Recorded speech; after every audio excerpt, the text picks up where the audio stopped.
right, David, whenever you're good, whenever you're ready.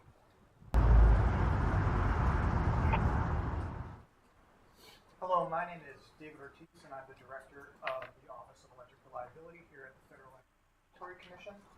We're happy to welcome you. Turn your microphone on. Okay, sorry about that. We'll have to remind everybody a couple times for that one. Hello, my name is David Ortiz. I'm the director of the Office of Electric Reliability here at the Commission. We're happy to welcome you to the joint FERC Department of Energy Supply Chain Risk Management Technical Conference. The purpose of this conference is to discuss supply chain security challenges and possible solutions related to the bulk power system, ongoing supply chain related activities, and potential measures to secure the supply chain for the grid's hardware, software, computer, and networking equipment. Both the Commission and the Department of Energy are very active in this area and accordingly have developed this joint conference to discuss these important issues.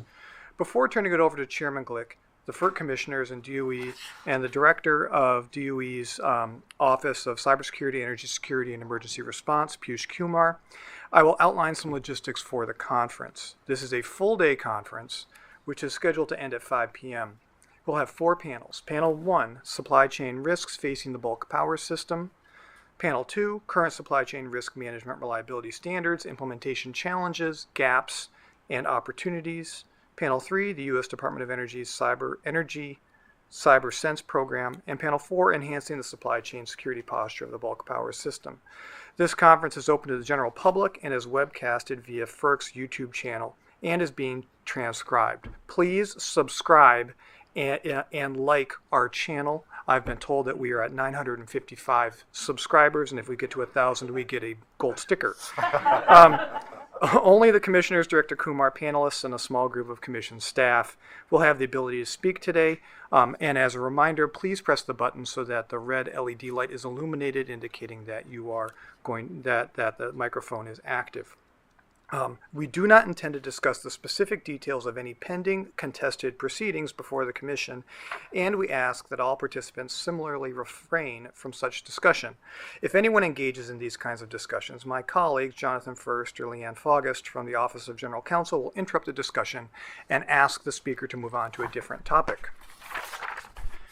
Panelists will not be asked to give opening statements. To facilitate dialogue between the commissioners, Director Kumar, and panelists, after introductions, we will go directly to questions and answers.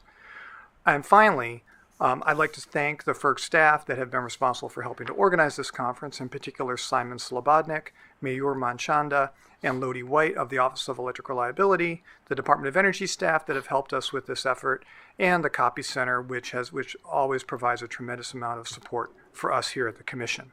With those initial matters out of the way, I will now turn it over to Chairman Glick and the commissioners for opening remarks. I will note that Commissioner Christie, unfortunately, has had some travel issues and will not be here for at least the first panel. We hope to see him soon. On to you, Chairman Glick. Thanks a lot, David. I want to start off by thanking you and the team, as you mentioned, for putting this together, but also the team at the Department of Energy. It's a joint effort, and really appreciate DOE's help here and team stellar work as always. And I also want to thank all the panelists. I always say this, but it's very much true. You are taking time out of your very busy schedules. Many people have to travel sometimes across the country to participate in these technical conferences, and it's invaluable to us, and I want to thank you for taking the time to do so. As I've said this a number of times, but I truly believe it, which is that FERC's most solemn responsibility is ensuring the reliability of the nation's bulk power system. And as we saw last weekend in North Carolina, this isn't really necessarily an academic exercise. It's a real exercise. There are people out there, whether they be people here in the United States or people around the world, obviously governments and so on, that are out there trying to do damage to the grid. I mean, we know that there are attacks there, most of them unsuccessful, but whether they be cyber attacks or physical attacks. And this is something we're going to, this is not a threat that's going away. It's a threat we have to deal with. And today's subject is the security of the supply chain and making sure that our adversaries and others aren't able to use the supply chain to bring down the grid. And obviously, it's a very important subject. Several years ago, when I first started here at the Commission, we actually passed a order, or issued an order, I should say, requiring bulk power system entities to essentially have a plan of action to deal with a variety. I'm not going to go into the individual factors they had to look at, but that the plan has to look at, but a variety of factors that these bug power system entities have to look at to ensure that the supply chain is not or is protected as much as possible, that their adversaries and others can't use the supply chain to get into, whether it be our power plants, whether it be transmission facilities, control facilities, whether they can't use the vendor relationships as a way, is an insidious way to get into these systems, or essentially through informational technology as well, through the IT systems as well. And this is a threat. This is a real threat, and I'm glad the Commission issued that order. And it's clear that the threat continues to evolve though, and gets more serious as time goes on. And so the question for me is are there more things that we should be looking at FERC and NERC as well? Should we be looking at changes to the way we define entities that have to essentially have to take action? Is the old system of saying medium impact, high impact, or low impact facilities, and the different rules applying to those facilities, is that really consistent with where we are today and where our adversaries are in terms of their capabilities? Those are the kind of things I'm very much hoping to learn from today's technical conference. Now, the first panel today is going to be a commissioner-led technical conference, as well as joined by Piyush Kumar, the director. But beyond that, after that, it's going to be a staff-led technical conference. I'm going to try to send in as much as possible after this particular panel. I've got a few meetings, but for the most part, this is a very important issue, and I want to learn as much as I can. And before I turn it over for opening comments to our colleagues, I want to really thank Piyush Kumar, who David mentioned is the director, and I always have to read it because I can't remember it all, but the Office of Cybersecurity, Energy, and Emergency Response. Since I started as the chair of the commission back in the beginning of last year, Piyush has been there for us all the time, providing information to us, explaining things. I'm a lawyer. Sometimes these things are hard for me to understand, some of these engineering type issues. And really, whenever there's an emergency, whether it be weather-related, whether it be what happened this past weekend, whether it be some cybersecurity threat, Piyush is always there. He's really on top of it. And I want to thank you for everything you've done for me since I've been here, and obviously for the country. With that, I'm going to turn it over for our colleagues. And it was mentioned Commissioner Christie is hopefully going to call in at some point on his way. He's run into a commuter issue. And Commissioner Danley, I think, is... No, I'm Rich. Mr. Chairman, I have called in. I'm listening. Great. Is Commissioner Danley on? Commissioner Danley, are you on? Nope, he's hopefully going to call in as well. But we're going to start with Commissioner Clements. Thank you, Chairman Glick. Those of you who are here today are the real reliability warriors, stalwarts. It's a bleak Wednesday morning, and at least for our part, this is our third technical conference of the week. One is 2 days of interregional transmission. That's a big, important reliability issue. And now this conversation today. So I'm grateful for everyone for hanging in there, especially to staff who've been working hard. Thank you, Director Kumar, also from me for your engagement and for your team's engagement on this technical conference and these issues. You know, we work in this slow-moving regulatory world. We think about complex capital infrastructure investments and long rulemaking processes, and nothing about today's topic is slow-moving. The Commission's foundational reliability standards are important, but all of us together are trying to figure out how to chase after that evolving threat, especially in light of technological advancements, in light of complex global supply chain issues, and in light of bad actors increasingly putting our system at risk. And as the chairman said, the example in North Carolina this week is pretty powerful in terms of what the threat is. And I think it's incumbent upon the Commission to use the regulatory tools we have to convene with other agencies in government who think about these issues all day, and to try and manage how we're going to keep up with these evolving threats. I think Chairman Glick's done a really good job. I think all of government in my time since I came in are just rising to this challenge in an impressive way. There's an excellent agenda for today, so I don't have too much to add, but I do want to say that I want to understand how you all view the landscape of supply chain risks and the risk management related to several years ago, before the current standards that exist were in place. It's been 2 years since those standards were implemented, 4 years since FERC approved them, and 6 years since we've had a technical conference of this type to try and get into the issues. So I'd love to understand where you see progress has been made, where gaps still exist, and where priorities should be placed going forward. So with that, thank you. Thanks, Commissioner Clements. Commissioner Christie?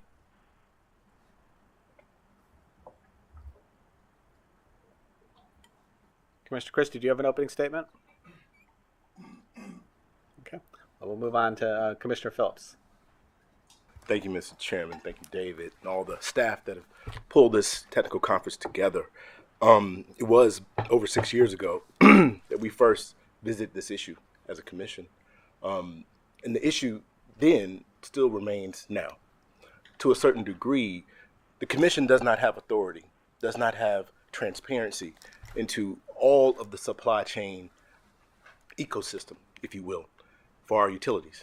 And so the question remains, how do we reach down as far as we can to ensure that all parties, especially third parties, vendors, suppliers, are doing everything that they need to do to ensure their systems so that our utilities can ensure their systems? Even more importantly, I think identifying vulnerabilities and threats within that supply chain has become increasingly more difficult. And I speak to utility executives all the time, and I ask them often about supply chain issues, and their response is always the same. We need access to inventory, and it's taking longer and longer to get those components of the system that we need, especially when there's some type of event, as it has been mentioned. What happened in North Carolina is top of mind. And they also mentioned that some of these components simply aren't built here at home anymore, and all of the many political and geopolitical issues that surround that issue. I'm also aware that supply chain risks are more important today than they were 6 years ago. And the world has changed vastly. As the clean energy transition continues to advance, this will become more and more important. Similarly, we are now in the wake of what is an ongoing war between Russia and Ukraine, and all of the implications and impacts that that's had on their system over there. And I say this all the time, you hear me say it. I'm afraid that what you see happening in Ukraine right now is just a testing ground. And experts say that it's only a matter of time before those sharpened cybersecurity tools are turned toward the United States and our infrastructure here at home. Also, I can't avoid discussing the shortage of distribution transformers. I know some of you have talked about that in your testimony. I'd love to hear more about that today. I have a lot of stuff in here that I'm not going to read right now. But to be clear, I think, and I stole this from staff, cybersecurity is a team sport. All right. And so one of the things that I'm critically focused on is this idea that we have an energy system that has a pretend dividing line where we say there's electricity on this side and there's natural gas on this side. And when it comes to supply chain risk, we avoid the issue that most of the vendors are the same. And so are we doing what we need on both sides of this imaginary line?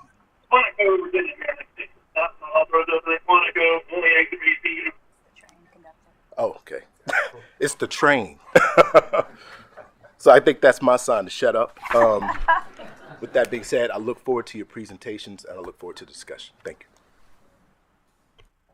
Thanks, Commissioner Phillips. Director Kumar?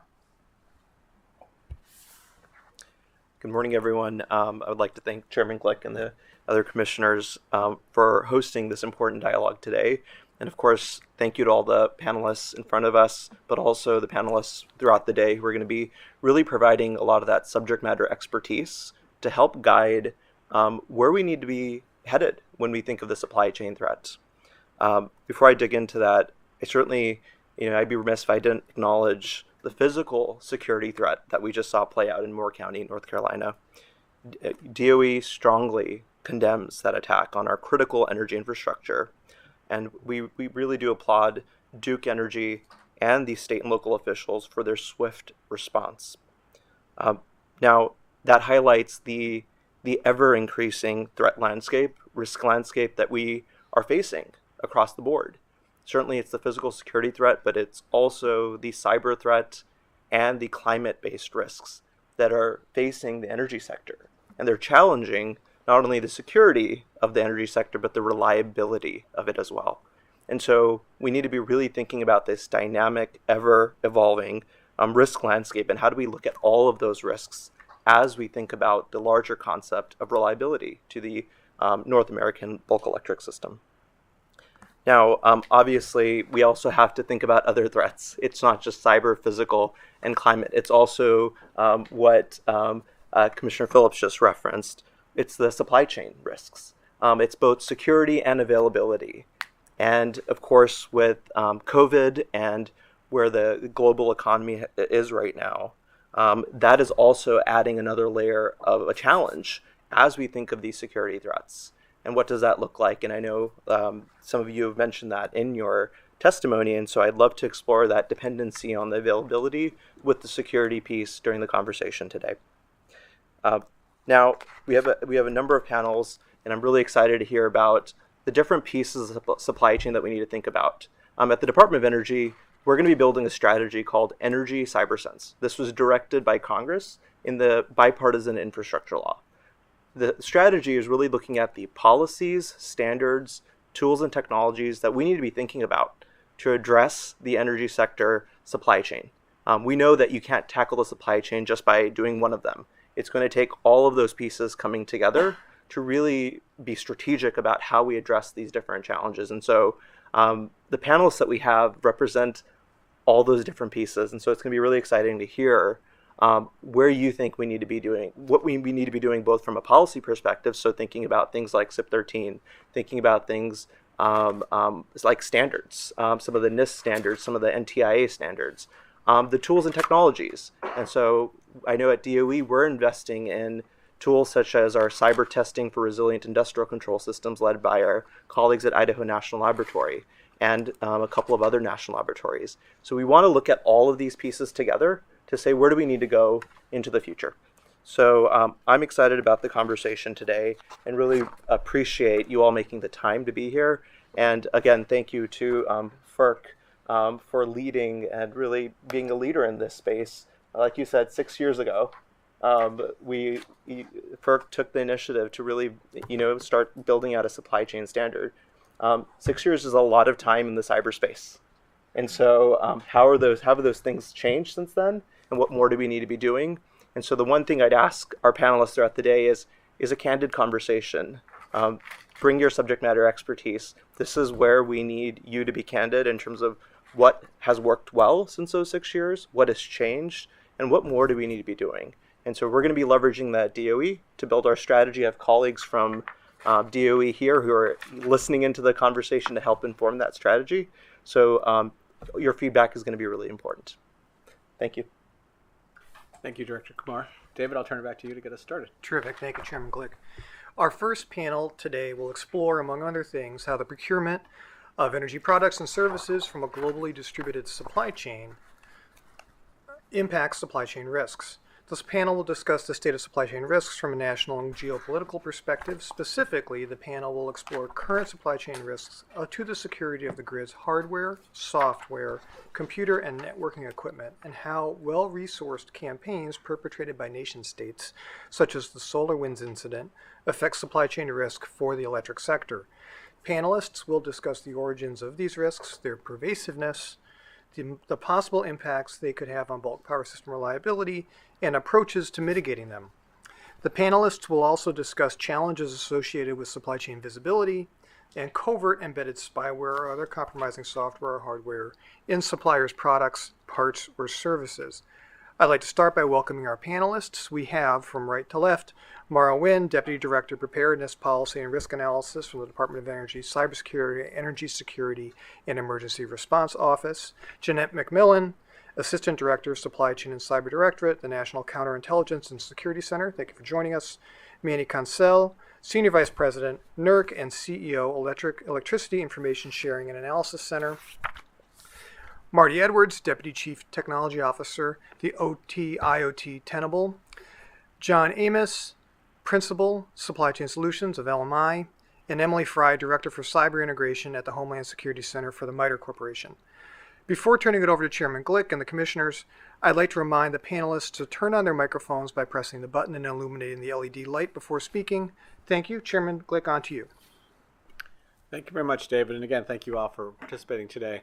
I wanted to start off asking a question for you all based on comments that we've already heard this morning. You know, it's been a while since there's been a mandatory rule has been established with reliability rule with regard to the supply chain.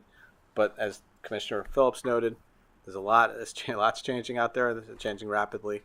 I was wondering if each of you could give a just brief assessment of where you think we stand with regard to the supply chain and cybersecurity and how it how the reliability of our grid, essentially how it impacts the reliability of our grid today, and whether you think additional efforts, either through reliability standards or something else, needs to be undertaken to address those threats. Maybe we can go from right to left and start with Ms. Nguyen. I have the red light on. So thank you for having us here today. And these are increasingly complex issues because of the diversity of the supply chain. Utilities have identified a number of components that are of concern across the bulk power supply. And these components include transformers, conductor poles, and other components.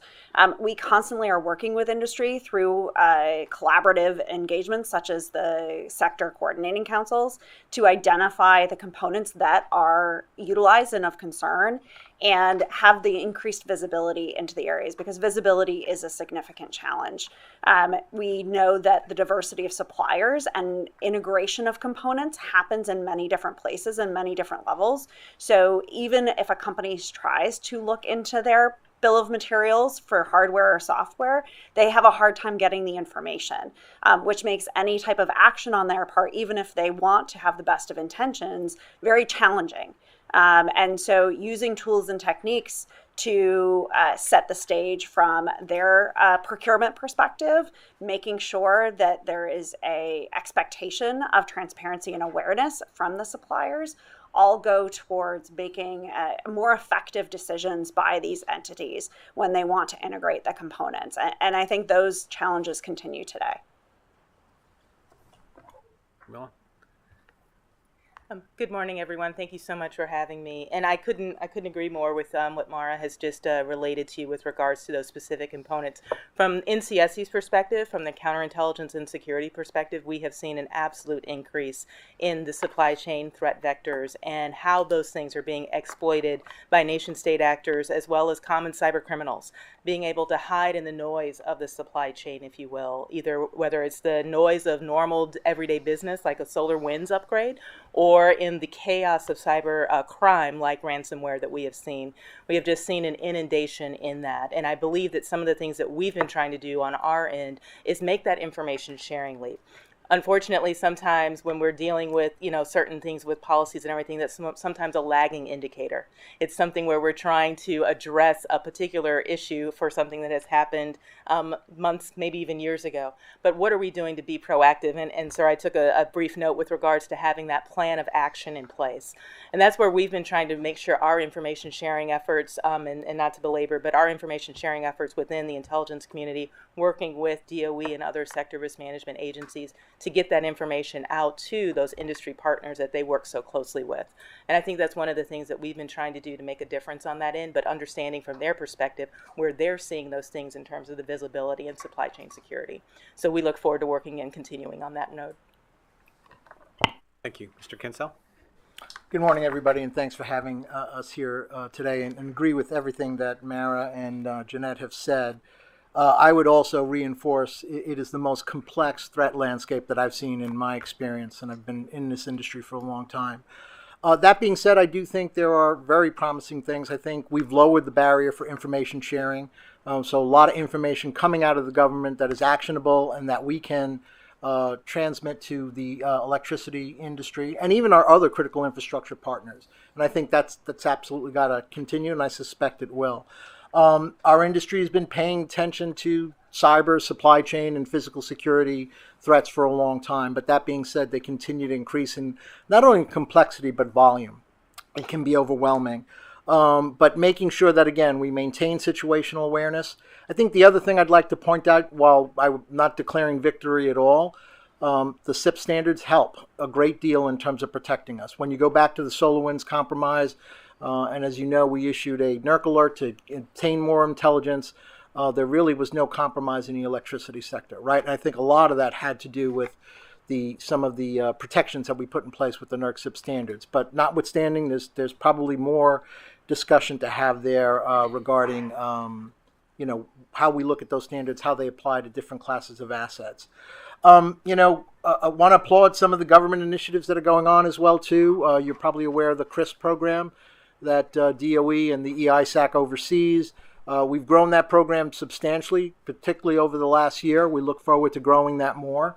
But I think the use of sensors across the sector to understand and measure what's going on in critical infrastructure networks is critical. And we started some of this with the 100-day sprint that President Biden started in April of 2021, but I think there's an opportunity to expand that. And that's across the entire vendor community, right? We don't have to select one tool here, but having exposure to and visibility to what's going on in those critical infrastructure networks is important.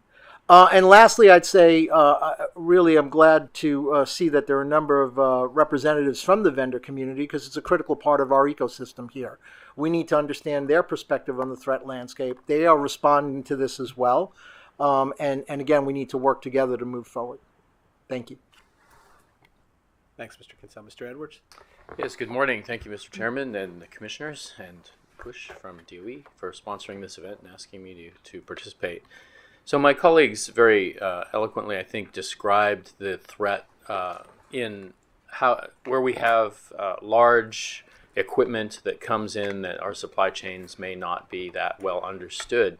One of the challenges, I think, is that quite often that type of equipment comes with embedded software components that are not either adequately disclosed or even disclosed at all. They're often included by the manufacturer. It's a proprietary sort of nature, right? One of the things that our customers can continuously ask us for is better visibility into those networks. So quite frankly, they can find out what's installed on their network after they've plugged it in. And so I think that one of the approaches that we certainly could take is an increase in the mandatory level of I guess the word I would use would be transparency in what's included in these devices, and some standard mechanisms for, interrogating these devices once they show up on site, right? So you have an understanding of what you bought, it gets to site, and you can verify that only those functions that are intended are there, and there's no sort of ancillary or auxiliary functions. So I agree with Manny in the respect that, in the case of SolarWinds, we had very good visibility on the IT or enterprise corporate networks of where that type of software was installed and how it was being used. We can interrogate our corporate environments for that kind of information. We simply do not have that type of capability installed ubiquitously across the electrical sector, right? And I think that continuing to, it sounds counterintuitive, but leaning forward into that interconnectivity between the IT and OT domains will enrich the information that we can get out of those systems to ensure that they're operating safely and securely. So it's kind of the opposite of the air gap sort of problem, right? Thank you. Mr. Amos? Good morning. Thank you for the invitation, Chairman, Commissioners, and Director. It's a privilege to be here. I would actually start out by saying that I think that we made a lot of progress overall. I've come from a background where I've got a lot of exposure to a lot of different supply chain risk management from different industries. Energy has certainly been one of the leaders in this space. And the challenge, I think, goes back to what Commissioner Clements was saying earlier, is that the speed is the challenge. The bad guys, the adversaries, know they're recognizing the impact that supply chain can have, and so they are actively trying to go figure out what's the next best thing to go after. That's the challenge. We're making progress. We're making sometimes gradual, but we're making steady progress going in the right direction. I think that the focus has to be on really what comes down to a subtle difference between security and risk management. Security you tend to look at as being black and white, 1 or 0. It's either secure, it's not. If you have a breach, you're not secure. Risk management is about the shades of gray, and it's the difference. It's prioritization, figuring out what should be that next best thing that you should go after. Security is the ultimate goal or the desire, but really what we're talking about truly is risk management. It's all about figuring out where to prioritize the effort. So we have to try to stay one step ahead of the adversaries. Yes, making progress. Absolutely need to continue making progress, continue the due diligence, continue getting better at what we do. Thank you. Thanks. Ms. Frey? I want to pull on a couple of threads that both Manny and Marty have brought to light in their opening comments. I think what we have here is a situation in which most of our discussion groups together the category called SCRAM, Supply Chain Risk Management, into a single category. And really what we need to do at this point is parse it apart into the different elements that occur throughout the life cycle of a thing that we use in bulk power. For simplicity's purposes, I will simply use 2 phases right now. One is there's a chunk of time that is everything that happens up to the acceptance and use of the thing, be that software, hardware, other equipment. And then there's a chunk of time that is the active use life cycle of the thing. We have very little visibility into everything that occurs up to acceptance and use. We are making a difference. There are additional areas of insight through the CRISP program and through other efforts that Marty is starting to point at. But the problem is that the bulk of what we're doing right now is an emergency response activity. We find out about solar winds, we find out about something else. That is already the burden of the user, who then is put into emergency response. So our inability to see everything up to use, phase 1, is impacting and putting in crisis phase 2, the active life of the energy grid itself. So in those 2 zones, what are we getting better at? And what are we really quite poor at? And where do we actually have levers of control? Although we are getting better at that phase 1 piece, it's not going to be a fast fix. And it's going to take a long time for us to achieve the level of transparency and illumination on that true supply side that we need. If there's time, I want to give one example from a federal agency that is doing really a great job. On the other side, what we must do, because this is where we have control, is equip our defenders with everything we can give them. And what I mean by that is, to some extent, we're doing well on network surveillance, but what we're not necessarily doing as well on is changing acquisition. We must change how we buy everything from here on out so that we are not accepting risks associated with vulnerabilities, yes, but also associated with blindness. Do our contracts, does every acquisition require full transparency of every component on the hardware, every component in the software? Not today. We have to equip our defenders from acquisition onward. If there's time, I just want to give a brief example. One agency that we work with actually takes very seriously the integrity of every element in approximately 30 pieces of equipment that they use. It is not in the energy sector. It is another critical infrastructure sector. And so they will actively spend years looking at 2 things before they complete an acquisition. They look intensely at approximately 600 different areas of the supplier's own activities.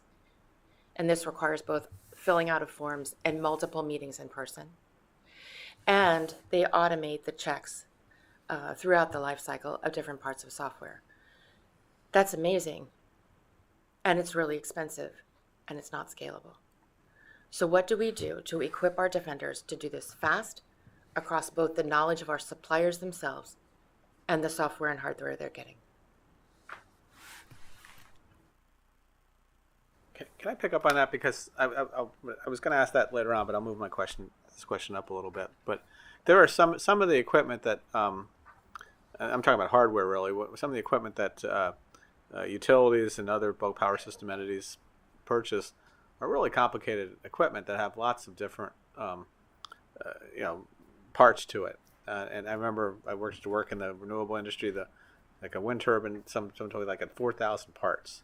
And how do you police that? I mean, if it's the purchasing entity, the utility, for instance, how do they determine where all those parts are coming from, and how can they ensure that some of those parts that maybe they're subcontracted for or so are actually not embedded with malware or whatever it might be that would endanger the reliability of the grid? How do we go about doing that? Is it more? Is there something that the federal government should require of purchasers, or is there some sort of other mechanism to do that? I start with you. I think there are at least three parts to answer this. The first is another way we have to pull apart this thing called SCRIM is to understand what the market can now give us and what the market simply cannot give us today, and where we have to invest in market capability. One thing that the market can do pretty well right now, we have a very wide variety of capable offerings to parse apart known risks in software. Great, let's use that capability. The market itself does not have the capability to do either counterfeit or risk detection in hardware. There simply is no scalable market capability. So we as a country have a critical gap in our capability. Thus the example I was talking about earlier with the other agency that is taking what it deems to be most critical and deep diving those elements. So here's one option. So part two, great, we have no market capability in counterfeit and other detection for hardware. Invest in that, but also decide where is there a common core. So amongst some sets of these types of equipment, such as turbines, there are small numbers of providers, and those providers have small numbers of offerings. And that then is the common core of wind turbine offerings. And the same could be said across different types of energy provision. Let's figure out what is the common core and invest for now, because we don't have scalable market capability. Let's, as an industry or as a regulatory commission, invest in deep diving what is integrity for those particular sets of equipment that we call the common core. There may be a better option right now, but I don't see anything better in the near term. Does anyone else want to weigh in on that? And feel free to move your placards up if you.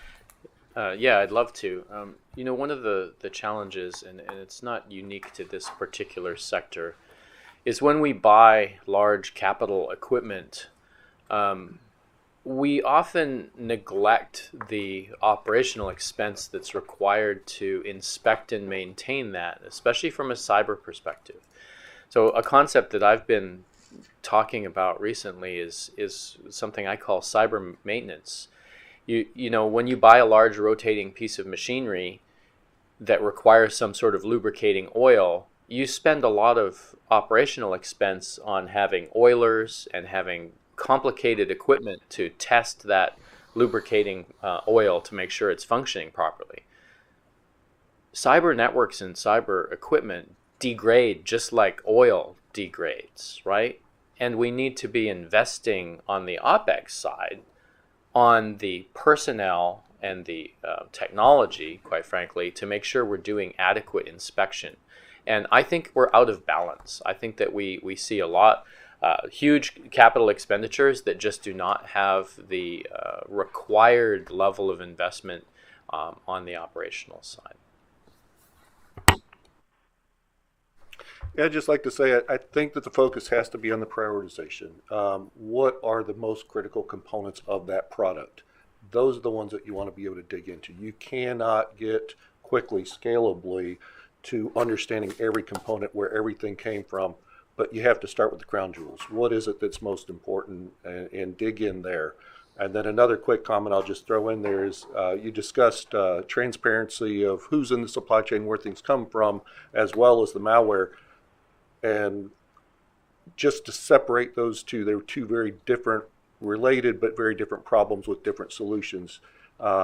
I would say focusing on transparency probably is more important initially, because if you don't know what it is and where it's coming from, it's difficult to figure out how can you protect those particular components and aspects of that. So once again, I think it has to be prioritization, focusing in on the most important pieces.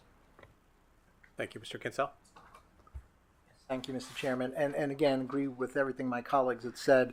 To the point of that John just raised about most important things, communications pathways are one of those common and most important things. And earlier this year, the electricity sector collaborated with the Department of Energy to analyze communication pathways to bulk power equipment, and really a comprehensive report that talked about those risks there and the risk mitigation strategies. And they were relatively easy to put in place to sort of help mitigate against risk there.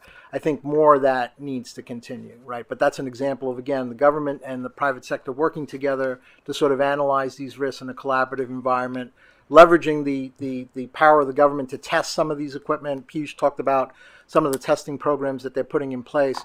But again, it doesn't, address all the risks, but address some of the most major risks as we go forward. Thank you. Ms. Nguyen? And just to add on to my colleagues, I think they mentioned several points that came immediately to mind for me, but also that the threats and vulnerabilities, as we look in that prioritization, need to be under the awareness of the energy sector. The energy sector has some unique characteristics that make certain vulnerabilities more or less important to us. And so we need to make sure that there's not just a blanket supply chain risk perspective, but one that takes into account the unique attributes of the energy sector, and specifically those crown jewels, in understanding what truly makes a difference, because there's not enough resources to attack every single threat and every single vulnerability. Thank you. Thank you. I wanted to move on to a slightly different topic, but obviously related, and that is, I understand we have different categories. Obviously, we have high impact facilities, we have medium impact facilities, and we have low impact facilities.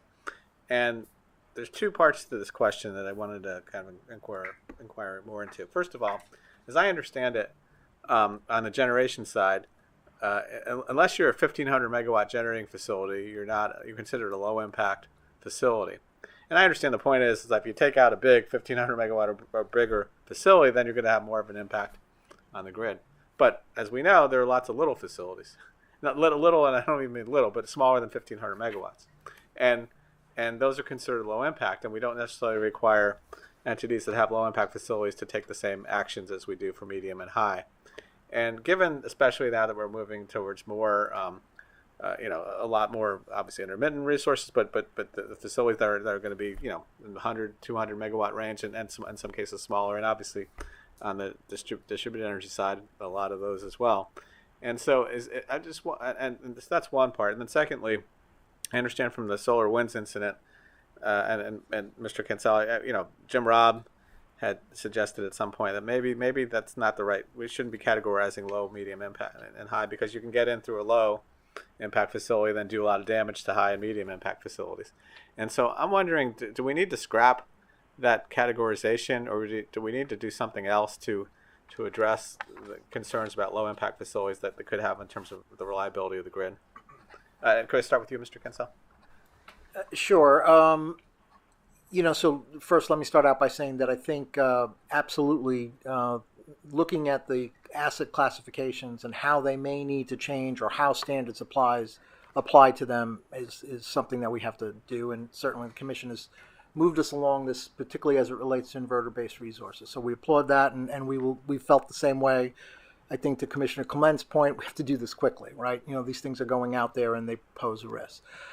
Going back to the existing standards, though, I do think the full suite of standards, and it actually came to play in the North Carolina incident this weekend, do a fairly good job at protecting the reliability of the bulk power system, and they're designed to localize the impact. And, with all, certainly don't want to see anybody lose lights, but, they worked in that case, right, in this particular situation. But as you mentioned, what's the sweet spot in terms of bringing that down? And I do think we've started to do that. We need to continue to do this. It gets back to what several of my colleagues said. Where do the biggest risks lie, and where do we want to focus? What category of assets do we want to focus? Think about the the risks introduced by distributed energy resources or the potential risks, and again, start to pull that apart there. Again, I'll go back to what I just mentioned earlier. A lot of this depends on communication, the increasing interconnection of all the assets that we use across critical infrastructure. The common thread is communication, right? So how do we sort of harden those communications, make sure that only trusted asset access is provided, detect anomalous behavior, all those sort of things. So I think it's more than just looking at the assets and whether the standards applies. It's also taking a look at risk mitigation activities and making sure that they're applied to them as well. Anybody else have any thoughts on the subject this way? Thank you. I also want to add onto this that the resiliency planning attributes of this, you have to assume at this point something is going to go wrong. Whether it is a natural disaster, whether it is a direct attack, something will go wrong, and making sure you spend the time in advance to really analyze that resiliency planning so that you can prioritize and you can have those upfront conversations, so you're not assuming that when you have a system that is perceived as a lower consequence and what that cascading impact is, that you're not fully analyzing that interconnectivity. Yeah, so I think there's still some value in having a tiered or stratified approach to that categorization. But when it comes to cyber, because we're so hyper connected everywhere, the spread of something that seems fairly innocent from a fairly low criticality environment into a high criticality environment is inevitable almost. And so I think what we need to take a look at is having a certain baseline standard of care that applies across the board, and then look at do you have to embellish it in some of the higher criticality implementations. Thank you. I want to obviously recognize that we need to save time for everybody else. So I want to turn it over to my colleagues and move it to Commissioner Clements. Thanks. Thank you. I appreciate, Ms. Fry, your unpacking into the phase 1 and phase 2 thinking, because very quickly when you get into these conversations, it feels like the challenge is overwhelming. And so we need to break it down into these smaller, more manageable bites while not losing that bigger picture, which will continue to be a challenge over time. I wonder if people could say more about this phase 1 step, the idea where we just don't have transparency into what is getting the characteristics of that we don't know about in terms of hardware equipment especially, but software as well. And what is it reasonable to expect in terms of transparency? So part A is, is there a standard piece to that? Do we start with a practice that purchasers in the U.S. can enable before we get to standards if we just don't have the tools available at that step? Part A, and then part B, how does the COVID impact and whatever else impact that's slowing down supply chain access? So Commissioner Phillips mentioned the access to transformers. If you're desperate for transformers and things are slower than usual and getting worse perhaps, or perhaps this is a blip, I don't know, in terms of delays, if you have a perspective on that as well. So part A is just general, the transparency. What do we do with that as a starting point from the FERC's perspective? And then part 2 is the impact of COVID on the delays in the supply chain related to that. I guess I can take a shot at that first. And so with regards to the splitting into the sort of pre-deployment phase and then the operational phase, I think that's a great approach. Over my career, I've worked with the original equipment manufacturer supplier community quite a bit, and as a software supplier ourselves, some of the challenges are the manufacturing community may not even know what is actually in their product in a lot of cases. You have a developer that pulls some piece of software off of the shelf and uses it, and that piece of software gets changed somewhere, and it's simply not tracked adequately. I think that the supplier community, and I can't speak for them, but I would say I think the supplier community would welcome additional requirements in transparency. One of the comments I've received from the industrial control system supplier community is that, you know, they're simply not being asked to do some of these things by their customers, right? Their customers are more interested in reducing the overall cost of the implementation, and so they don't ask for some of these things. I think it's the role of this commission to require some of those things in that kind of transparency. So, you know, software, hardware bills of materials, firmware bills of materials, things like that are all headed in the right direction. As long as we can, as I previously stated, maintain them over the long term, right? So we can't just have a single point in time solution here. We have to have a solution that lasts for the life cycle of that asset. Yeah, and again, agree with what's been said. I think Ms. Fry eloquently broke this into manageable chunks, and that's a potentially a roadmap for us. But as Marty just mentioned, and he mentioned it earlier, understanding the market's capability is very important, right? And having the sector collaborate with the market and understanding those capabilities, seeing where they could. What are the capabilities they can provide to help avoid risk? And many, vendors have started to develop software bill of materials, so essentially of inventory of software that's included in their products. Similarly, on the hardware side, hardware bill of materials, but that's not fully baked out and comprehensive, right? There may be some gaps there, but starting someplace is important, right? And again, and there are many initiatives that we could talk about, and certainly. DOE and the labs are pursuing initiatives in this space as well too. So I would encourage more investment in those things. And again, I go back to what Marty just mentioned: engagement between the sector and the vendor community. I think is critical here to solving this problem. Well, I'd like to say that I think that part of the challenge is when you get deeper into the supply chain. You were talking about the global supply chain; it gets complex, and as you get the subcomponents of the subcomponents in these devices, you start to deal with entities that don't see themselves as being under the authority of the United States or FERC or anybody else here. These are global entities that all have their own place in the global economy. I think what helps us get there, because you can't necessarily overcome that. You can regulate the first tier, the OEMs, the ones that are providing directly to you. But once you get further down in the supply chain, you just the reach isn't there.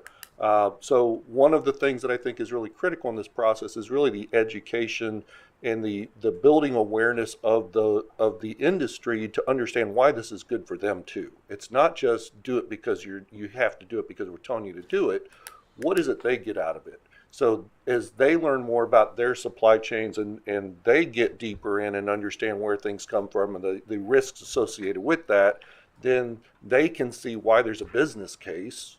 Coming down to the money, why is there a business case for them to go down that path and improve their own transparency into their own supply chains? Why does it make sense for them to be able to communicate that downstream to their customers as well? So I would focus a lot on that education of the industry of what are the good things that they can get out of doing this as well. Mm-hmm. Thanks. Ms. Fry and then Ms. McMillan. I think at the moment we stand a reasonable chance with the proper regulatory structure and acquisition structures in place. I think we actually stand a reasonable chance of getting to some form of viable risk management on software. This is the result of a number of developments over the recent years, not least of which, of course, is the SBOM. But let's be clear that an SBOM is not a risk score. An SBOM is just the beginning. It's the list of ingredients on your Coke bottle, right? So how do we, as an energy sector, begin to understand which things pose most risk to us and manage the longitudinal aspect of that risk? Because the risk can change during the life cycle. As we saw with Log4j, something that had been a low or medium, depending on which scanner tools you were using, all of a sudden became high a year ago this month. So in the middle of a life cycle, we need to know where we are across all of our SBOMs. And the resistance to SBOMs remains quite strong. So let's not pretend that we've got a golden nugget here. Mm-hmm. We just are on the right path. Mm-hmm. By contrast, where we are with hardware, I actually think we're considerably behind. And H-bombs, or what the Department of Defense and some others now call X-bombs, in other words, give me a bomb for just about everything. The technical execution of creating a like bomb for hardware is nowhere near the technical viability or feasibility of an S-bomb. An S-bomb right now is technically feasible either by you, the supplier, giving it to me, and also by me double-checking and creating my own. Right? That's up and running. The technology works. The question then becomes, and now what? How do we interpret this content for risk? With H-bombs, we're not there. And part of it is we have a global system in which speed of provision is much more valued, has been traditionally much more valued. Speed and profit making during the cycle has been much more valued, and that's a combination of international standards, market norms, and cultural norms. In many, many different cultures we're sourcing our materials from. And I don't anticipate that we can change that through regulation.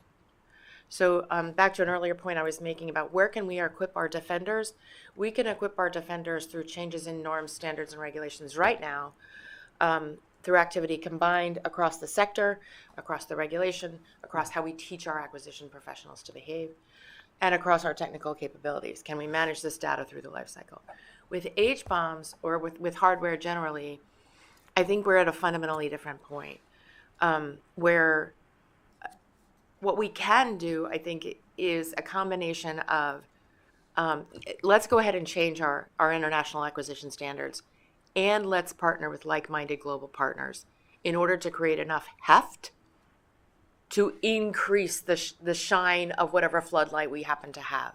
The floodlight's still going to be a floodlight on this corner, a floodlight that corner, a floodlight that corner, and we're going to miss the middle of the block. But at least if we have 3 floodlights going, we're better than just the U.S. trying to shine 1 floodlight. So, for instance, the World Economic Forum has a coalition that has established a cyber resilience norm for oil and gas. Great. So are we partnering with them and expanding and augmenting what they're doing, or are we operating as separate lanes, right? Similarly, there's the International Charter of Trust for Supply Chain Risk Management. They also have a set of norms and operational expectations that we could bring these forces together and create international coalitions that then set norms and standards and buying policies that force, where possible, and there will always be some impossible, force elimination back further into the hardware chain. Yeah. And then what do we do with that? If FERC is one small part of a literally global effort to do what you're describing, in the meantime, what can the Commission do relative to our hardware in the energy sector and the electric sector? To my mind, it then goes to some sort of standard on quality control on receipt of this stuff, or there's a transparency piece in the contracting for the acquisition, and then there's something related to quality control on the receipt. We're not going to get to just safe, right? But is that where we should be thinking about in the near term as a commission? But that's a follow-up question. But Ms. McMillan, go ahead. I Okay. was just going to echo a lot of the sentiments that are, sorry. Can you hear me now? Okay.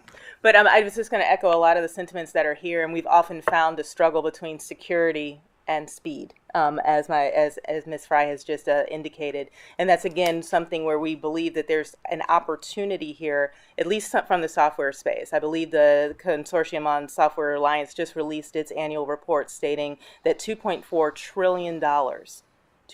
trillion was lost with regards to lack of software security, software assurances, and breaches through software across all sectors. So even if we are focusing on the hardware issue in terms of making sure that those things are adequately documented within contractual relationships with vendors and suppliers, we've often told organizations, know your customer, know your supplier. Know the supplier and what they are actually providing to you in terms of what that piece of equipment is. But pieces of equipment often have to have software packages. And those things that are embedded, as we saw in SolarWinds, are embedded throughout the systems, no matter whether it's an IT or an OT issue. So that's one of the things where I think we can see if those contractual and acquisition professionals are much more aligned with regards to information sharing. And that's certainly one of the things that we've been charged to do in the intelligence community with regards to getting information out to federal acquisition professionals with regards to supply chain and CI security risks. Thank you. Mr. Cancel, I'd be interested in your perspective, sitting where you do in the partnership you have with industry, at the risk of getting philosophical, which I don't want to do, as a practical matter, where's the role of the standard in the acquisition space versus cooperation and education related to the risks that we face? Well, I think the current standards do an adequate job of sort of protecting against the risks. And again, getting back to the fact that the standards were defined quite some time ago, right? And the landscape has changed. So I think the conversation needs to be, given that the landscape has changed, how do we need to, maybe revise the standards? We talked earlier about perhaps looking at the asset classification differently. So the current supply chain standards, could you consider applying them to the lower class assets as well, too? I'll go back to something else I said, too. The other way, so now we're talking about fixing the problem and putting in standards and getting better quality control. I don't want to lose sight of detection, right? It's important to monitor these assets and understand how they're performing and be able to analyze or identify malicious behavior, right? And we talked about sensor technologies and things like that are important. And there are well-known techniques and practices that adversaries use to compromise industrial control systems, right? So looking at it from that perspective, across the asset classes could provide another opportunity. And again, not being philosophical, but again, working with our vendor community, understanding the market capabilities. I agree with what Emily said, probably moved the needle significantly on the software side, on the SBOM side. A lot more work to do on the hardware side. And while I'm on the hardware side, I think there are so many other forces, right? We talked about the global supply chain. There are labor forces, right? There are raw material forces and issues that are also impacting this. What else do we need to get under, so we can do a great job of coming up with a hardware bill of materials, but if we don't address some of those other issues, we're not going to solve the problem either. So. Thanks. Mr. Edwards and Ms. Nguyen. I had the privilege of co-chairing a subcommittee for the National Security Telecommunications Advisory Committee, the NSTAC, and we delivered a report to the president recently.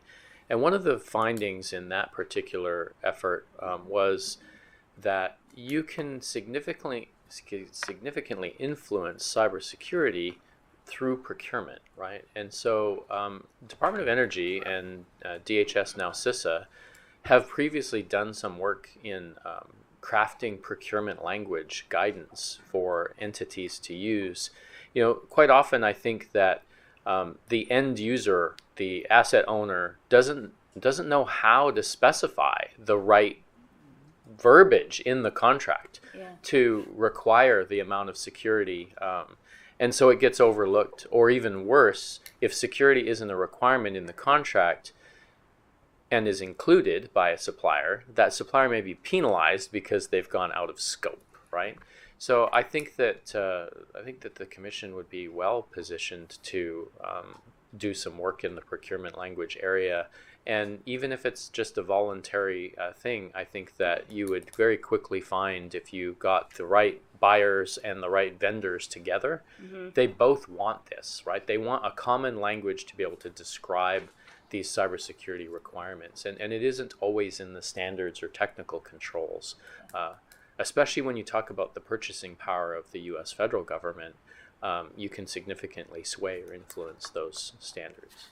I'm imagining those willing buyers and sellers, and then their lawyers going head to head over who's going to where that risk's going to get allocated. But the voluntary piece is an interesting perspective. Yeah, no, it's always a lawyer to lawyer discussion. But I'll reemphasize what I said earlier, that I've heard from a lot of vendors and original equipment manufacturers that they welcome being told how to do this because they simply aren't by their customers. Yeah, thanks. Ms. Nguyen? Yeah, I like to always say, try to make it easy to do the right thing. if people find an easy way to do the right thing. And thank you for referencing the CISA program. I actually used to oversee that in a prior job. And the IT and comms communities came together and posted publicly many supply chain risk management tools. And much of those tools are applicable to many different sectors, not just the IT and comms sector. But one of the conversations we always had was, what is the business case? How can you set the tone that the business case is that this is now an expectation, that this is the way that business is now done, through many of the tools, through the communities, and work that through.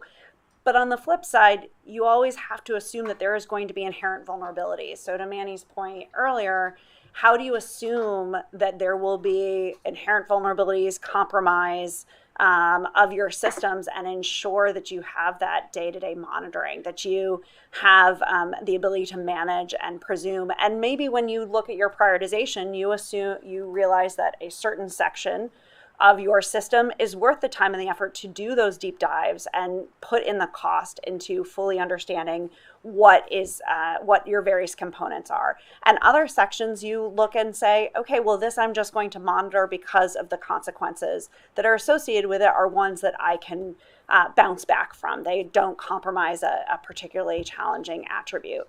And really building that into your business case and making sure that it is agile, because we also want to make sure that we are moving at the pace of industry innovation. We don't want ourselves to be held back in taking advantage of all those innovations that are coming to the table to make things work better and move because somebody said, you know what, energy sector is not worth it for me. It's too complicated, they're too archaic, and then we lose that opportunity to really drive things forward as well.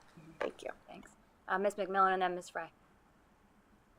Yes, thank you. I just wanted to echo that sentiment as well with regards to procurement being a very powerful tool, especially in the cybersecurity space. Under Executive Order 14028, one of those really critical aspects, in addition to SBOM for critical software being delivered to federal agencies, there were also FAR regulations that were being developed with regards to the contractual relationships with regards to that software, as well as any updates, as well as any cybersecurity breaches, all of that information being a positive note forward to say this is the type of cybersecurity that needs to happen in the FAR clauses that are going along with that. So that is still ongoing. I believe the FAR regulation is still trucking along that particular line, but that is definitely an indication as to where we felt that from a cybersecurity standpoint at the executive order level would be very essential to critical software being delivered to the federal agencies.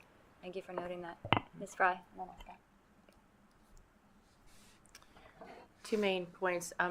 You've touched a couple of times on the need to do something now. What could we do now? And golly, I wish I had great answers for that. The only thing I can think of is in the course of this conversation, we've touched on the role of standards. Sometimes standards are hard because they take so many years to get to. However, in the past year, both MITRE and I think IEEE have put out a draft standard for SCRIM. So one thing you could do is take these newer pieces of standard that specifically speak to SCRIM and take a fresh look at the NERC approach in light of those emerging standards. That might be helpful. So that's point one. The other point I wanted to get to here is I think that somebody once told me that if you choose to remain neutral during the battle of an elephant and a mouse, you're welcome to do so, and the elephant probably won't notice, but the mouse certainly will. And I think that's essentially a lot of what we're dealing with here is that our mice need to be an army of mice, and some of the ways that we could make them into an army are not acceptable and not admissible, and that's heavy-handed regulation and forcing all kinds of, compliance. But some of the things that we can do to turn our mice into an army are much more empowering. Mm-hmm. And one of those things is when we think about the common space that our participants in the sector have, there are common elements of software and hardware where each of them should not have to figure out on their own how do I define risk for this, and how do I monitor risk for this? And instead, and this is an approach certainly we're seeing others attempt, where do we find the common ground where all of us use these 20 pieces of equipment and these 45 pieces of software? Let us have a centralized, highly efficient approach and you guys are responsible, you guys, the central appointee, you're in charge. And anytime there's a change, you tell all of us who participate. Because otherwise, every mouse is trying to fight the battle on their own. Yeah. So I would suggest, and we're seeing this as well, we're working on a similar approach with the hospitals, they all have the same pieces of equipment across the nation, and they're all trying to figure out what are the risks. There must be something here where there's some common ground, and cost efficiency, speed, and operational efficiency could be gained. Yeah, thank you. I really appreciate that advice, and I'm not looking to act now for the sake of acting. Like, I think your perspective on how to continue the trajectory in cooperation with all of the agencies. I'm not going to call you mice or myself that, but I appreciate the analogy as well. I'll stop for now. Thanks. Thanks, Commissioner Clements. Commissioner Christie, are you on the line? Do you have any questions? With that, why don't we move to Commissioner Phillips? Thank you, Mr. Chairman. I want to begin. I first want to talk about supply chain attacks. I want to start there. It's top of mind for everybody what happened in North Carolina, but I think it's helpful to think about the history of these sort of physical attacks and how they have implications on supply chain. If you go all the way back to Metcalf, back in 2013, we know that this was a sophisticated attack. Won't get into the details of what happened, but we know that remains unsolved.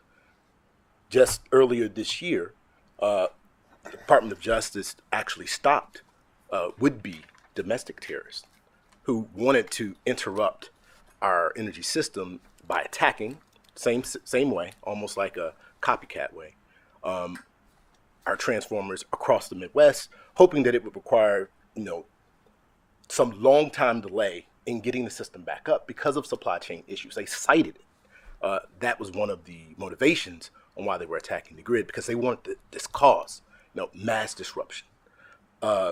Moving forward to what happened in North Carolina, we still don't know all the facts, but we do know that the damage that was caused, this is what people on the ground tell us, that the supply chain issues required several days in order to replace the components that were damaged. You couldn't do a workaround like you normally do, like a storm or something like that.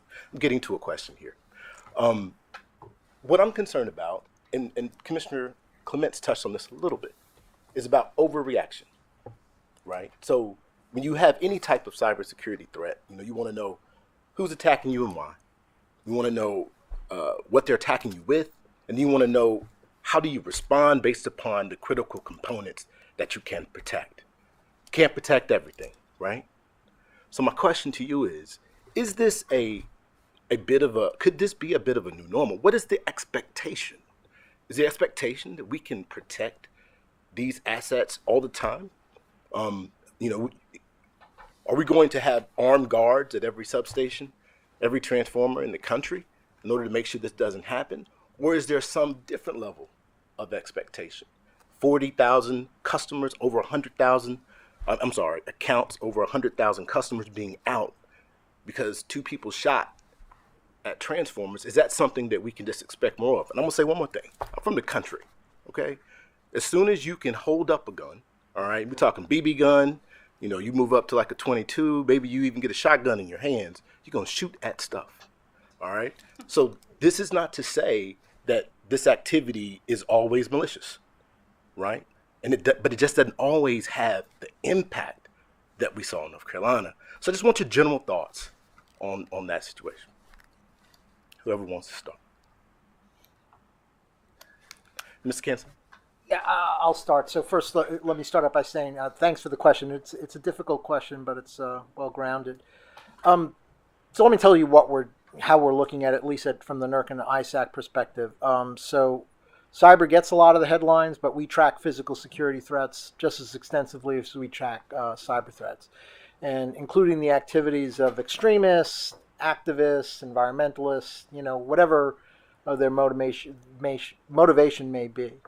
But I will say this year we've seen a steady increase in physical security incidents across the energy infrastructure in the United States, right? And they run the gamut from break-ins to steal copper, other vandalism activities, theft, but we have seen a significant amount of ballistic gunfire damage. And we've seen some pockets in areas of the country where we've seen that. Now, what the motivation is and who's perpetrating this, we don't know. To the question of, what can you protect? What more can you do? I think it's really based on risk because you cannot protect everything, right? You have some substations in very remote parts of the country that, an adversary can do whatever they want. It doesn't have to be gunfire. It could be some other kinetic activity to sort of do that. But again, based on the criticality of the energy system, you can decide on what other measures you can put in place. And again, it probably gets back to the asset classification discussion as well in some respects.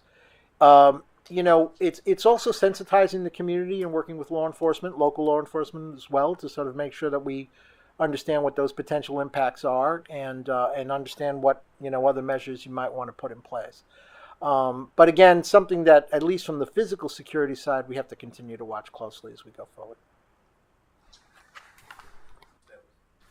Yes, thank you for the question. I live in Montana, so I understand the country nature of your opening statement there. With regards to protecting or building up more resilience from a physical standpoint and from a cyber standpoint, I think that the key is that we need to engineer out the proprietary nature or custom nature of some of the components, right? So when you can easily replace or switch in, and I know that this conversation is not as easy when you're getting into large transformers, but when you can have a replacement that will be readily available in multiple situations. I know Department of Energy has done some work in that area with regards to those large transformers. I think the same applies in the cybersecurity area too. I think that we need to have sort of a technology agnostic or vendor agnostic approach where we can pull out a certain component that has a certain set of definitions about what it does and what it performs in the system and put in another vendor's component, right? So we do compete in the cybersecurity area on our merits, but I think that moving towards a more, I don't like the term plug and play, but a more easily interoperable environment is always something good for resilience. Also, thank you for the question. The direct answer, I think, is that yes, physical attacks are something that you're always going to have to keep in mind. I think that whether that's a individual who, for whatever reason, wants to go out there and just cause havoc, if it's an insider threat, which is always something that you have to consider. But I think a good example from another sector that impacted quite a bit from a critical infrastructure standpoint took place a couple years ago on Christmas morning in Nashville. A single actor drove up an RV loaded with explosives and set off a bomb Christmas morning that took out an AT&T communications server building. And the impact of that event impacted the entire Southeast. A lot of 911 was unavailable for several days, but there was a lot of also unforeseen circumstances that came out of that. There were banks, for instance, that had all of their communications were routed through that one facility. Those banks could not communicate. They couldn't transfer money. Well, there's corporations that use that bank to perform business. Those businesses got shut down because they couldn't pay people. They couldn't pay vendors, they couldn't pay employees. Critical infrastructure is like that. Energy sector, communication sector, IT sector, all of them have this interconnectedness, this interdependency that can be breached from a simple physical attack. So I think that, to me, I think where you go from that is lessons learned. What do we learn from these events that have taken place, whether it's North Carolina or in Nashville? what contingency planning are we going through locally at each facility, at each region? How are we getting better? How are we learning from these events? What is it that we're doing to make ourselves one step better, and sharing that information with others, not just within the energy sector, but across sectors? What can we learn from the other sectors? That to me is one of the biggest things we can do right now. Thank you. To add on to that, I think you need to make sure that you have a whole of community approach. You will never be able to anticipate every single thing that is going to come your way. And so how do you make sure that you have a resilient system planning for this? And that includes joint cross-sector exercises and training, right? You heard the commentary about the impact that the communication sector has on finance, that has on the energy sector. Those are all very interconnected. The impact that your state and local representatives have in the community planning of, if something goes wrong, how do you make sure that people are taken care of, that they have heat, that they have support if they're on medical devices that require electricity?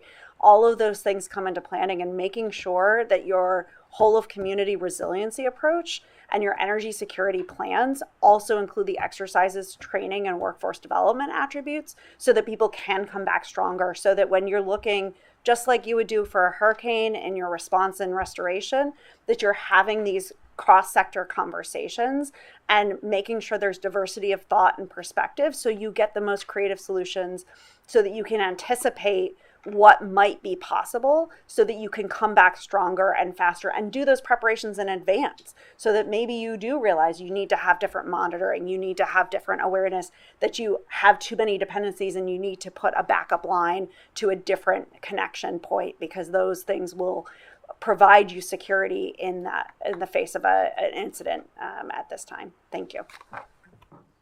You know, I do have to agree. I think lessons learned, as well as when you think about gaming this out. You know, what is the plan? I think everyone needs to have a plan on the shelf already. We know this is happening. All right, we know people want to disrupt the supply chain that impacts our utilities. Let's be prepared. I think that's an expectation that the public has, and that's one that I have. Shifting gears a little bit, it's interesting. You know, the point was made earlier, and I think it was you, Ms. Fry, who talked about, you know, we do a lot of this work when there's an emergency, right? It's in response to emergency. That's when we focus on these issues. And I was talking to somebody the other day, and this is a mentor, and he said, you know, Willie, you make friends when you don't need anything, right? I think the same thing goes for cybersecurity. You cover ground when there's not an emergency, when you don't need anything. So one of the things that we did recently here at FERC is that we opened up a NOPR proceeding on incentives for cybersecurity. And that's something that I strongly supported. I'd like to hear, Ms. Fry, your thoughts when it comes to the MICE in particular, with incentives, especially for voluntary action that we can't reach through our mandatory requirements. Are incentives for this type of protection, could it be helpful? I need a minute on that, so go to somebody else. Not a problem. Yes, Mr. Edwards. Yes, we, industry certainly looked at your NOPR, and I do think that there are some benefits in having incentives for voluntary adoption of additional cybersecurity.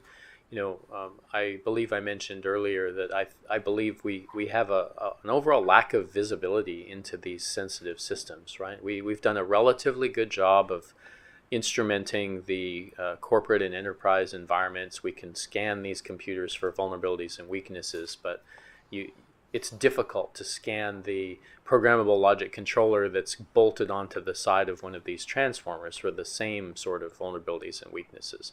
So I think providing an avenue for companies to invest in that kind of technology to improve their overall cybersecurity posture is positive, right?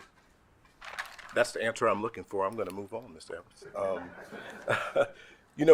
Another thing that was said earlier, Ms. McMillan, you talked about, how when it comes to contracting, some of these parties can hide in the noise. I think that's a brilliant turn of phrase. On page 5 of your testimony, you also talk about some of the third-party risk and how those risks can cause their poor business practices of some of those vendors can cause internal threats for our utilities. Could you say a little bit more about that? And in particular, I'm going to give you a magic wand, okay? You have a magic wand. There's one thing that you can do in this regard to contracting. What do you think we should do? Thank you for that. I will take the magic wand. I will also use it at home with my domestic supervisor. So, but no, I certainly appreciate the opportunity. We've always talked about third-party risk as kind of not having that panacea, because as we have seen here, you have to have a good relationship with your suppliers. And if they are encumbering risk that is not known to you, and that you have no insight into, how are you then going to be able to rely upon that supplier and their supply chain with regards to how you're going to be impacted in your own supply chain? One of the things that Congress gave us an opportunity to excel was in a little section called 889. I'm not sure if everyone is familiar with this particular section of the National Defense Authorization Act, I believe of 2019, but it was a requirement for all federal agencies to cease and desist with contracting with 5 Chinese companies: Huawei, ZTE, Hytera, Hikvision, and Dahua. It didn't stop there. It said, hey, if you are contracting with a different organization and that organization has any of those 5 prohibited companies in their supply chain, you can no longer contract with that organization. Extraordinarily powerful and an extraordinarily wonderful opportunity for us to excel. Probably not in the time frame that Congress allowed us to do so.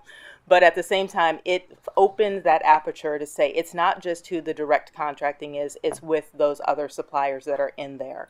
And I think that's part of some of the reasons and rationale that our colleagues are saying here, just in terms of that software bill of materials being that opening up that door and aperture to have that dialogue, to have that conversation. So I think that's one of the things that you can build into your contractual piece, is just to say, hey, beyond that first tier, what are those things that you can say that you can start that instruction on and have that dialogue? Because again, you're trying to get to speed, especially the speed of cyber, and you have functionality that your organization is trying to achieve. Can you do so and still do so in a secure fashion? So I think having those things within the procurement opportunity, at least from a federal government standpoint, have been beneficial for us.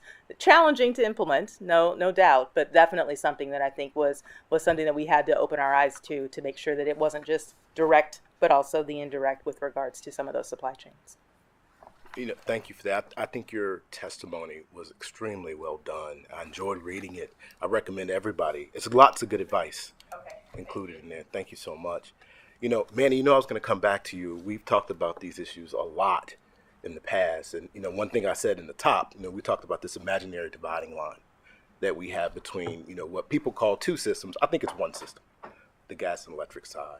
And so I'm curious to know, you personally or NERC in general, what thoughts do you have on really where we are with regard to the NERC standards and what standards are available for on the gas side? And do you think there's an opportunity to harmonize that? Does that make any sense? Yeah, thanks for the question. And look, I'll start off by saying there's always an opportunity to harmonize, right? I think the drivers for the application of those standards were different.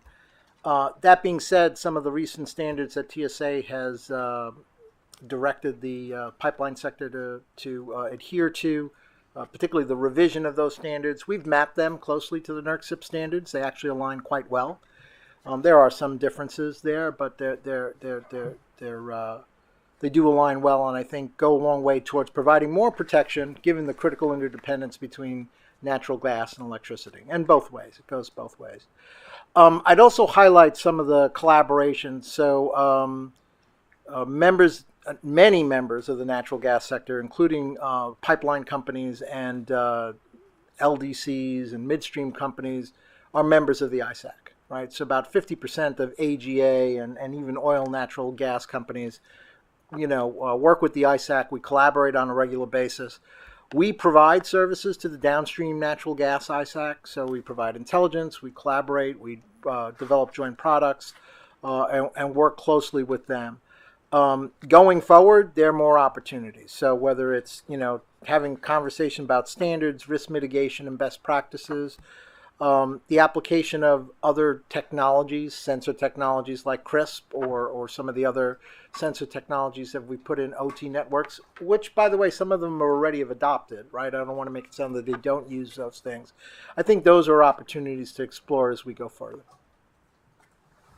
Thank you for that. And, I also know that the NERC board has established a working group for supply chain issues. And so I know that the board will be using that as a resource as well. And I'd love the opportunity, to talk with, NERC's leadership and NERC's board even more on this issue if given the chance.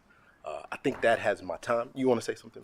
Well, I will certainly take you up on that one and convey that. I'm sure they would enjoy that conversation as well. All right. Thank you. It's a date.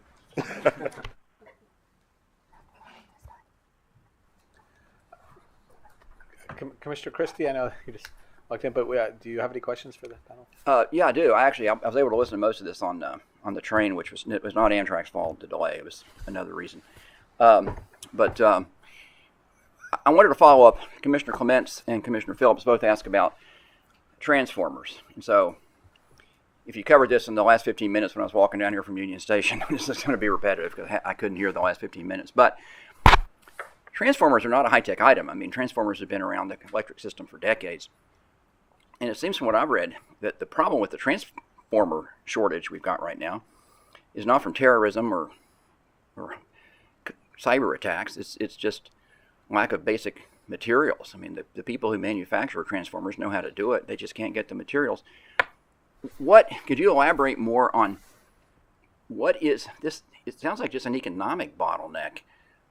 What do you all know about the reason we've got such a shortage of transformers, and that the companies that produce them are not able to produce them at the rate we need? And so I'd like to hear more about that. And hopefully that isn't what you've been talking about for the last 15 minutes, but because I did hear the questions and good questions from both of these commissioners, Commissioner Clements and Commissioner Phillips, earlier heard on the train, and you heard Commissioner Phillips heard the Quantico announcement. That's when I learned how to hit mute. Or I learned which means it's really on mute as opposed to, I thought it was on mute. But anyway, yeah, I was in Quantico. So anyway. But anyway, transformers. If you care to elaborate on the supply chain problem we've got. Sure. And I do sit on the supply chain Tiger team that the Electricity Subsector Coordinating Council is working on with the Department of Energy. And we've brought in many other parts of the federal government to try and first understand what the issues are, right? Because we do know it's very obvious that many of our utilities cannot get a hold of the product in the timeframes that they are interested in. And that has several ripple-on effects into our general communities. And I believe there are many others here today who are also dealing with this topic. So you should be able to hear more. But the two major components are supply and labor. And that is what our outreach to the manufacturers have predominantly shown. We are currently partnering with the utilities to make sure that we have that full understanding, but also engaging with the manufacturers themselves to better understand, working with other parts of the federal government, such as the Department of Labor, to appreciate what opportunities exist in order to bolster this, because it does mean that there is a lot of concern if something does go wrong, if you do have a physical shortage of an item and have a desperate need, such as, whether it's a natural disaster or targeted vandalism, an attack, whatever, or just growth that you have. And so those are very significant concerns in the utility community, and ones that don't have an easy solution. Because they are complex.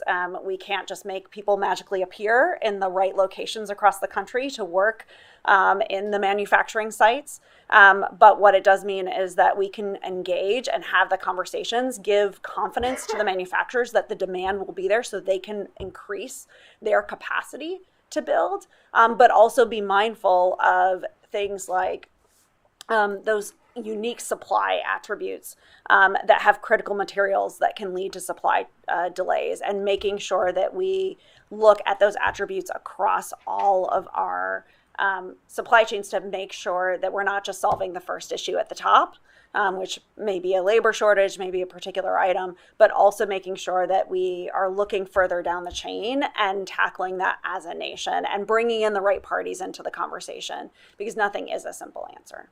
Thank you.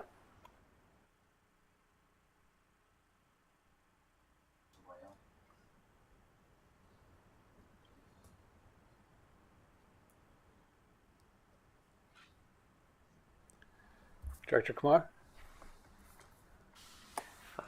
Thank you all for all the great insights already. I'm going to try digging in a little bit deeper into some of the solutions that you all have touched on. And so I'll start with the first one. We talked about visibility. A lot of you mentioned that that is one of the challenges, is we do not have the visibility into our supply chains. And there's a lot of different players in this space in terms of who has the visibility. Ms. McGillen, you mentioned the recent executive order by the president that is going to require suppliers to the federal government to have SBOMs and HBOMs, right? It's using the federal government's purchasing power to require vendors and manufacturers to, show what they have in their systems. And, part of that is a shift to say this is something that we all should be doing. So I guess what I would ask is, in that spirit, do you think we, from a regulatory perspective, a SIP 13 perspective, should require SBOMs? And I'd ask everybody that. Is that something that should be required in any future updates of that standard?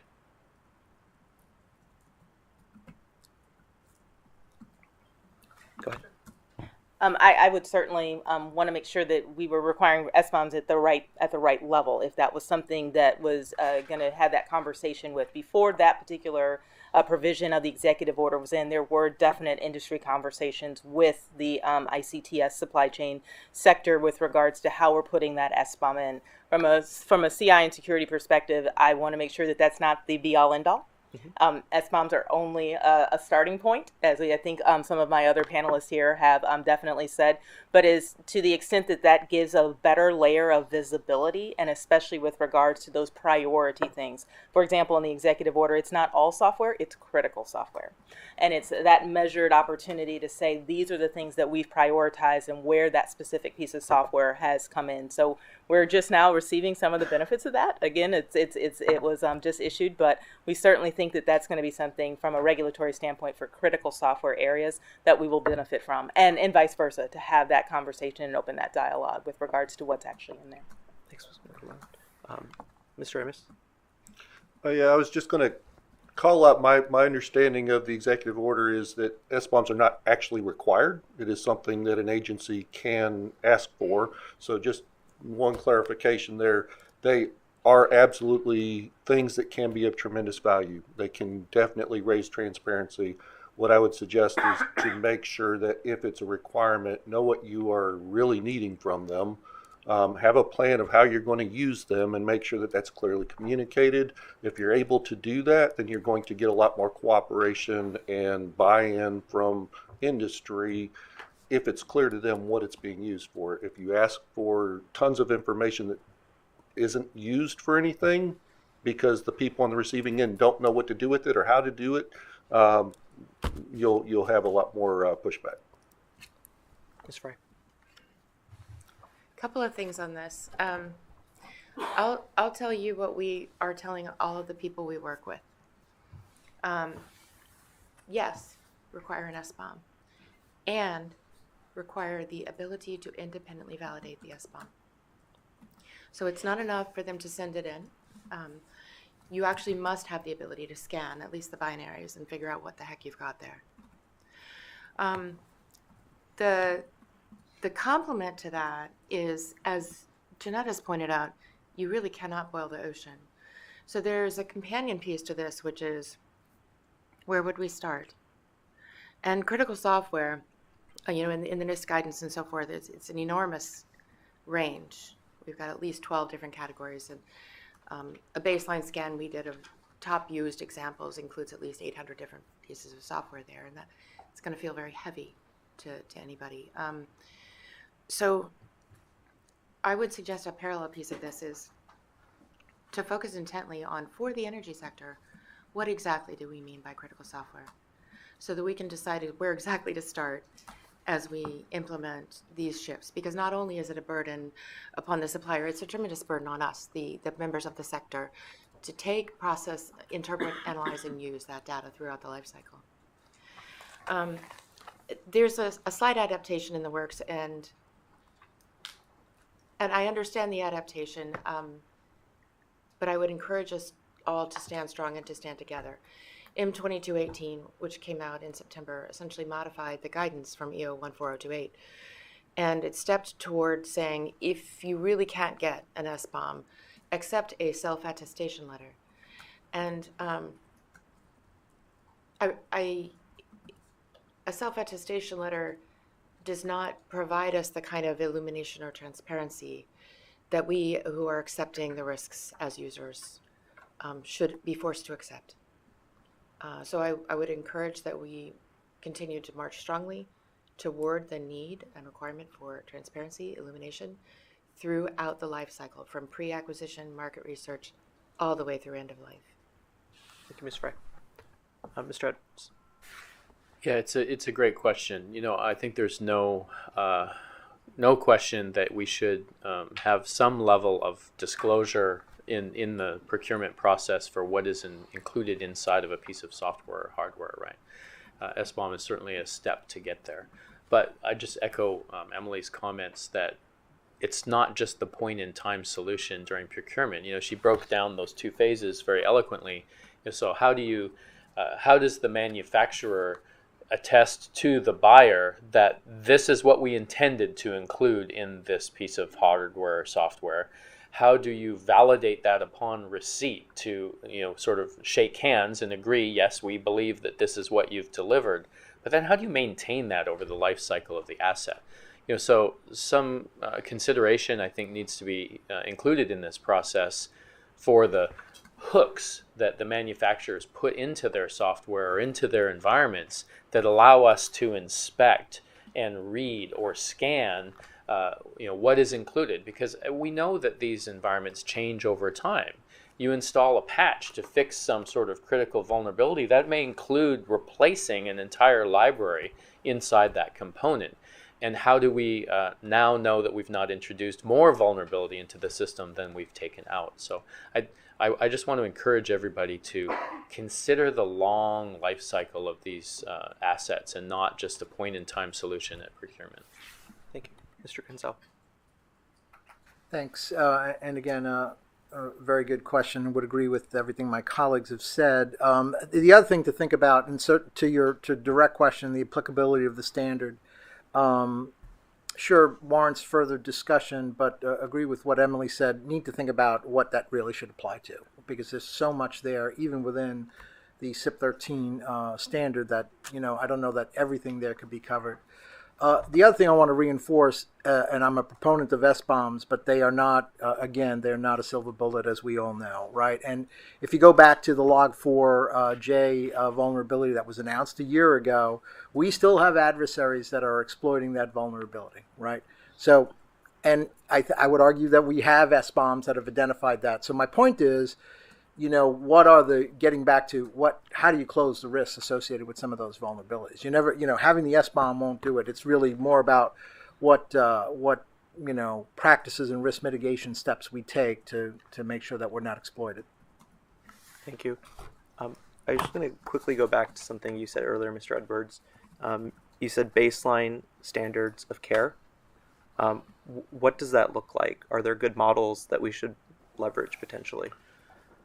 Oh, I'm not sure I can directly point to a model, but I think what my point is that if you look at cybersecurity across many, many sectors, there's kind of this 80-20 rule, right? Where if we can address a required minimum level of due diligence in these systems or these areas, I think we could significantly improve the cybersecurity environment. I mean, I think that all too often we get locked up in academic conversation and we try to boil the ocean or solve everything here.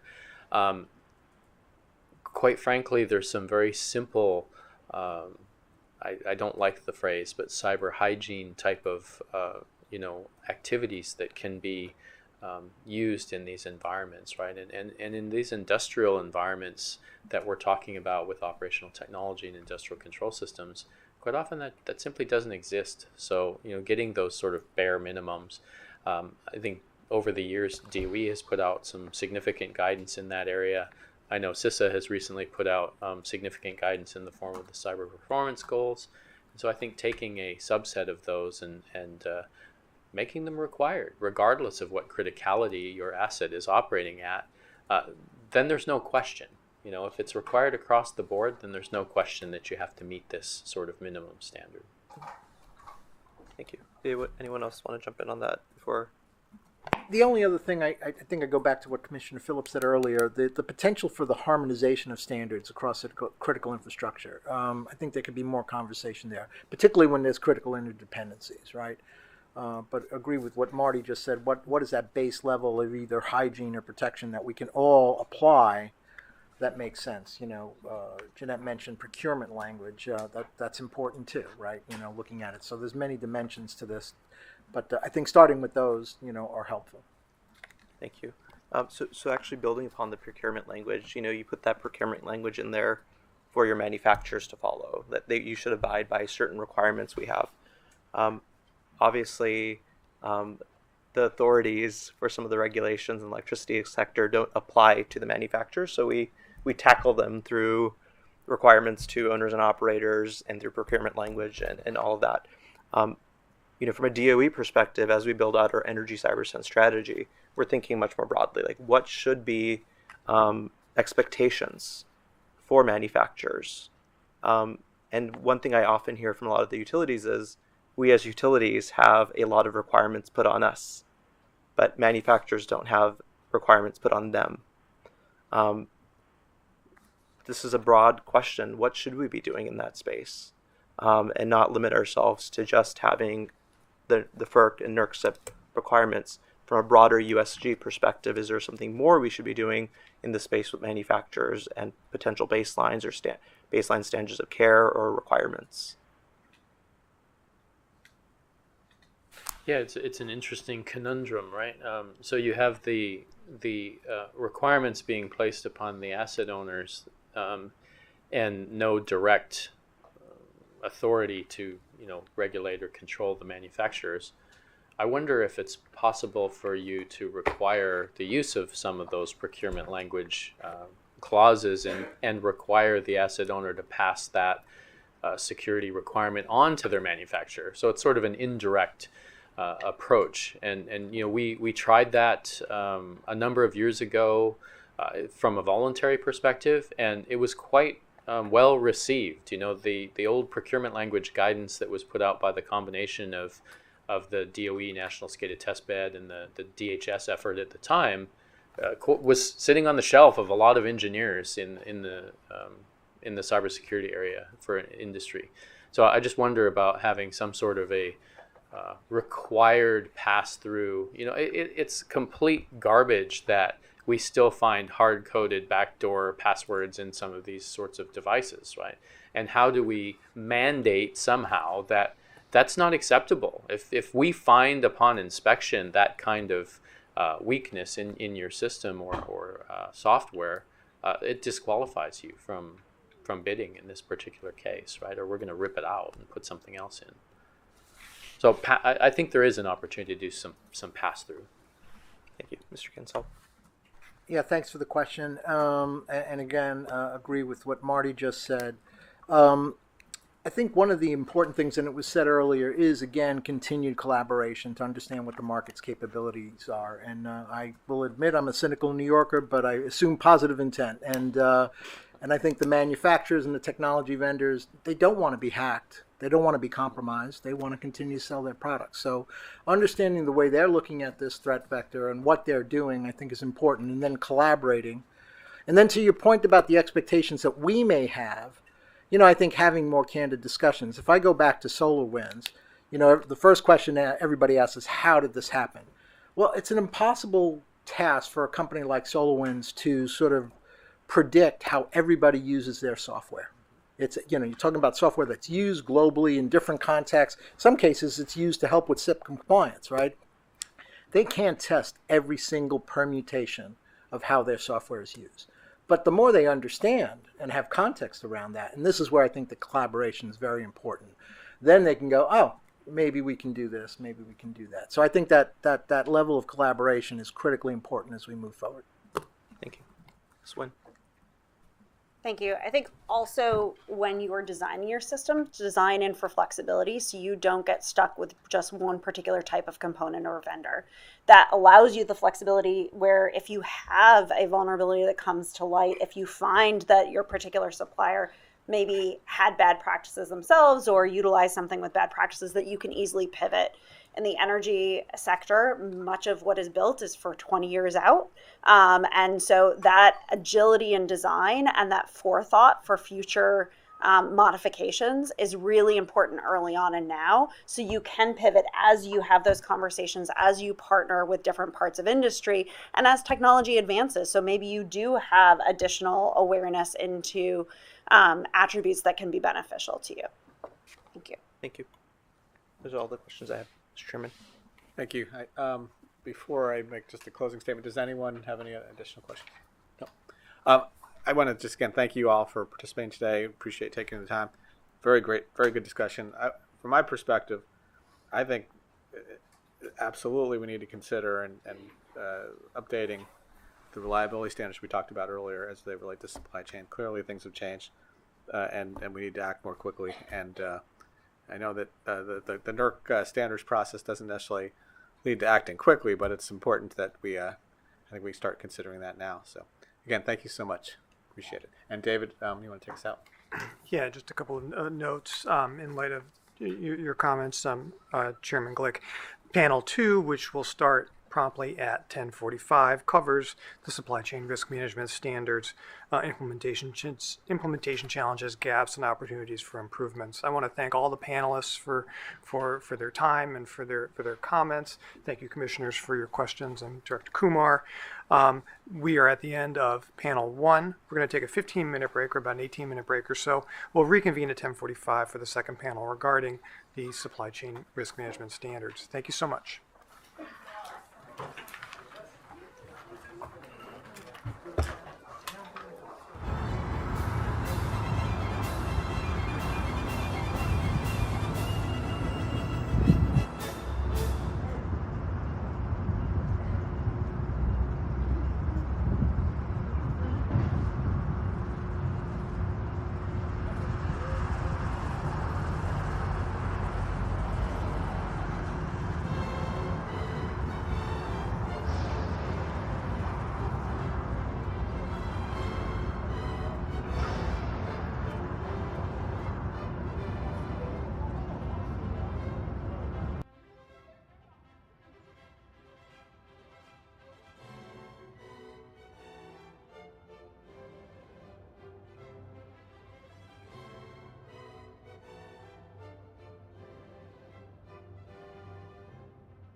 Thank you all for coming again. Welcome back. Let's get started on the second panel, entitled Current Supply Chain Risk Management Reliability Standards, Implementation Challenges, Gaps, and Opportunities for Improvement. As we begin, I'd like to remind all participants to refrain from any discussion of pending, contested proceedings.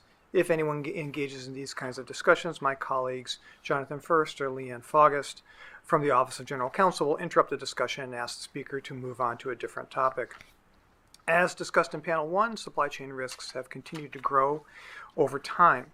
In light of the evolving threat, panelists will discuss the existing supply chain risk management reliability standards, including their effectiveness in securing the bulk power system, lessons learned from implementation of the current supply chain risk management standards, and possible gaps in the currently effective supply chain risk management reliability standards. This panel will also provide an opportunity to discuss any reliability standards in development and how these new standards will help enhance security and help address some of the emerging supply chain threats.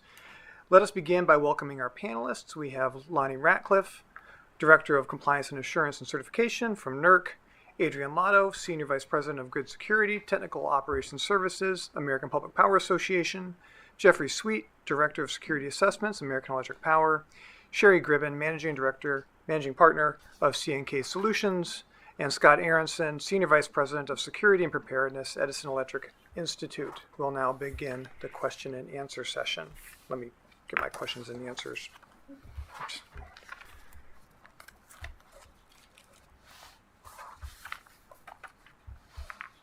Okay, very good. So let me start with a question for everyone, and it is: are the currently effective supply chain risk management reliability standards sufficient to successfully ensure bulk power system reliability and security in light of existing and emerging risks to the cybersecurity supply chain? I'll ask you all to provide some thoughts on that initial question. Good morning, Mr. Ortiz. Thank you for the opportunity to come and speak about these supply chain things. I think we heard on panel 1, it's very complex topics, right? When you talk about the effectiveness of the supply chain standards, yes. The simple answer is yes. The standards provide a foundation to address and mitigate some of the supply chain challenges that we have across our industry. With this foundation, there's always opportunities to improve. So as we look at the effectiveness, NERC has taken several opportunities to assess those standards, bring up teams, and evaluate the effectiveness and propose change to those standards, ensuring that, as we heard earlier, that the impact ratings and the systems that need to be protected are protected, and we continue to assess that with our partnership with the trade forums, industry, and government organizations. Good afternoon.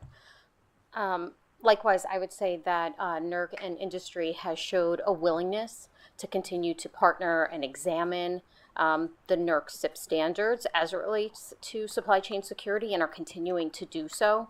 So as the threat, as we spoke about earlier in the first panel, is continuing to evolve, the trades, the utility members, and NERC have also shown a willingness to evolve, to re-examine, to take a second look at those standards, and that risk-based approach remains ongoing. That said, as was again mentioned in the earlier panel, there are some jurisdictional limitations to FERC, and the burden that then places on the utilities trying to gain insight into the suppliers that they are utilizing in their systems. So I know we'll talk about that perhaps later in the questions, but I think overall NERC and the utility partners have shown a willingness, and they are effective and at the table. Good morning, and thank you for the opportunity to speak today. I agree with Mr. Ratcliffe and Ms. Lotto. Apologize. I do believe that the standards are that are in place today are effective and are appropriate. They provide the flexibility for the utilities to be able to address the risks that they realize within their organizations. It also gives us the flexibility to be able to respond to threats. If they were any more finite, any more tight, then we wouldn't be able to respond to some of the threats that we're seeing today. And we know that the standard development process is not a rapid overnight process. It takes time. And so we have to have that flexibility to be able to respond to the threats that we're seeing every day. And I believe the standards give us that flexibility. There are ways that we can improve the responsiveness of the utilities to those threats, and that's through incentives, such as the incentive program that FERC is receiving responses on today. We believe that it should be a tiered response and not just a single level, but that there should be some tiers in there so that you can respond at different levels based on the utility's size and structure and ability to finance those things. And I think that would help incent people to become more responsive to the items that we have to address today in the standards.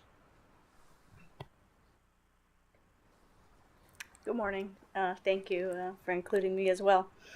The short answer, of course, is the same as what everybody else said. Yes. I think the foundation, I liked that. The foundation is there. This industry has been and remains a leader in security and supply chain. People love to hear that. They love to hate it when I say it. They insist there's more we can do. Of course there is. There's better we can do. Of course there is. But regulation is, in my view, as a regulatory lawyer also, one of the reasons, because it drove the change that was needed at the outset.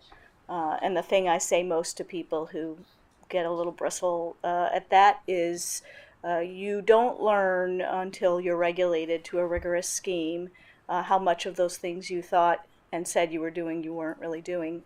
So it mattered, and I think it made the big difference. I do think, however, that we've got a solid foundation and everybody's still trying to get their arms around it. We've got a lot of regulatory and policy chaos right now that is creating a bit of analysis paralysis and hindering our progress in some respects. And I'm not sure that expanded regulation just yet is the answer to improvement. I think, and I don't know that that's the question you asked, but I'm going to add it. I think we heard some of the discussion earlier, right? I think our best approach to driving where we want to get to in the near term on security and supply chain risk is to come up with other ways and other means and tools and resources. Also, we're in a global security and supply chain environment, right? So, and you can't regulate everybody. So we have to think about the unintended consequences of regulation of one subset of the power sector. But we most certainly need to find ways to incent engagement and investment in security and supply chain across the rest of it and the other critical infrastructures. So the benefit of going last is I get to say, yeah, everything that they just said. I mean, I closely associate myself with a lot of the comments here. The points that I would maybe highlight are, so are the standards sufficient? Yes, they are. They create a very solid foundation on which we can ensure that there is a minimum baseline level of security. As we look at higher priority assets, as we look at the suppliers of our suppliers, as we look at some of the federal and state challenges, and as we acknowledge that you just can't protect everything from everything all of the time, and look at ways to not just be able to stop bad things from happening, but be resilient and prepared for when they do, I think we need to be thinking about how we go above and beyond the standard, but acknowledging that, as Sherry just said, I think the standard is in a good place. I think the partnerships and the regulatory environment that it has developed are valuable. And now it's about, again, how do we go above and beyond that baseline for those high priority assets that are truly critical to national security? And how do we work more closely with our suppliers and their suppliers to understand what is actually in the systems that we are deploying?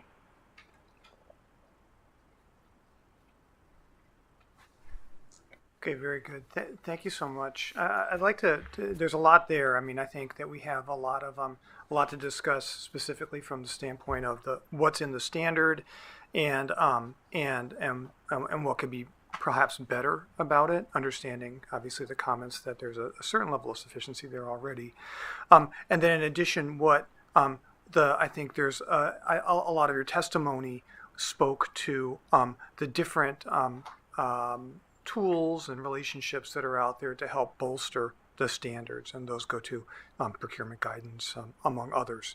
And so, what I'd like to move forward with some more questions about the specific supply chain risk management reliability standards, simply because that's the basis from which we start, but then branch out into those kind of, I think, supporting pieces here.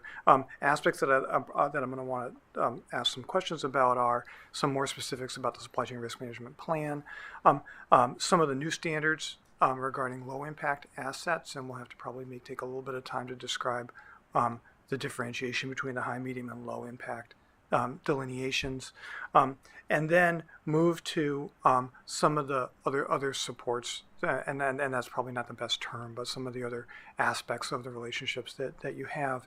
One thing that I'd also like to put a little bit of time into discussing is how this differentiates based upon the kind of entity. Both Ms. Gribbett and Ms. Lotto in their testimony describe some of the particular challenges that either smaller responsible entities or smaller vendors might have with respect to supply chain risk management versus, say, the larger utilities that tend to be EEI members. And so I think that gives us a whole lot to talk about, and when we finish up at 3 or 4 p.m., we can then go to lunch. And then obviously I'm not going to monopolize all this. I think that obviously Director Kumar and my colleagues here at the Commission have other pieces here. So let's talk a little bit about the specifics of the supply chain risk management standards today, understanding your initial comments. And I want to talk about the way that the plan, the supply chain risk management plan, and how that's implemented, and whether or not there are opportunities for that plan to be improved. One of the criticisms that we receive often, and it's not necessarily, I'm not going to acknowledge it as true necessarily, but it is a critique, is that the standard itself is a plan-based standard. It requires entities to have a supply chain risk management plan, and then to execute that plan and to update that plan as appropriate. And so what I'd like to focus on is the following, and pose this question. Maybe Lonnie could start, and then others who have experience with implementing the supply chain risk management standards could offer some other thoughts. But I want to ask the following question: is more clarity to the standard? And I'm not necessarily saying that I'm intending that we spin off a whole standard development team here, but would there be benefit from more clarity to the supply chain risk management plan, specifically in a few areas? One is in identifying and assessing risks, identifying triggers that would require activation of the plan, and then requirements in that to have in that plan to respond to risks that are identified, and so with those kind of specific possibilities for improvements noted, I want to see if there's any comments, starting with you, Lonnie. I appreciate that question, because that's a similar question that NERC hears as well, right? That they implement this plan and does it go far enough?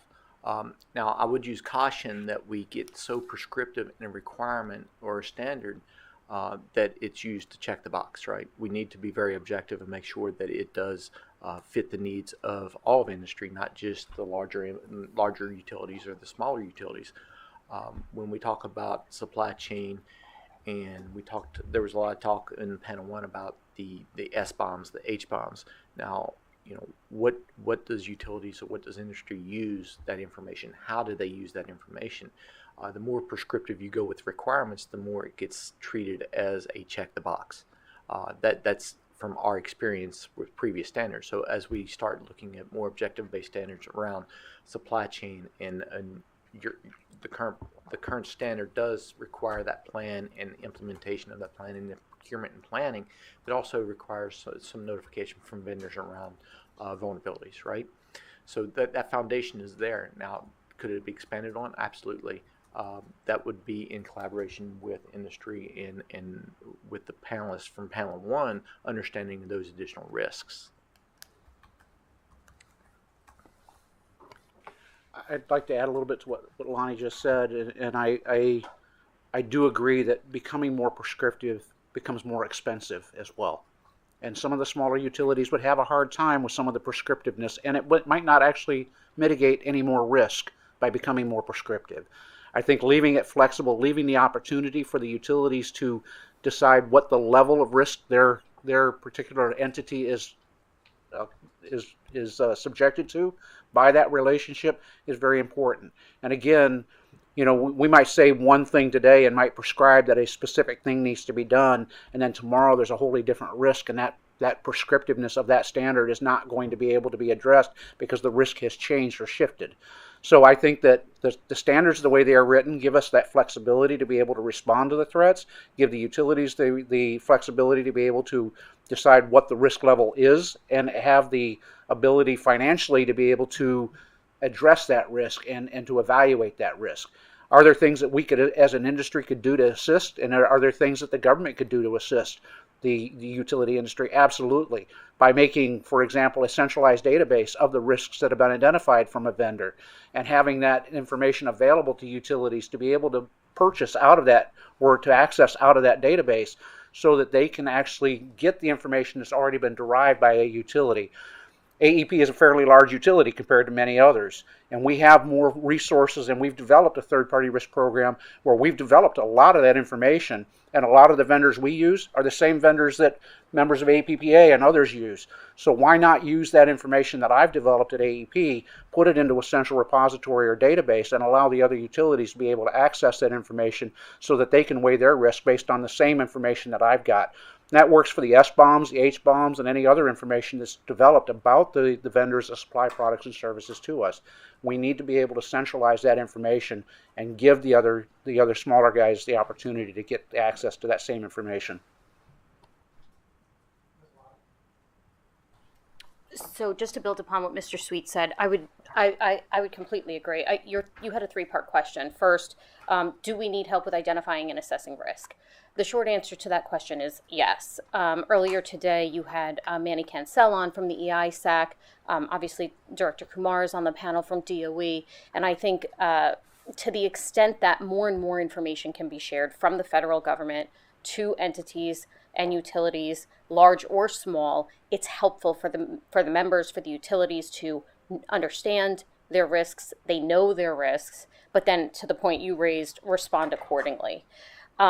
That said, in the earlier panel, there was a comment or a suggestion about throwing out the definition of high, medium, and low in the risk-based approach that's currently being utilized at NERC. I would caution a holistic change in that approach, simply because as a former chief risk officer of a utility prior to joining APPA, again, the NERC SIP standards are effective. They are working. And so and that is sound risk management practice in any sector, to understand what your high, medium, low impacts are. So a holistic change like that at this time, I think would actually set us back as opposed to enable NERC to continue doing what it's doing with the utilities and move us forward towards greater supply chain security. And then last but not least, in terms of the third part of your question was about response, and I agree with what Mr. Sweet said. The utilities are not ubiquitous in size, landscape, or demeanor.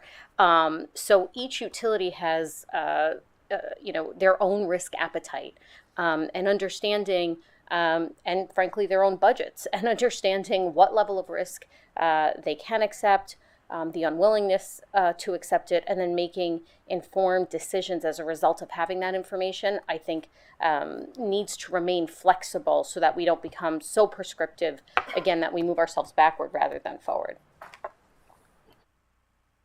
Griffin? Yes, I wanted to address specifically the have a plan, follow it approach of the standards and whether that's sufficient. So I was around from the pre-NERC constructs, the pre-ERO days, the MAC main, and then the transition and for many years worked across 693 and SIP. So have lived many versions of have a plan, follow it versus highly prescriptive. I've also worked in a lot of voluntary framework implementations and there's kind of a no one size fits all, as we well know, and a 6 of one, half a dozen when you talk about these things. I do think in this case that, and particularly with regard to cyber security, that have a plan, follow it, can be more effective than in some of the other areas, like the 693 protection system standards, where we learned the hard way a lot of people were missing certain key tasks.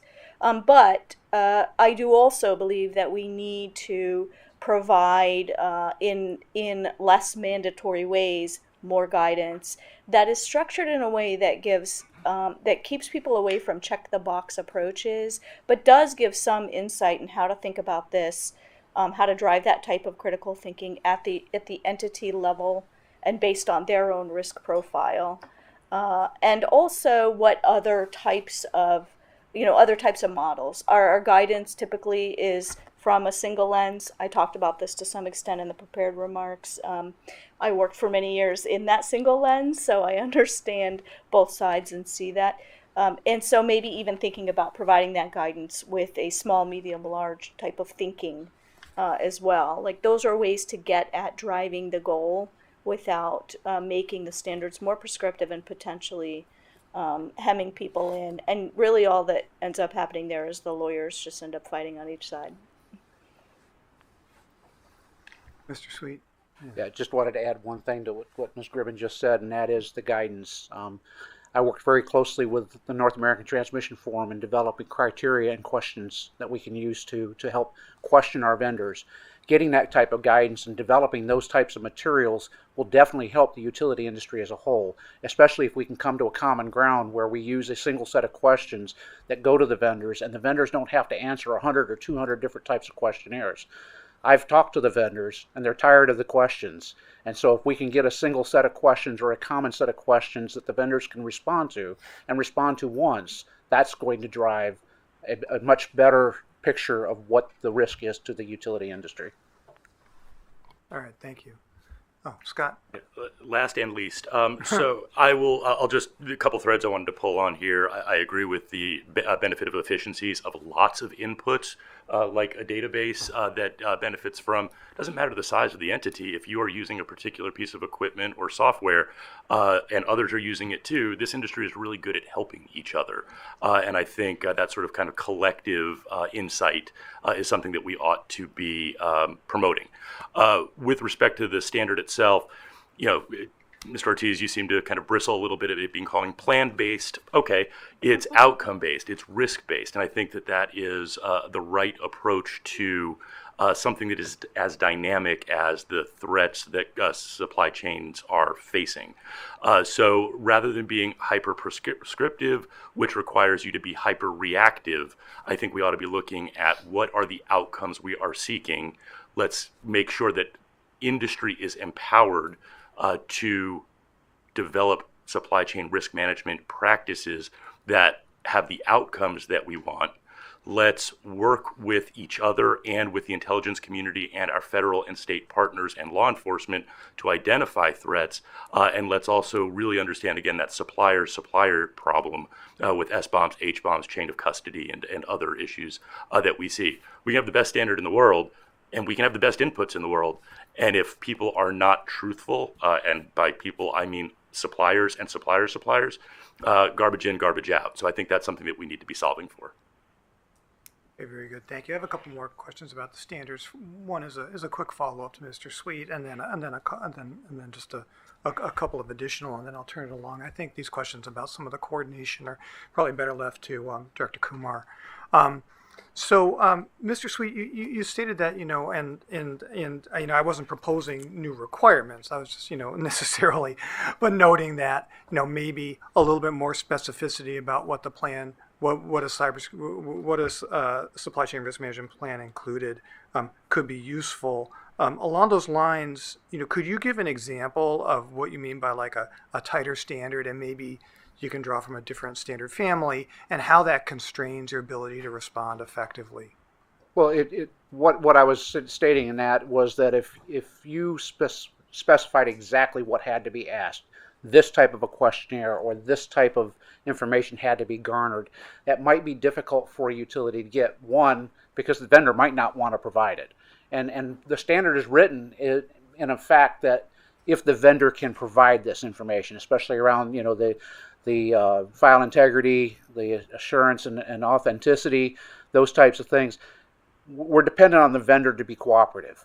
And so like I said earlier, the vendors they're trying to be cooperative, but they're just getting hit from so many different sides with so many different things. And if we could standardize that process, the questions that we're asking them, and give them a method of answering that in an easy manner where we put it into a centralized database, I think that would make it easier. But to tell a utility that you have to do this, you have to ask these questions, I think that's going to make it very difficult.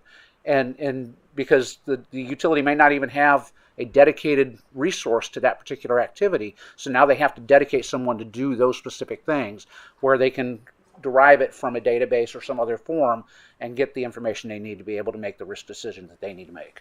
Okay, that's very helpful. Thank you.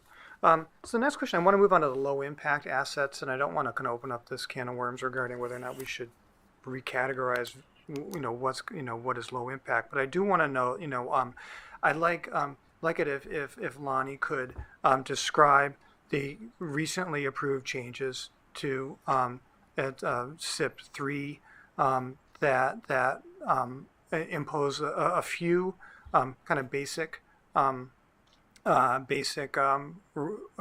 that would, if the commission approves it, would impose a few basic supply chain risk management principles. And then I'd like others to kind of comment, especially in light of Ms. Fry's testimony from the prior panel, if that is, if this kind of grafting on some vendor remote access controls is really sufficient given the need to control supply chain risk through the life cycle. So first, Lonnie, if you could describe, those changes and what they're intended, how they, the security challenge they address and how they improve reliability and security. Yes, sir. So I appreciate the question. The NERC filed with FERC yesterday the changes that are recommended. It's SIP 3 version 9. It's for low impact assets. A lot of the focus that we've been hearing on panel 1 and even this conversation is around the software procurement, the hardware. The changes to SIP 3 are focused on communications because oftentimes we overlook those communication paths from vendors, from suppliers for those support because many of these low impact type of assets require either some type of vendor support or operational support remotely because they are unmanned or they are unattended to. So the changes are primarily around the communications to those low impacts and the vendors and the vendor support and understanding those and being able to terminate those. To improve reliability, that provides an opportunity that if something does get compromised at a vendor level, and we talk about supply chain management and we talk about coordinated attacks in SolarWinds, the ability for our industry to quickly terminate communication paths to a lot of assets could improve reliability by mitigating attack or limiting an attack to certain assets. And those are the primary focus areas of that standard change. Yeah, Mr. Sweet. So as a member of that drafting team that was working on that particular standard, we did get a lot of feedback on whether that was an appropriate step to take. And based on the NERC research that was done prior to that SAR coming out, it did seem that was the appropriate step to take because people were allowing remote access to their low impact BES assets. And as one of the panelists made a statement in the earlier panel, if they don't have proper controls between those low impact BES assets and their medium and high impact BES assets, it could be a risk to the grid.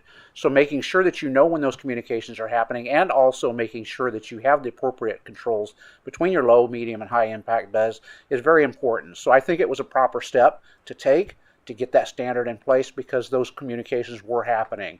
And so we needed to do something to make sure that we knew that when the communication was happening, knew when something malicious was coming across that communication and had the ability to terminate that communication if we saw something malicious. So I totally agree with that standard coming into play. Okay, very good. Thank you. Scott. So I think, first of all, I agree with what Mr. Sweet just said. I think prioritization remains important, right? If you've got millions of priorities, you have no priorities. And so a scheme of high, medium, low does make sense. But I think there's also this misnomer that low means none. Like, oh, we're not going to secure that at all. We don't care. And so I think it's important to acknowledge that we need to have a prioritization scheme. But we also need to acknowledge that even at the low end, there are going to be some security requirements, and we're going to need to adjust those as the threat continues to evolve. This goes back to what we were saying about risk-based. As risk changes, so should the way that we approach it. I think it's important to note, and I think Mr. Ratliff did, that at the most recent NERC board meeting, industry did provide a report that, including from some of EEI's members, and the board adopted the idea of accepting this report, and the standards process is now underway to develop a SAR to address some connectivity at low risk or low importance assets. Thank you. Ms. Gribbin. I'll try not to take too long here and just add on. No worries. I think the approach is perfect. You hit it at risk, right? We have to take a risk-based approach, and it is not none with low-impact assets. If you've been reading, or those of us who have been reading, I should say, all of the stuff that's been pouring out of NERC and FERC on inverter-based resources in the renewable sector, as well as just low-impact generally, the trend seems to be going in the right direction. Focus on where the risk exists, like communications, and get that piece resolved.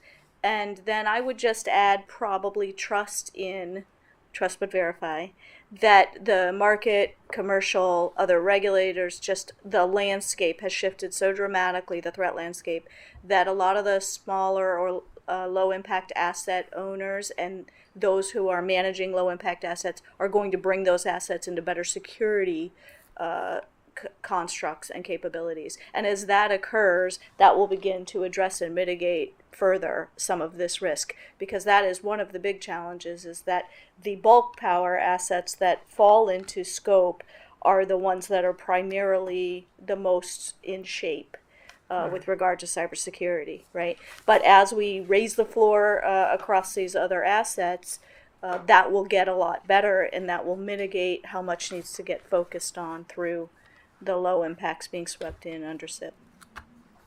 Okay, excellent. Thank you so much, Ms. Gribbin. I have I'm going to pass it along to Director Kumar now. If I get an opportunity a little later on, I'd like to explore some other issues related to SBOM and among others. But I'd like to pass it over now to you, Director Kumar. Thanks so much. Maybe I'll start with building upon some of the input that you've already shared, and thank you for that, by the way. The thing I struggle with is, keeping standards general so that it's flexible. I know a couple of you mentioned keeping them flexible, but when you actually look at the standards, there are some NERC SIP standards that are pretty specific. The reality with standards is they're the minimum risk we are willing to accept. They're often called the floor, not the ceiling. Obviously, a lot of companies go beyond that baseline. How do we achieve that baseline without having some level of specificity from both an implementation perspective and then even harder from what I hear from an auditing perspective?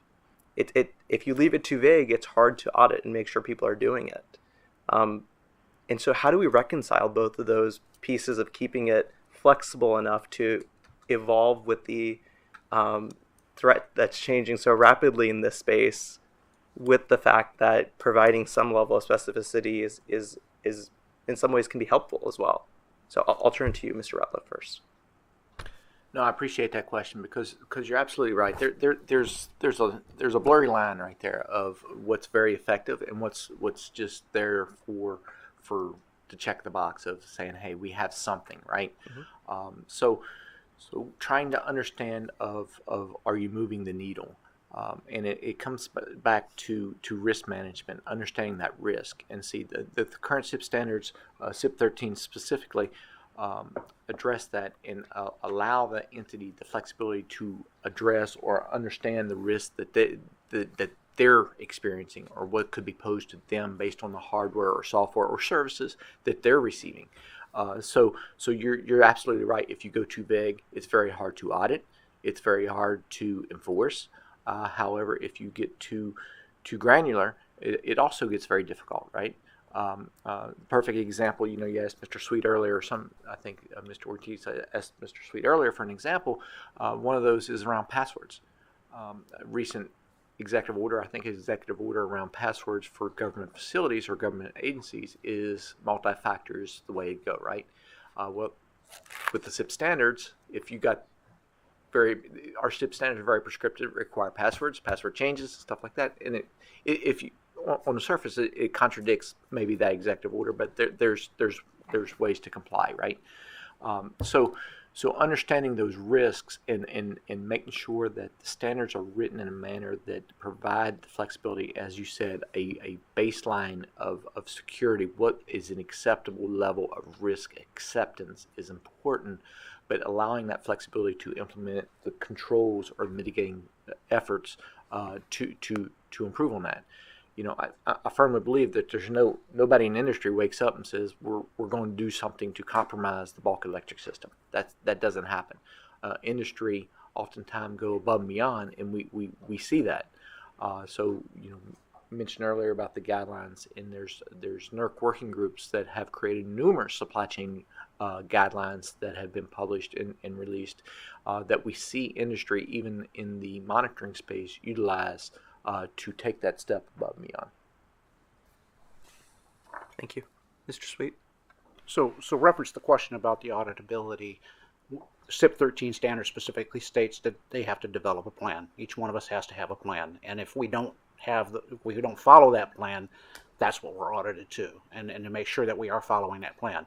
Now, could the auditor say, well, this plan is not sufficient? They absolutely could, but again, it's supposed to be a risk-based standard, so the utility has to decide, or the entity has to decide what level of risk they're willing to accept. The other factor in that is if that plan fails and they are breached or there is a compromise of their system, now you have another means of auditing, quote unquote, that plan, whether it was effective or not. And there could be some actions taken if there was a breach of the plan or a breach of the system that was a violation of the plan that they had created. Thank you. Ms. Scriven? You asked about how to balance that challenge, right? I've got a few suggestions. Keep what you want, toss what you don't. One is that when defining the standard in the first place, you need to be thinking about what is the risk we're trying to get at, what is the bare minimum that we need to prescribe, and then you also have to factor in what are the capabilities, infrastructure, maturity level that we're regulating here. And that's why on the supply chain risk management standard, for example, it needs to probably have a fair amount of flexibility because it's so broad, there's so many stakeholders, and there's so many maturity levels right now that it would be difficult to be prescriptive. But it does bring that challenge in, as someone who served as counsel on the other side of it at the front end of NERC implementation, we all know and have battle scars from those discussions, gladiator battles. But there are ways to get at it, right? It is training within the auditor ranks. It is the guidance that we talked about, and I'm saying that as someone who included in my remarks, we've got information overload, so we need to think carefully and be smart about what that looks like, but providing more guidance and getting out more resources to entities that are implementing with some of the specificity that is being looked for, that both guides the entity and the auditors when they sit down to have these discussions. And then, of course, there's monitoring and improving that from those audit activities. And I'm going to suggest that we're in for a ride, as every sector, as these voluntary frameworks start getting enforced through commercial litigation, through insurance policy terms, and through voluntary certification type frameworks because of this problem. The challenge of leaving so much flexibility in those terms and in those frameworks without thinking about how those are going to get argued about when both sides sit down to prove that they were right. Thank you. Did you have something, Mr. Aronson? Sure, Director Kumar. Actually, not a whole lot to add. I think Ms. Griffin really hit it well. maybe what I'd add is I think you asked the right question, right? How is it auditable? This is something that needs to not just be good on paper, but actually enhances security. So auditable is, do you have a plan? Does it meet XYZ criteria? I think the point that was just made at the end there about allowing standards to continue to evolve based on not just risk. Yes, as we see risks and threats change and evolve, the standard needs to evolve as well, but also in implementation of the standard. Oh, here's what worked really well, here's what didn't.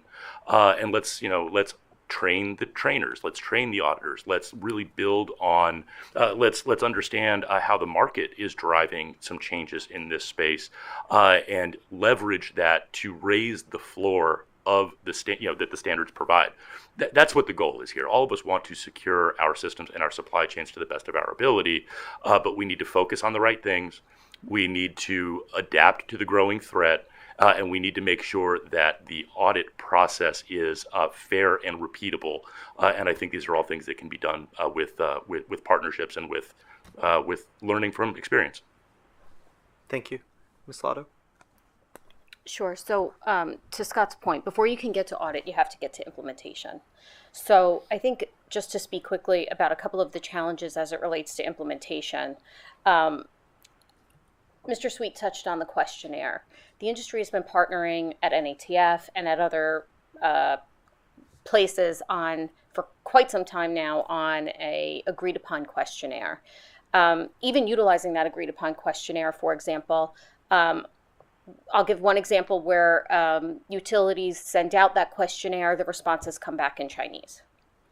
Another example wherein we issue out the questionnaire, same company to the same vendor partner, and one side of the business gives you one set of answers, same questionnaire, another side of the business gives you a different set of answers.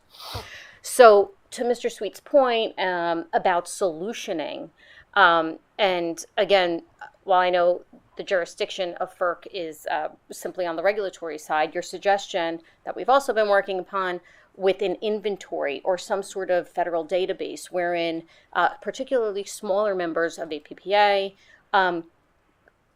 can't take on the challenge of having to work back and forth with a vendor to try to get this response to a questionnaire that's in a foreign language, coming back in English so that they can read it. And then also, to the point raised about the burden, it places a ton of burden on the utility.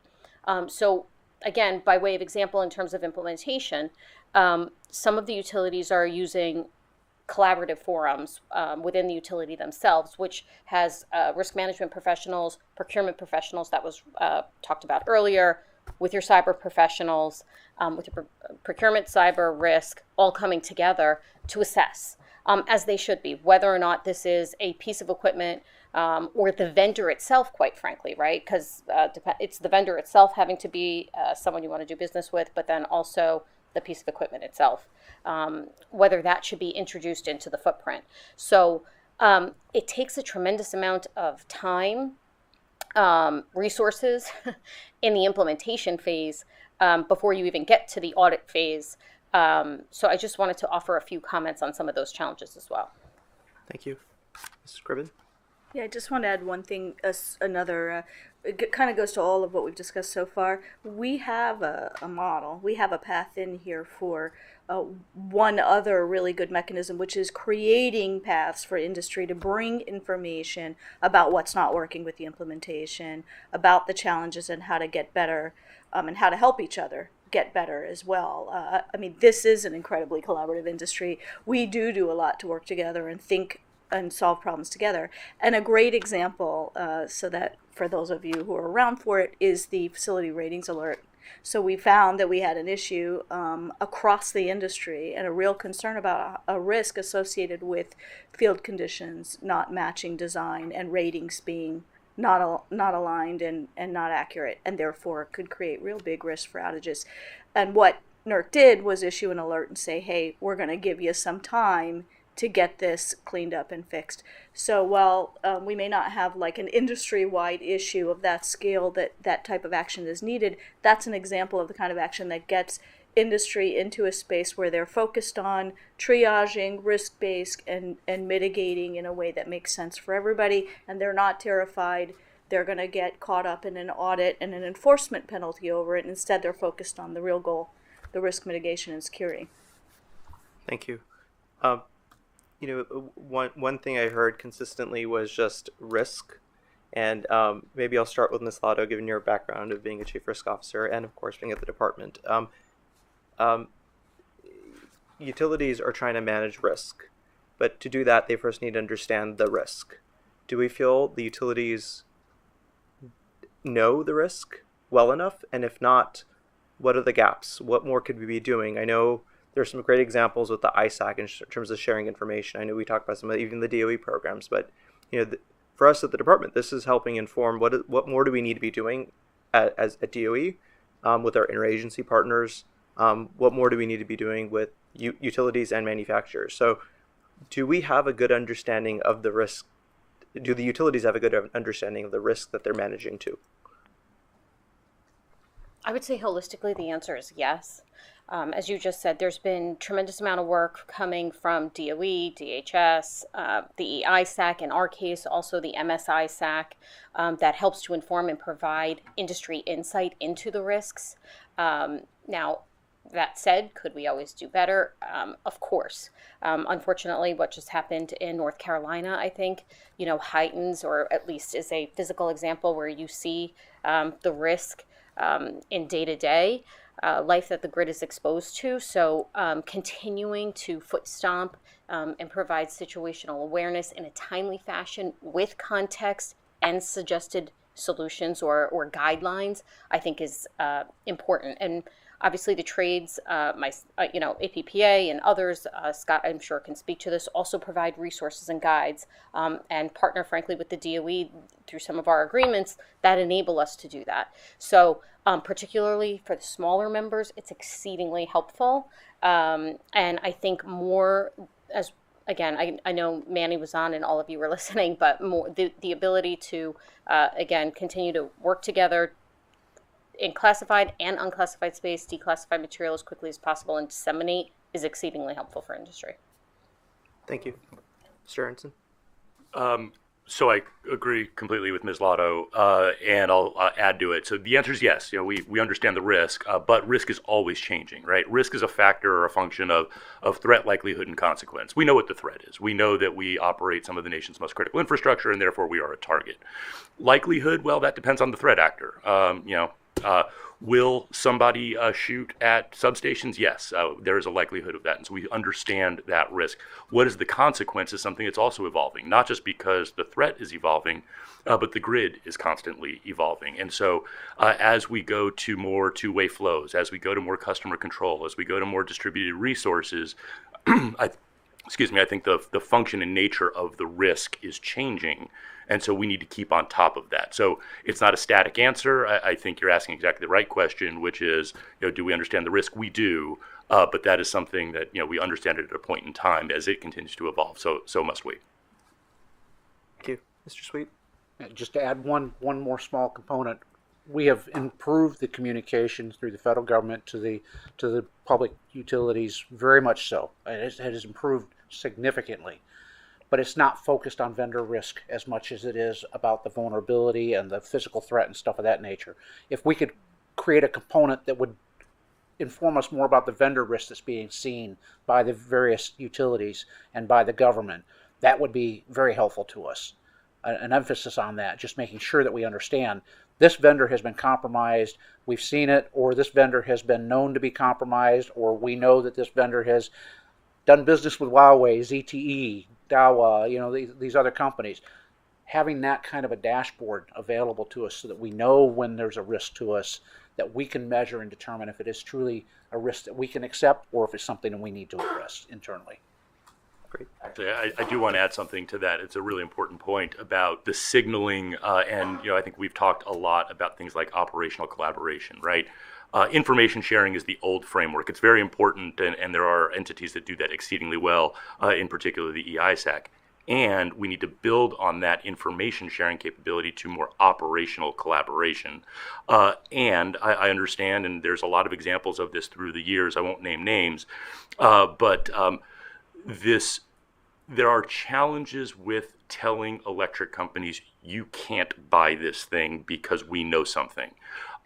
When government issues things like binding operational directives about its own IT systems, that is an extraordinary signal for industry to maybe reconsider some of the vendors that we may be using also. So think of all of the tools in the toolbox when it comes to sharing threat, sharing information, collaborating closely, identifying risk, and naming and shaming companies that maybe are not living up to their end of the security bargain. Thank you for that. Mr. Aronson, you mentioned something that I think about a lot, which is the emerging risks. And the one thing that I sometimes worry about, and I'd like your opinion on, and from the other panelists, if we think back on the CIP 13 standard, it took 6 years from announcement to where we are now. It took a lot of time to get there, and I know this is something that's often debated and talked about, is the nimbleness of some of the NERC CIP standards. When we were thinking about the reliability of the grid, that time frame may have been appropriate. With the cybersecurity and kind of how quickly these risks are changing, how do we keep pace with these emerging risks and be able to evolve these and update these standards in a more rapid manner to keep pace with that risk or threat that we're seeing? How do we kind of do that with the cyberspace? So a few things to react to there. I don't agree with the statement that the standards can't be nimble. Post-Metcalf substation shooting, CIP 14 was developed in 73 days. It is a risk-based standard that is very good at acknowledging the difference in companies and assets and threat and risk, and develops plans around each of those. I do think, to your point, that with cyber evolving as quickly as it does, and frankly the grid evolving as quickly as it does, that we do need to make sure that we are keeping on top of the risk. Now, I guess the good news is those existential risks, those 0 days that, if exploited, could have significant impact on the operation of the grid, are the purview of very few threat actors. And there are other ways to prevent those threat actors from attacking. Deterrence is an important component, both deterrence on the electric power sector side, attack doesn't have the intended impact, we can operate degraded, and deterrence on the federal government side, an attack would have a consequence. That is something uniquely that the U.S. government is capable of doing. So I guess I would say this is why operational collaboration, to look ahead at those 0-day high impact risks, is something that we need to be able to act quickly on. And then for the quote unquote more run of the mill threats that we face, to acknowledge that the standards drafting process and the partnership between industry and government and with NERC and FERC through the Electric Reliability Organization provides a venue where we can nimbly respond to many threats and build standards that protect against them. Thanks for that. So you're suggesting it's like a layered approach. The standards are one piece of it. The alerts and the awareness are a different piece if it's more rapid. And so we just need to characterize them differently, use different tools in the toolbox when we need to.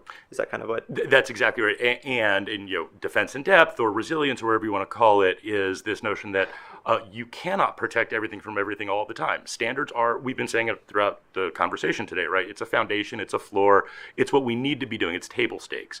I often say standards are great, but they telegraph what your defenses are. So if you tell me I have to put a 10-foot fence around everything, the adversary simply brings a 12-foot ladder. Let's not pretend that that standard is going to stop a bad thing from happening. But it does raise the cost to the adversary. I want to make them bring that 12-foot ladder. I don't want to make it easy for them. And if you go above and beyond the standards and acknowledge that there is, risk-based approaches and that we are prioritizing the highest risk assets, and in those cases we're going above and beyond the standards, and we're collaborating closely with government, and we have the ability to deter in any number of ways. Now you have this holistic viewpoint of what securing critical infrastructure looks like. Thank you. I'll turn to Mr. Ratliff, and then I'll turn it to my colleagues at Burke. Yeah, I appreciate it. I just want to add a quick point to his testimony. There it is more than just SIP 13, right? You look at these standards holistically. There's other operations and planning standards. There are SIP standards that can be used in conjunction with supply chain. I stated earlier that we often focus on the software around supply chain, but there's more around the communications as well, right? We talk about zero-day vulnerabilities. We talked about SolarWinds. The first panel talked about SolarWinds vulnerability. Mr. Counsel mentioned that we saw nothing really on the OT side of our industry around that, and that was using the holistic approach of our SIP standards protecting those assets. So I want to make sure that we can't lose focus that the defense in depth is critical. Thank you. Very good. Thank you, Director Kumar. I'd like to ask Deputy Director of the Office of Electric Reliability, Eric Vandenberg, if he has any questions for the panelists. Sure. Thanks, David, and thanks for being with us, everybody. So this is my 6th week on the job, so I am probably the least informed person on this topic at this particular table, so bear with me. But I did want to follow up a little bit on the SBOM conversation that we were having on the earlier panel. And first of all, just wanted to get your reaction generally to the concept of the SBOM. And then I think one of the themes I've been hearing from this panel and the other panel was kind of the challenges that you can have with the granularity in an SBOM and kind of, for lack of a better word, maybe standardization in approaches. Different customers and different vendors approaching that exercise differently. So just interested in your reaction on that, the importance, if it is important to have kind of a standardized or consistent approach across the industry, maybe even across sectors, and if that consistency or standardization is important, kind of the tools or opportunities to drive that. So to answer the question, is the SBOM important? Absolutely. It's very important, not just so that we understand who's making the product and what's in the product, but also so we can better understand how we need to respond to vulnerabilities.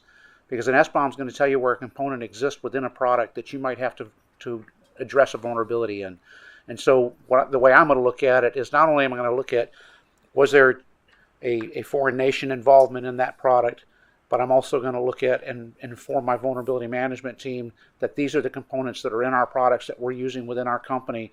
And if we see that there's a Java vulnerability, now we know all of the products that have Java in them, and we know that we need to address those first and then worry about anything else that we might not know about secondarily. So the SBOM is very important, but more important than the SBOM itself is having the ability to analyze and absorb that information into your operation. The SBOM is not going to do any good if we don't have a way of analyzing it. So we need to be developing the analysis capability along with the SBOM material itself. Because to the point I think it was Ms. Fry made in the earlier panel, you can't just state that these are all in here. We also have to understand what the risk is for each of these things being in here. And if you don't have an analysis mechanism to be able to say, this is the risk because we know that there's X number of vulnerabilities in this particular type of component at this point in time, and that elevates your risk level up to level 10 or level 9 or whatever it might be, you're not doing yourself any favors. And that's always been a contention of the SBOM process, is how is somebody going to take it and how are they going to process it and actually use that information once they have it? Because it's a lot of information. And it goes the same with the HBOM, and the HBOM is going to be much more difficult than even the SBOM is, because they are buying components from some other place, and I can almost guarantee that there's a certain country that's going to be involved in almost every technology component that is used in every country everywhere. One quick follow-up on that. Are there tools available today that either AEP is using or other tools in the marketplace to do that analysis? There are tools in development that are in initial phases. that are being developed to actually analyze that and give us better information about what's in that component. Thank you. Build off what Mr. Sweet said. I agree. The SBOM is a powerful tool, undoubtedly, but you need context around it. And I think that's where the federal government can provide insight. So a risk without any context doesn't provide any insight or data back to the utilities. So my concern with the SBOM is that to just have an SBOM requirement and then the SBOM comes into a utility company and the insight stops there, falls short. The burden should be placed back on the federal government with the insights of the risk and the intel to provide context around what that SBOM means. What do those component insights mean? How then could that information, the SBOM combined with insight into those parts or components, provide context for the utilities to then make those risk-based decisions. So again, the SBOM holistically, I think, but a vendor accreditation program or some sort of database partnered with, again, maybe it's DOE or DHS that can provide context, that will move the needle forward. Mr. Allen. No, I don't want to harp on this, but I agree with Mr. Sweet and Ms. Lodo. Without an SBOM, an industry oftentimes gets reactive to vendor vulnerabilities that come out, right? The example that I use is the Huawei ZTE for the government. NERC worked with FERC and co-authored a paper to find those type of devices on their network. You heard on panel 1 that in the OT environment, that communication is often limited, where you cannot communicate with that equipment and understand what's out there once it's deployed. So I firmly believe that an SBOM would assist industry in figuring out what they do have deployed and help them identify possible risk sooner, but I don't think it is a complete silver bullet, as they state. I wanted to follow up on one other point that was made in the earlier panel, and that's the maintenance of the SBOM once it's developed as well. There is a need to have that maintenance in place. You got to have some method for the producer of the product to be able to maintain and update that SBOM. Again, it's going to have to be a method where they can deposit it someplace in a central repository that people can get to it, so that they don't have to update it 18,000 times for every utility. They update it one time, it goes into a database, and I think it needs to be a sponsored database by the federal government or someone selected to sponsor that, so that it is one place. And every time a patch comes out, that needs to be updated as well, and that patch needs to have the same SBOM, or the software update, patch, firmware update, whatever it might be, needs to have an SBOM for that as well. And then what does it look like when it's incorporated into the primary product, so that we can maintain a watch over it. And that product needs to be signed or hashed so that we can validate it after we pull it out and have it employed in our environments.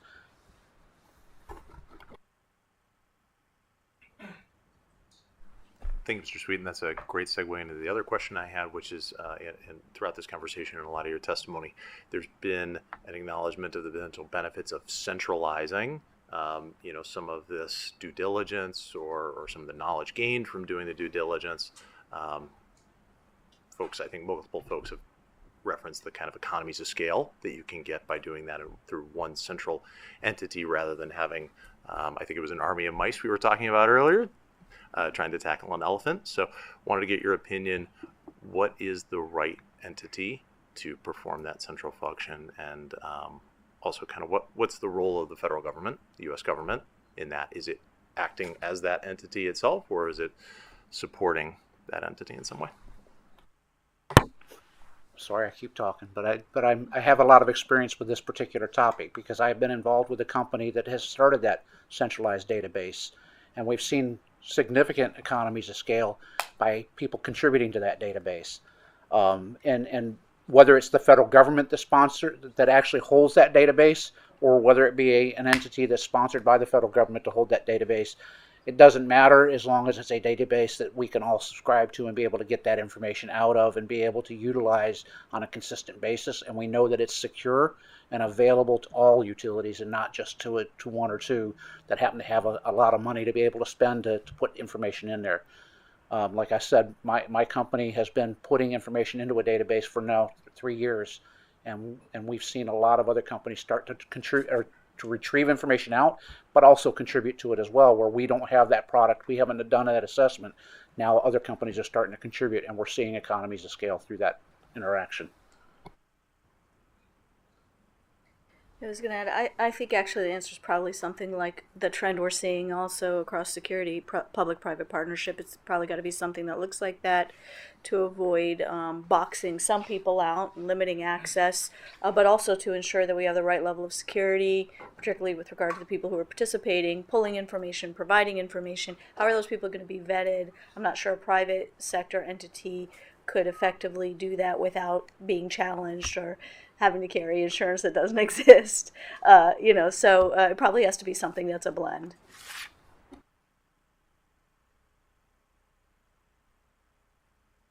right, thank you, Eric. I'd like to ask Dave Andrzejczak from the Office of Energy Infrastructure Security if he has any questions.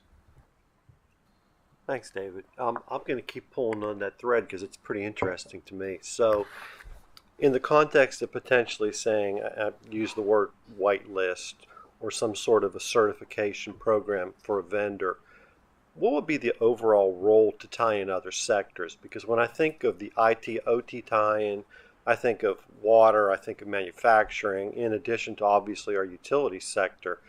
How would we benefit and how do we pull all that together from a multi-sector realm to get the best benefit out of it? So the database that I'm familiar with is being utilized across other sectors. It's not just the energy utility sector. It was initially focused strictly on the energy utility sector and was designed for that. But I know for the fact that the Department of Defense is using it as well now, and other entities are also starting to subscribe to it and see the value of it. We use a lot of the same technology across all these industries. I mean, the medical industry does have some very specific medical devices, but they also use Microsoft. They use Oracle. They use, all kinds of other things. They probably use Siemens. They use Schweitzer, Schneider. I mean, there's so many different technologies out there that run our OT and our ICS systems that they're the same no matter what the industry is. So by being able to have that information into a centralized database so that any industry in the critical infrastructure can pull from makes it even more usable.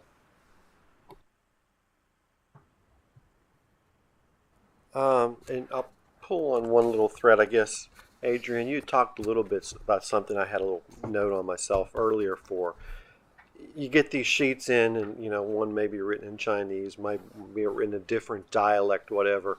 One of the concerns we've always had is, even if you go to the vendor and you get your SBOM back and you get this, what do we do about the subcontractors that may be working for that vendor? And how deep do we drill in on that to have any sort of a satisfaction level that you were to comfort with these folks that we're using? That's a great question. So I think looking at, by way of example, one of our member utilities, let's say on the larger side, in terms of contracts, has about 2,500 active contracts right now. And that's right. What I would call for Scott's world, his IOUs are much bigger. For the APPA world, that's a large member utility. That's the number of contracts they're currently managing, right? So when we start talking about how do we take a look at these contracts, tier them, and then go even a step further into gaining insight into their subcontracts, it gets very, very challenging. We talked about it. You talked about it on the earlier panel, the role that procurement plays, and I think certainly procurement plays a tremendous role. And whether or not there can be guidance issued from the federal government, I think certainly that would be helpful. But again, managing and taking in that type of data requires a tremendous amount of resources and a tremendous amount of context. So my concern with your former question is just simply that if we, yes, there are a number of critical infrastructure sectors, but the scope today is on electric. So to the extent that we can solve this problem, a lot of the members of APPA also have water. So a database of that sort would give insight not just on the electric side, but also on the water sector. The concern I have with a private sector company, or whether or not it should be, DOE or even one of the national labs, because I know they have insights and have been working and certainly can protect this data, is that to gain that type of insight and not put the additional burden on the utility really requires, as you said, an economies of scale, insight into the ability to gain access into that data, context, and I think that would enable us to get where you're trying to go, which is across all the sectors then. How do we kind of share this type of information so that it's less of a burden on the utility, but you can still get the insight not just to your primary contractors, but even your subcontractors. So the challenges are quite large, but I'm sure the solutions are also there. I was just going to add one other way to drive it across the sectors is through the vendors and the suppliers. So getting them on board, invested, and supporting better SBOM, better security generally, they'll carry it across. And then probably getting some of the big guys to engage the Oracles, the Microsofts of the world, and help participate. They'll bring more along with them as well. So that's one way.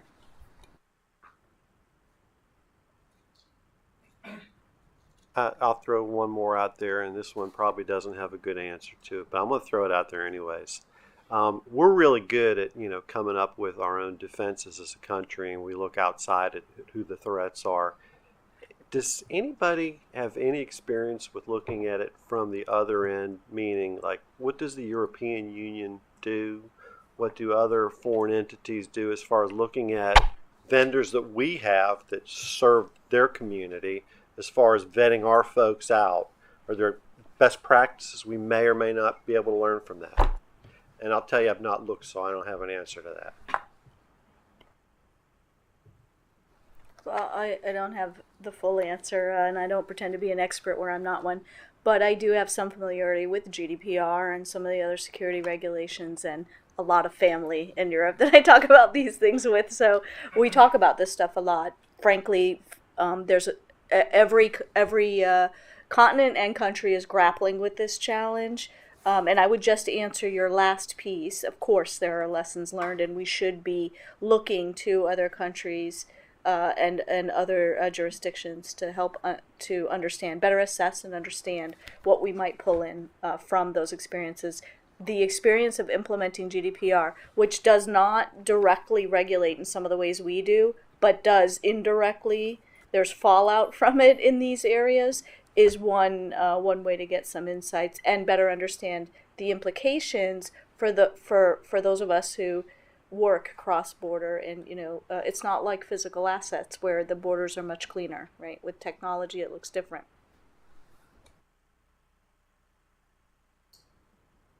Very good. Thank you, Dave.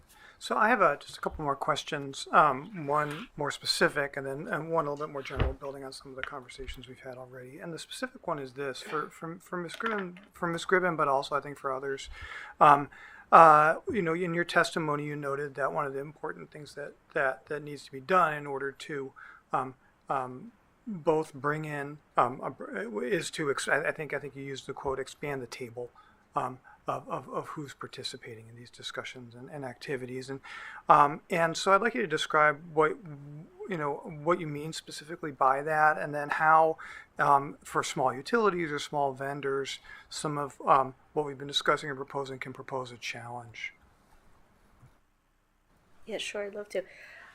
So what I mean by that, and we're good at this, is bringing more stakeholders in that traditionally have not been part of the legacy model. So we're very good at collaboration, but we have a legacy model in this sector that tends to involve the big IOUs and the trade associations and the regulators and lots of folks. But the renewable sector is still fairly new.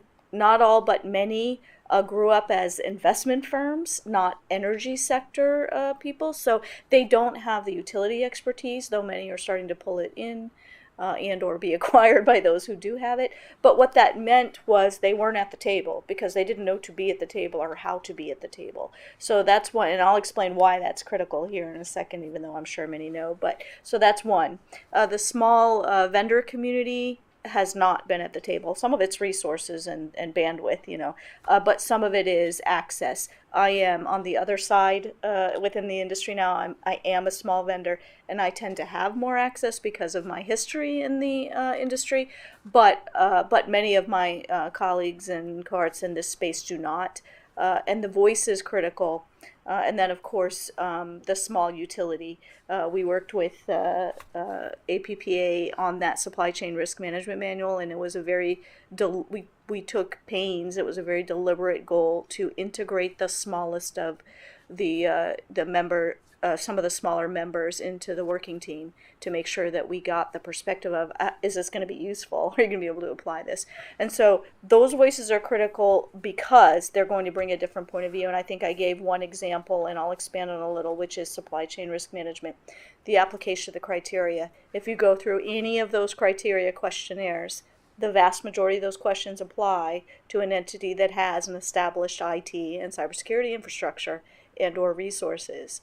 You cannot ask a small firm with 4 people and all independent contractors or individual independent contractors, what is your cybersecurity policy? Most of them may not have one. Or what does your access management program look like? They have access management, but they don't know how to describe it or define it in the ways that we're used to. And so then the entities get bogged down trying to risk assess that, and many of them have equal goals around ensuring small vendor and diversity programs that they've built in stay in place and that they're able to continue to have them. So they get bogged down in figuring out how to apply that questionnaire and risk assess that vendor. You can't just introduce the risk.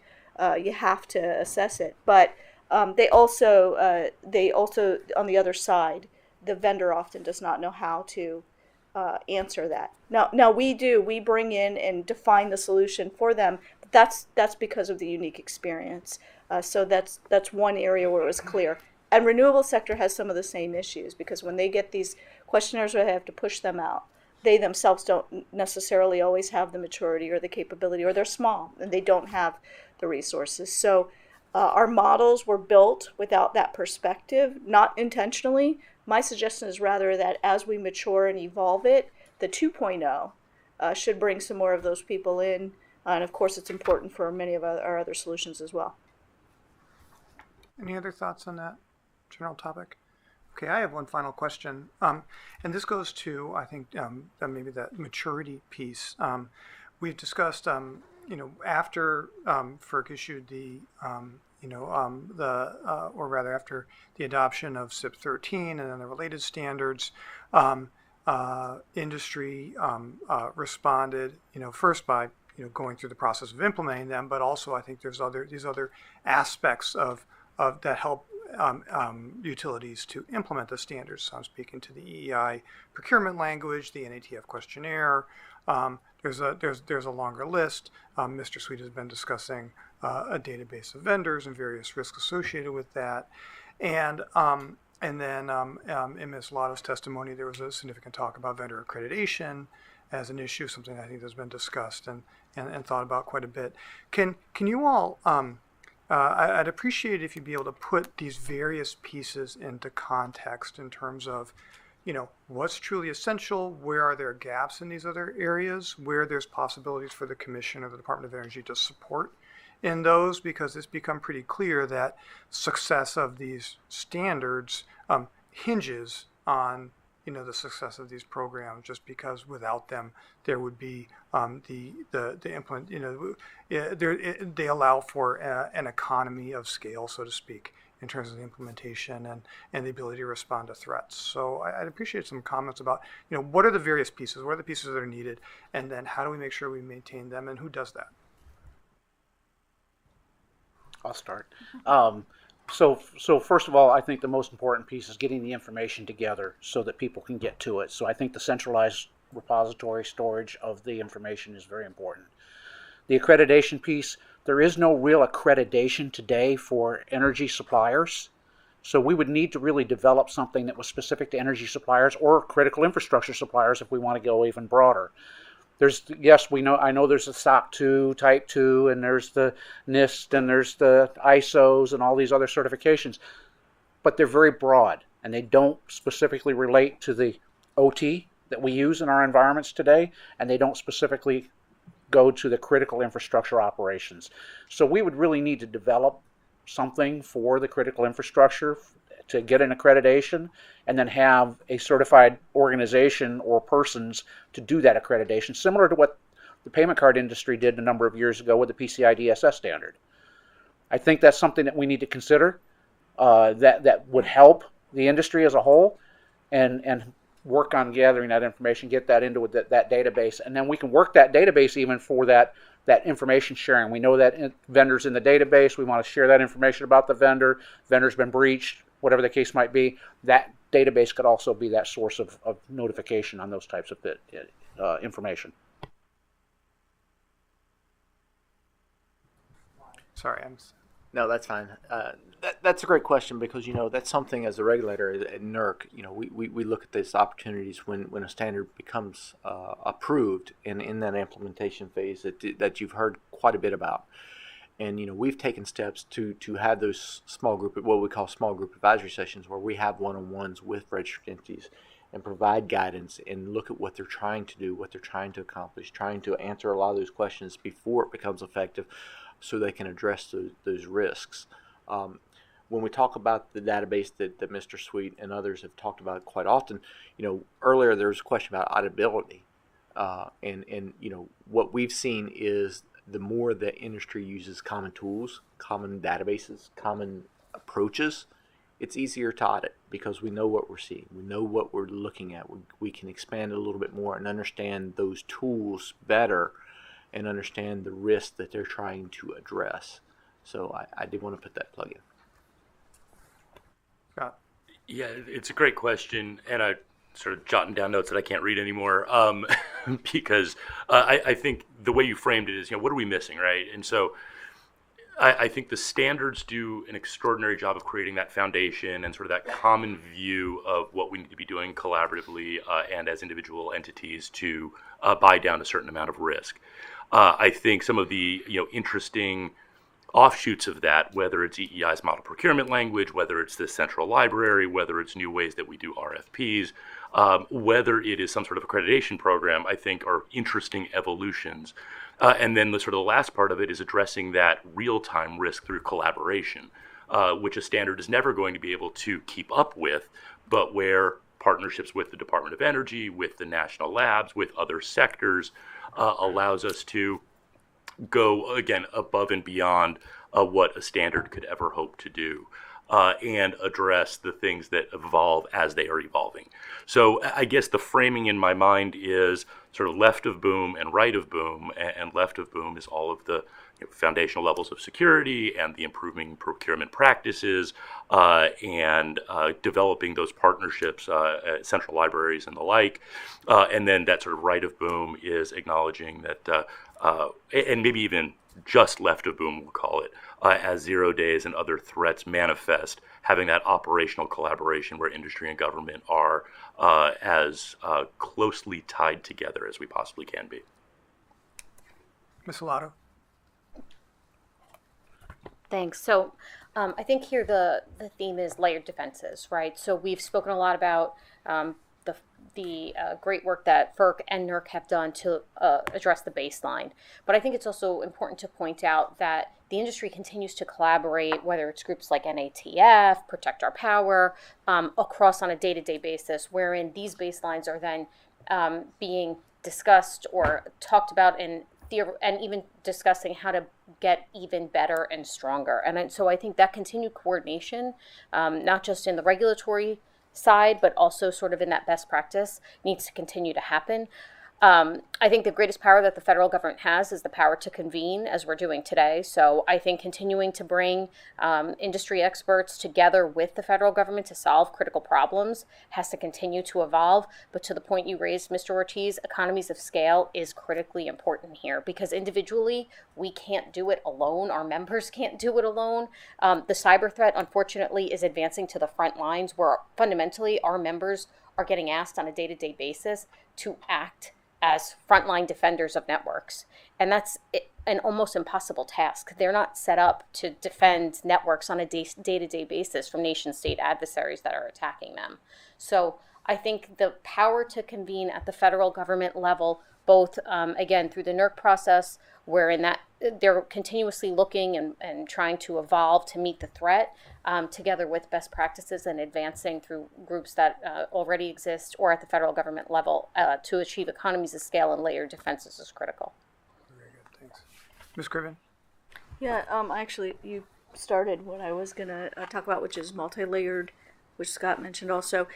We talk about defense in depth and security in the context of our security tools and capabilities, and we need to be thinking about the resources in the same source approach.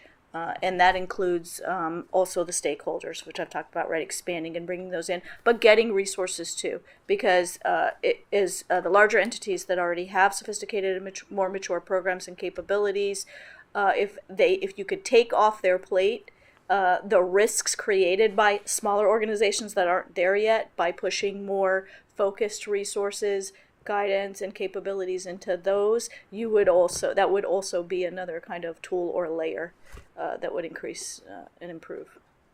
Good, very good. Thank you guys so much. I really appreciate all of the responses and the discussion. So that brings us, however, and unfortunately, to the end of panel 2.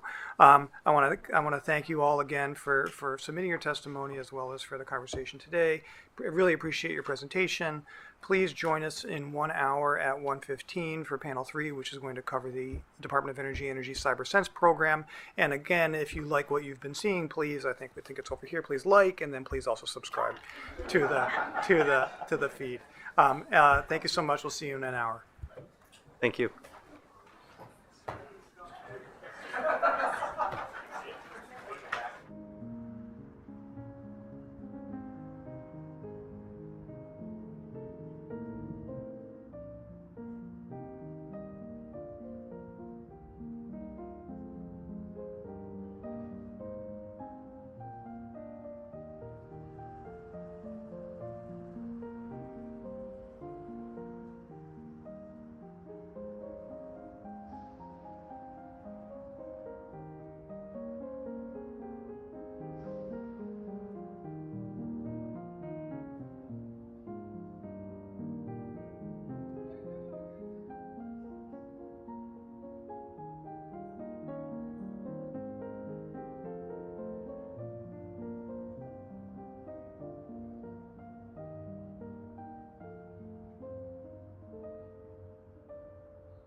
So you Oh. go on screen. Okay, you're good.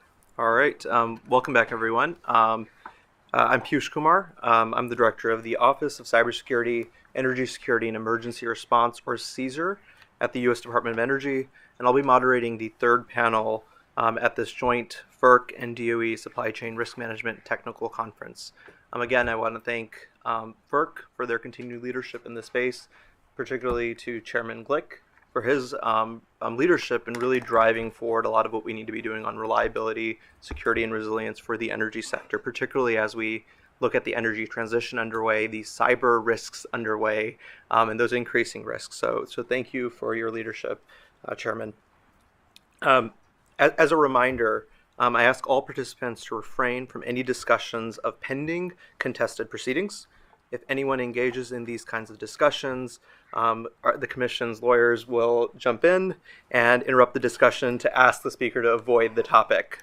So this panel specifically is focused on the Department of Energy's Energy Cyber Sense program and a strategic plan that we're going to be building.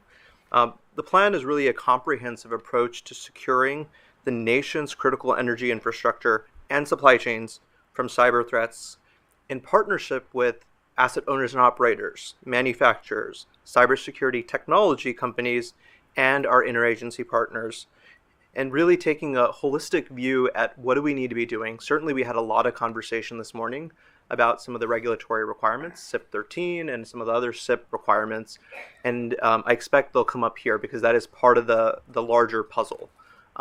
But we do know that we have to take a more comprehensive approach to this. It's too complicated of a problem to only attack it through regulations. And so we're going to be looking for feedback at the DOE end as to how do we think about it all together and what more do we need to be doing. In particular, I'm really looking for input on what's going well in this space, what more can we be doing, what are some of the gaps that exist, do we need to accelerate certain efforts before other efforts? I know some of this is a timeline issue, some of this is a maturity issue, and so how do we phase all of these different things in? Where do the standards come in versus the regulations? And so, we have a lot of really great experts on the panel today, and I'm really looking forward to hearing from all of you in terms of what should we be doing. And we have a great diversity because we have an owner and operator, we have a manufacturer, we have a technology vendor, and we have a national laboratory, and we have an interagency partner that is leading a lot of the standards work. So this is a really exciting panel to be part of today. So let me introduce the panel. I'll start from left to my left to right. First, we have Stephen Kinsman, who's the Director of Product Management and Applications at Hitachi Energy. Next, we have Ron Brash, Vice President of Technical Research and Integrations at Adolis. We have Zach Tudor, who's the Associate Laboratory Director and for National and Homeland Security at Idaho National Laboratory. We have Alan Friedman, Senior Advisor and Strategist at the Department of Homeland Security's Cybersecurity and Infrastructure Security Agency. That's as much of a mouthful as Caesar. We have Brian Barrios, who's the Vice President for Cybersecurity and IT Compliance at Southern California Edison. And last but not least, we have Dick Brooks, who's the co-founder and lead software engineer for Reliable Energy Analytics. Before turning to the Q&A, I'd like to remind the panelists to turn on their microphones before speaking. A little red light comes on when you're speaking, when you click the button. And before I jump into any questions, I want to see if the chairman has any initial questions from his end. Thank you, but I don't. I look forward to the discussion, and again, I want to thank you all for participating today. Great, thank you, Mr. Chairman. We will jump into it.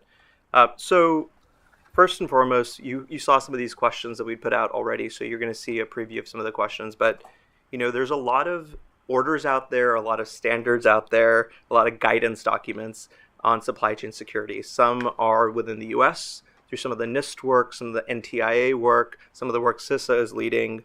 But there's also a lot of really good international work through the IEC standards, for example. And then, of course, we have SIP 13 here as a regulatory requirement. How is the supply chain changing? How do we harmonize some of these things? What do we need to be doing when we think about all of these different frameworks and standards in terms of what we need to do here in the U.S. electric sector? So if you want to have input, just go ahead and put your tent up, and we'll go to you next.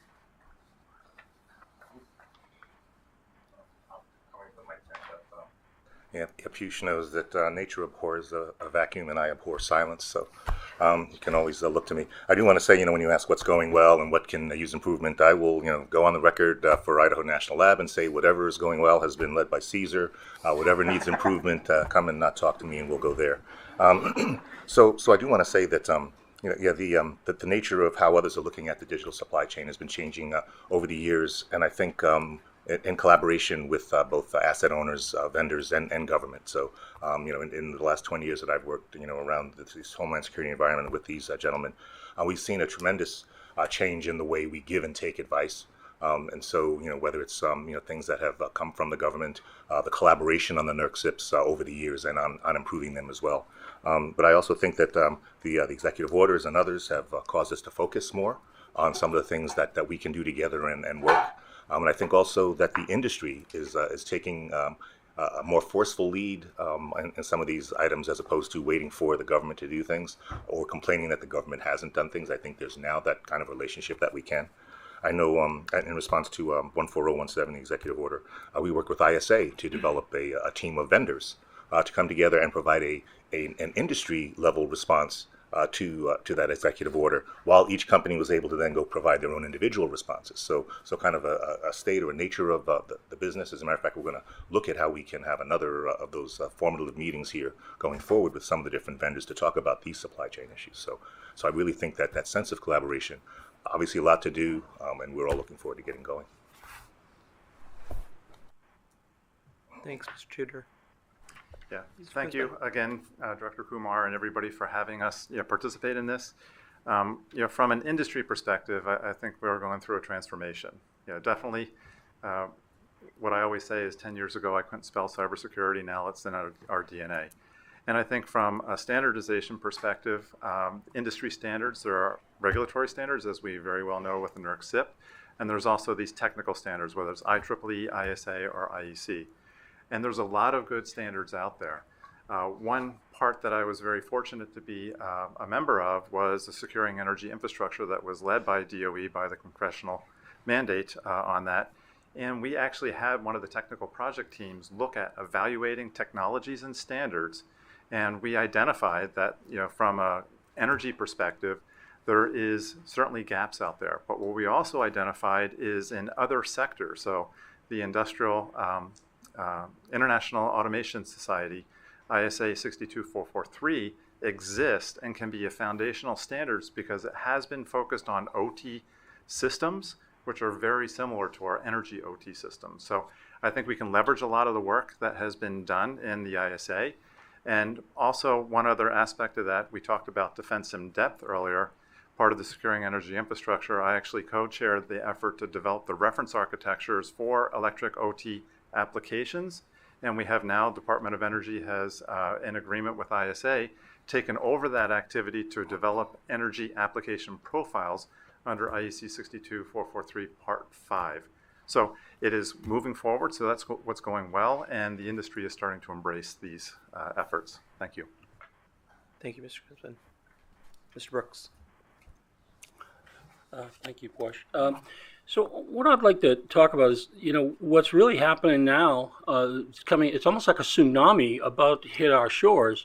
Is M2218, the OMB memo that is pretty clear in identifying what needs to be done from a federal agency's standpoint in terms of software supply chain risk management.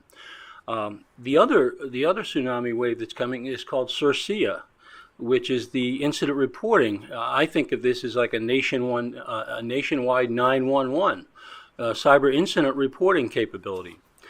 And so, looking at those two, you would think that it would be a good time for us to consider or look at what's coming out of that before we initiate any new standards development. Because we wouldn't want to take the risk of going down one path and then finding out that this new law is really sending us in a different direction. So I think maybe waiting a little while and seeing how that plays out before we initiate any new standards would be a good idea. Thank you for that. Go ahead. Mr. Go ahead. Barrios? Well, first of all, just thanks for having us and thanks for pulling this together today on such an important topic. I think when your opening question, what's working well, what's changing, what do the threats look like? The first thing that comes to mind is, in many ways, the fact that we're coming together on this topic is a testimony to, I think, the great work that's come before us, whether that's standards, whether that's partnerships, whether it's architectures. I think our industry has an amazing history of resilience, an amazing history of ensuring that we deliver this important function for the nation. And in many ways, when I translate that into today's situation where we're talking about supply chain concerns, in some ways, when a device is no longer working or compromised or there's a problem with that device, sometimes it's no different than when that device just stopped working or it malfunctioned, right? And so I think a lot of the benefits we're seeing in this space is a testimony to that history. A little bit about supply chain, just my perspective on the strategy to which we need to take, and will kind of, I think, advise some of my comments as you got into, what's working well and what do we need to do. It's got to be a whole one-team approach. It's got to be a whole of government. It's got to be a public-private, right? And I think the overall goal of that has to be focused around resilience. And under that are a lot of different foundational, very important pieces, right? We talk about information sharing all the time. That's foundational. I would say standards in many ways are also foundational. The pieces, the panels that we're discussing before us use the word floor and baseline. And so it's very important, but we also have to encourage people to go over and above that, to adapt to the current situation, adapt to the increasing threat that's in this space. And then I would also highlight, I think, just the public-private partnerships, and we can get into it a little bit more in the panel, but I think it's one of the things that, as some of you have heard me say publicly before, I think we've done more in the last several years than I feel like I've seen 20 years before that. And so it's just been amazing progress, and we need to build upon that. But this is a huge topic for the nation. It's a huge threat, and so I think there's a lot of things that we're doing we need to double down on and accelerate. And I'm happy to get into those further, but thanks for having us. Thank you. Wonderful. So I think it's great that we're here to take the time to actually talk about this and to put in proper frameworks before jumping to a knee-jerk response and requirements and other activities here. I think it's very important to put down the right structure for legislation, regulatory structures, and so forth before we get into the standards, because it's good to put down a very good law or a legal structure and then swap out standards as they evolve, so forth. So as we're looking at these, these might work very well today, and they're driving an immense global baseline, which previously wasn't there before. I've seen 62443 being translated into Japanese for our allies in the Pacific Theater, and because they didn't have access to those documents. So we are seeing many of these documents here being kind of the baselines. Europe is looking to the way that NERC, FERC, and all of those guidelines are being built. They will adapt them, of course, to their own realities, but at the same time, it's also scaring them, particularly on systems of systems designs. So a lot of these documents are very good at nailing down one specific thing, one application or one type of infrastructure, but they are not systems of systems incorporative. So even the aviation industry, so I've got a very substantial background in aviation, with avionics and ground systems, is they wound up in a case where you can have certifications for a given product, and you can have another product that is just as certified as that, and you put them together and you wind up with a situation you did not anticipate. So these standards are very good. The guidances are great. There's a momentum that I think is unstoppable. It's deliberate, and we need to be deliberately participating in that. But when we define what we are assessing, it's who to what and how. We've been talking about vendors, arguably suppliers to some extent, and we've been talking about asset owners, but there's other parties here. And some of these standards may or may not apply to them. So a developer might be using a board support package on a product, and that product is being developed in Poland. Now, how do we take that knowledge and turn that into something that secures our infrastructure? That part is missing here. Or if you're an asset owner, what can I do when an SBOMs or all of the insights that come out of the deconstruction of a product raise nothing but red flags? Now I have a dashboard of security problems. Where do I focus? How do I focus? No standard can kind of tell you that, although the profiles can indeed give you an indicator and a direction to go. I don't know your business as well as you do and all of those aspects. But that part is the part that's missing, is how do we help the asset owners? Because there's an asymmetric relationship with vendors. There's an asymmetric relationship with service providers and service contracts, and also even the vendors building products, because they're incorporating and inheriting the legal constraints about some of the things that they're building into their products, as well as the foundational elements. So these are all very good things, and they're very good starts, but operationalizing it and taking it to the next step is going to be absolutely tricky, so we can trickle down that risk. Thank you, Ms. Brash. Mr. Tudor. And if I can, agree and disagree, quickly, to what Mr. Brooks and Brash have said. So, while I agree that, the impacts of various laws, legislations, or whatever will have impacts on standards, regulations, and others, waiting is not necessarily an option either, especially when, in some cases, like, we'll take SBOMs, industry is moving forward, whether or not we do, and maybe it's not the standard that will, fit the use cases that we feel that we need from a national security level, but more from a product level. I'll get Alan going there. But I do agree in continuing to develop those foundational pieces so that we can harmonize, regulations, standards, etc., going forward with some of the things that we see. So wait, but keep moving. Thank you, Mr. Tudor. I see Mr. Friedman has his tent up, and I'm glad for that, because I just wanted to ask a follow-up to the question, the comment that Mr. Brash made in terms of, who is the right convening organization or agency? Is it NIST? Is it CISA? Is it? I'd love to get your feedback. I know you've been at all these agencies probably, so I'd love to get your take on that.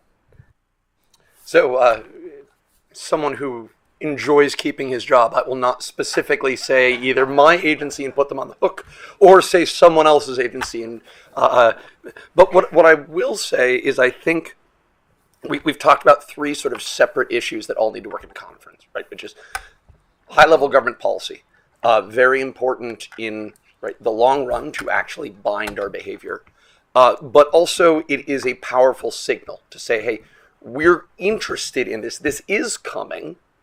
And the actual language will be coming in the future, right? That helps industry know what's ahead and plan. You've got technical standards. Formal standards are a big deal. They are often referenced in national and international regulation. They also take a long time. And those of us who come from the security world will look around and see these SDOs have been littered with decade-long developments that are fundamentally useless. For a number of reasons, and we can talk, maybe they're ill-conceived to start with, or just no one got around to using them. But perhaps the most important challenge for standards is no one's built anything to scale with them, right? There were a couple of clever engineers that had a great idea, and we didn't actually fire them. And so whenever we talk about standards, I think it's important to start with some proof of concept work, and ideally widespread practices, and then formalize them in standards. And I'll give an example from my little corner of the world, which is software bill of materials, which has to address literally all software on the planet. So we're talking about national security systems, we're talking about open source projects, we're talking about systems of systems that Mr. Brash brought up. We need to have something that can meet all of those needs, but still be interoperable enough that we can all assemble it. And the example I'm going to give from critical infrastructure is some great work that happened in the FDA. Which regulates medical devices. And they said a couple of years ago, hey, we want SBOM. We're going to signal to industry that we are going to be looking for this, but we're not going to define a healthcare specific SBOM model. And instead, we're going to tell our community there's something spinning up at the Department of Commerce. At the time, it was NTIA. Go participate there. And that is why, right, with deference and love to my colleagues in the medical device community, few of us would have thought that that community would actually be one of the global leading sectors in software supply chain. But because they had the signaling, they had the time to practice and build out a proof of concept and start working with their standards organizations, it's been a great leader. And indeed has reflected back into other sectors, both for general software and other areas of critical infrastructure.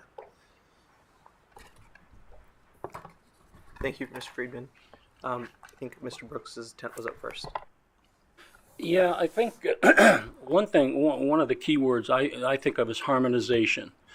And FERC and NERC came together recently and recognized the need for harmonization with gas and electric. And the same is true for cybersecurity. Those same critical infrastructures that we depend on for electricity are also under attack.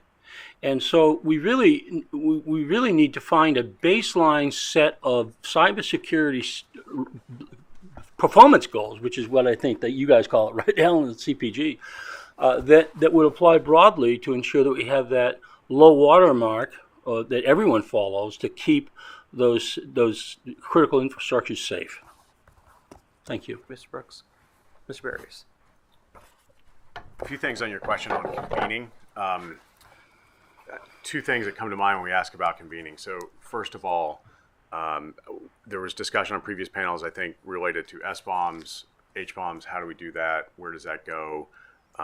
It's got to be a multi-pronged approach, right? And so I think DHS plays a role in this, NIST plays a role in this, FERC, NERC plays a role in this. There's a discussion on, I thought AEP previously had some really excellent comments about how do we lower barriers to combine that work together. So if one is doing a risk assessment and another, how do we pull that together? I think a lot of those principles also apply to convening on SBOMs and HBOMs.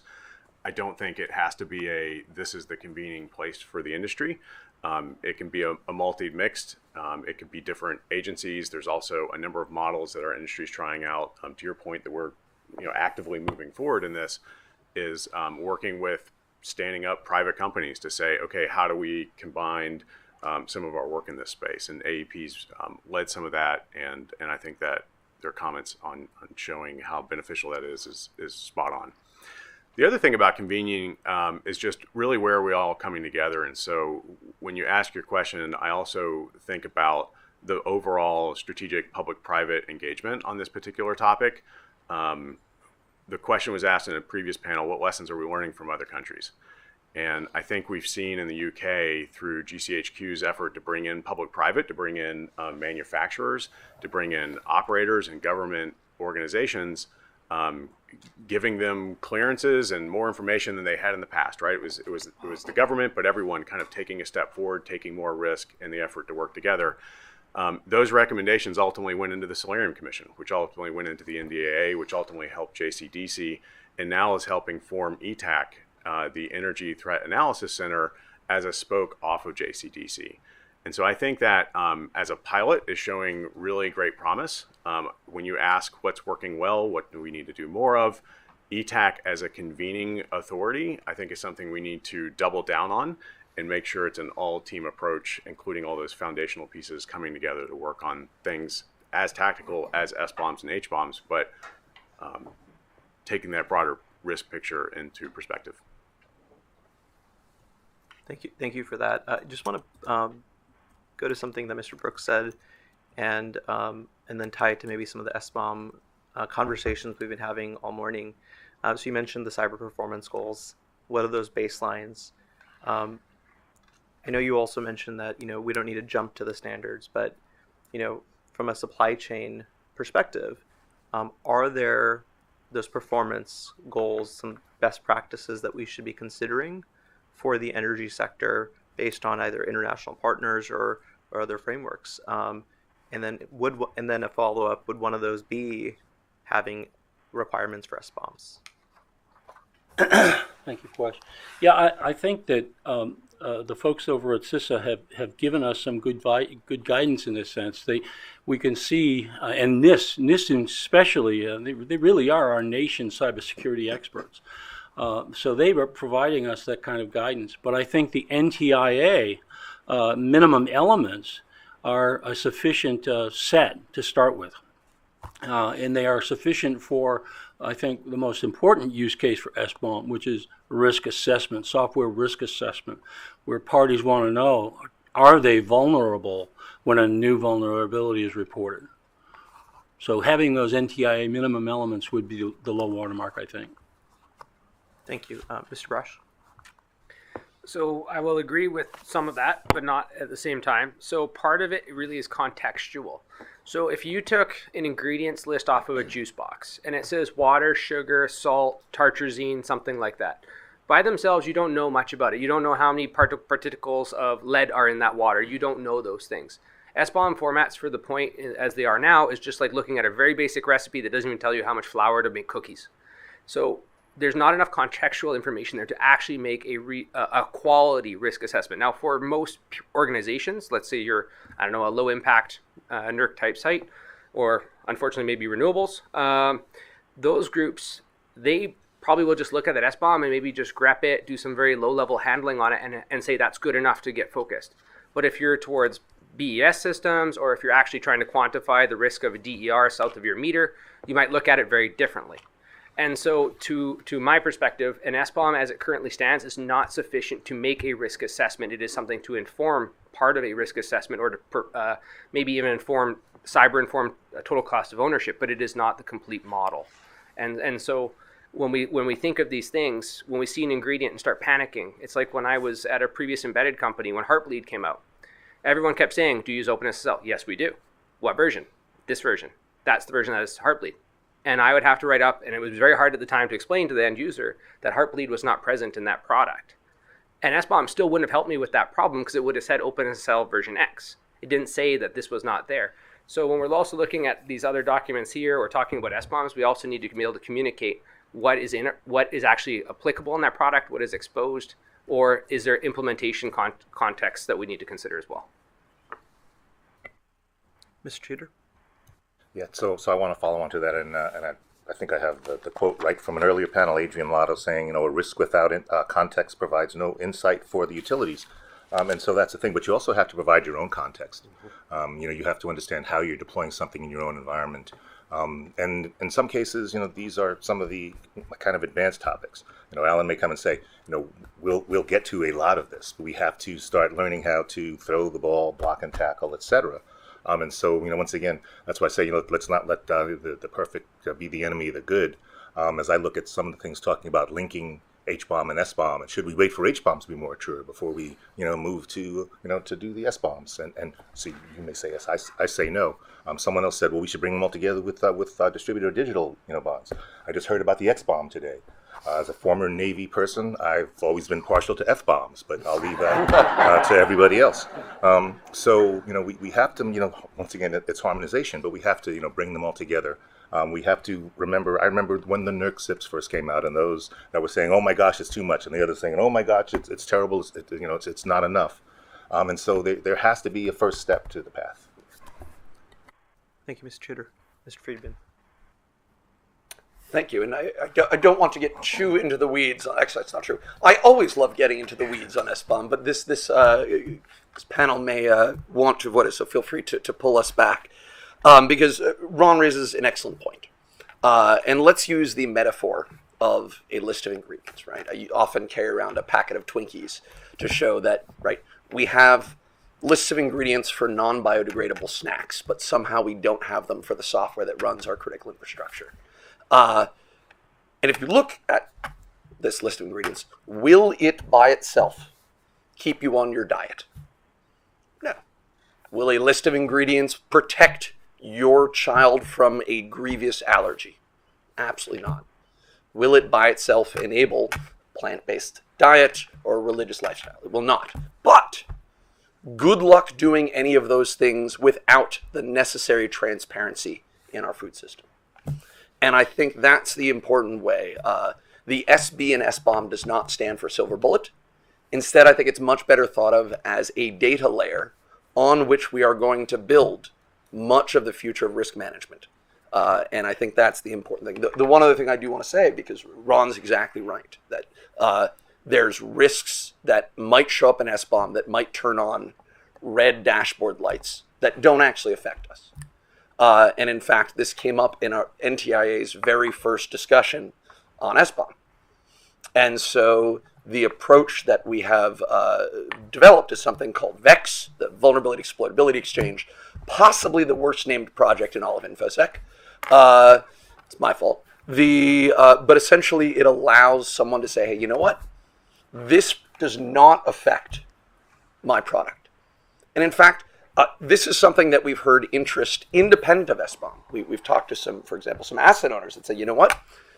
Eventually I'll be able to consume SBOM data. I can't today, but what I'd really love is a simple machine readable statement that you give me as soon as possible that says, is your product not affected by this latest vulnerability that's in the headlines, right? let me slot that into a system that's pretty easy to digest. And so moving in that direction, I think, will be helpful. So to sum up, SBOM often turns on the dashboard lights, and VEX will help turn them off. Thank you for that. I'm going to build upon that, Mr. Kinsman, before I go to you, if that's okay. In the last panel, we heard about questionnaires that are sent to manufacturers, and in some cases, you get different answers depending on who you go to at a manufacturer, depending on where they are based globally. Sometimes you can translate it, sometimes you can't. Before we get to the 201 or 301 course of SBOMs, I know some utilities have expressed just challenges with just basic level questionnaires. As one of the leading ICS manufacturers, what are your thoughts about the questionnaires and this concept of SBOMs? Because they would ultimately come to you as a manufacturer. Sure. So first of all, yes, we have been deluged by questionnaires since SIP 13 came out, but we also organized internally. So we had a common thread that was, so hopefully from Hitachi Energy, you didn't see a lot of diversion or differences in the responses going, although we do have the different business units, the power transformers, the transformers, the HVDC system substations, or grid automation, my team. So there was some coordination on the responses there. But going to a common model there would definitely be very important, because the questionnaires were also different from the majority of the asset owners. So having a common thread there would definitely make it easier on our aspect.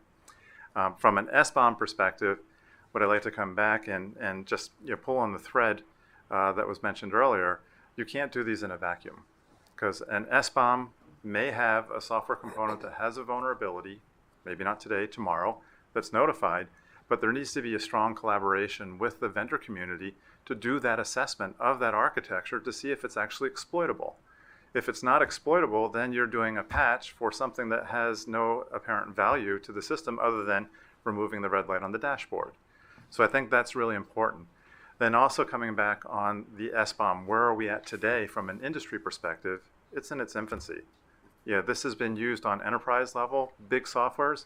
When we go down into our substations, the control system, the control devices on there, the first time I produced an SBOM was part of the Citrix program. So, we couldn't even spell SBOM before that point.